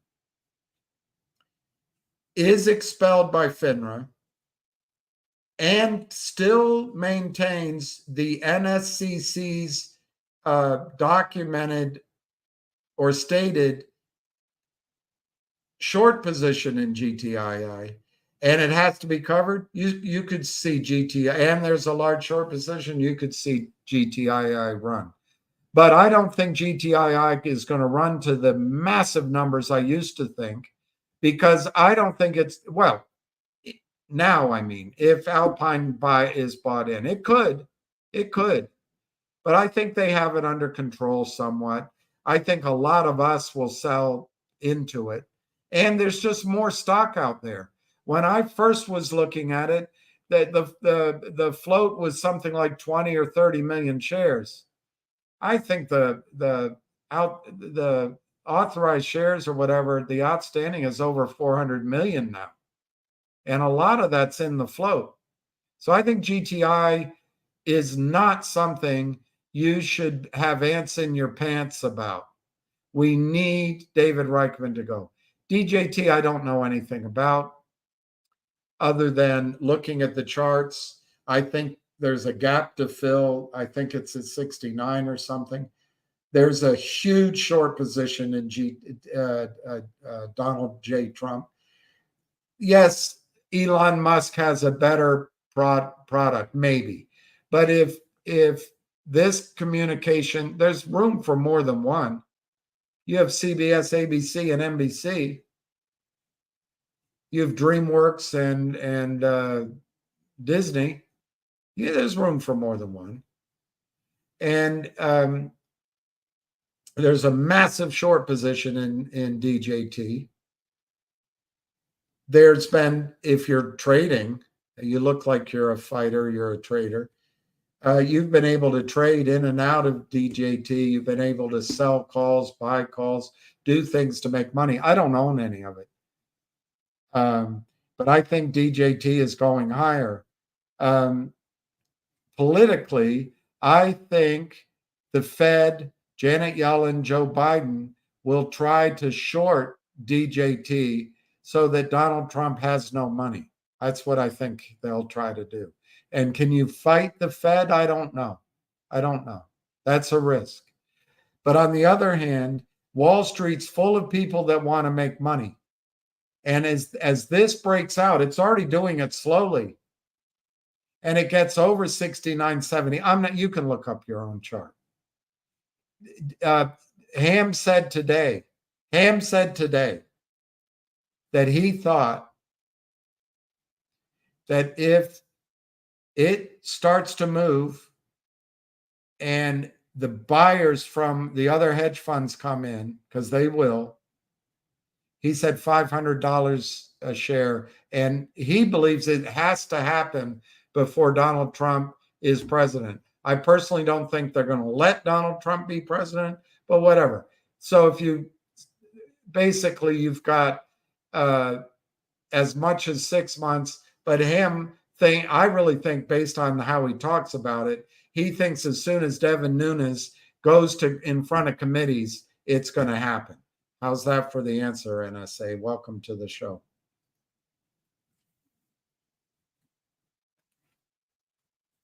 Yeah, we went through the 10K. Let's see if Finger has announced.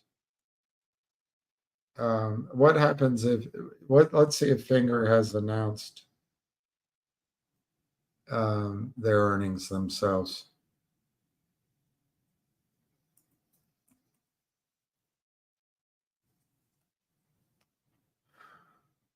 No, press releases. No, Finger hasn't put out anything. We read the 10K earlier. DJT will tower over them all. It's very good. He owns Trump Tower. Yeah, but NSA was asking when.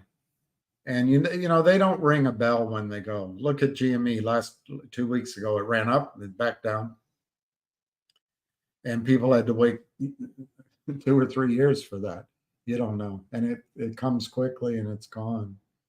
It's like that wow signal from outer space. They saw it once and I haven't seen it again.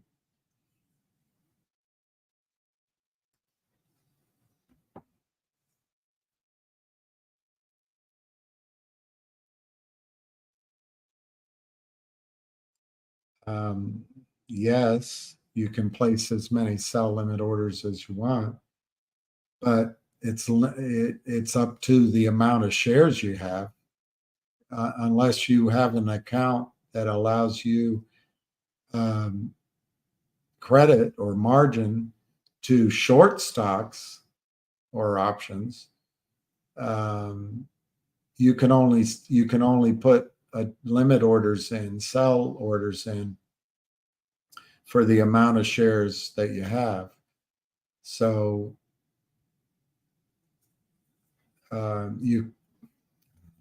so just to take your question literally, yes, you can place as many as you want, but the limit is, unless you're a special person, a big fund or something, or a counterfeiter, if you're just retail like the rest of us, you're limited in your ability to sell based on how many shares you own. I'm leaving out complicated strategies with options and hedging, but basically you can only sell what you own. Thank you, Moody Waters. Oh, Are those all dogs or just one dog?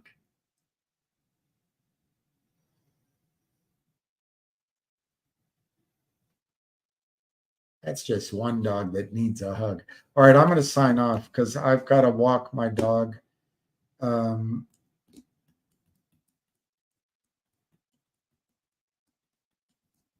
think I'll bring dinner in because when I make something, it doesn't give me enough energy. And I'm going to work on the gold company tonight with the goal of contacting each of you that showed interest of any kind.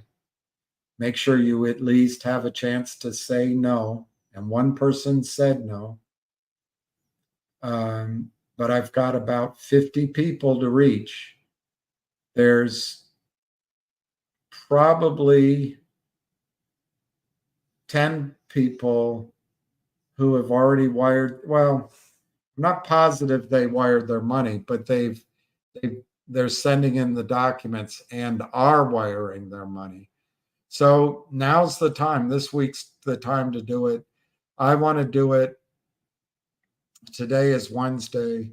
I'd like to really march through it tomorrow, Thursday, so that by Friday, every person that's interested has given me the amount that they're willing to do.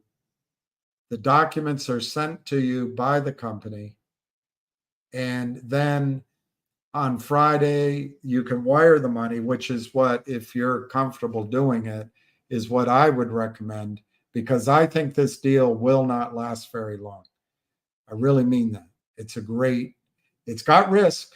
Doesn't mean it's going to work, but this is an extraordinarily attractively priced deal.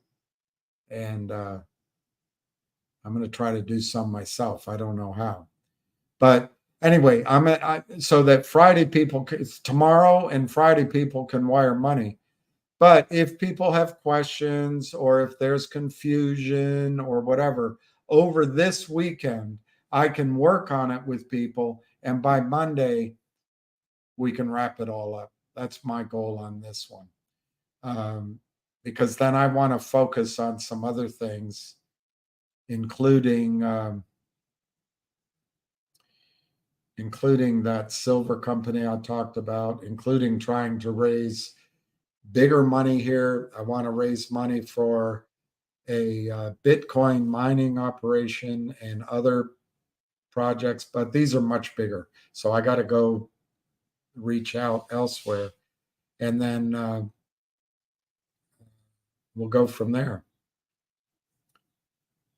Oh, one dog with a teddy bear. Oh, I see the teddy bear's upside down.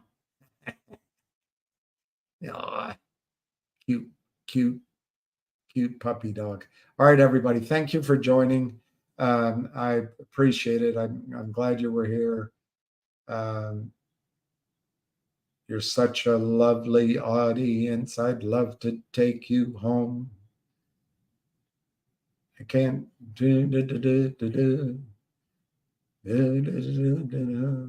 We're Sergeant Pepper's Lonely Hearts Club Band.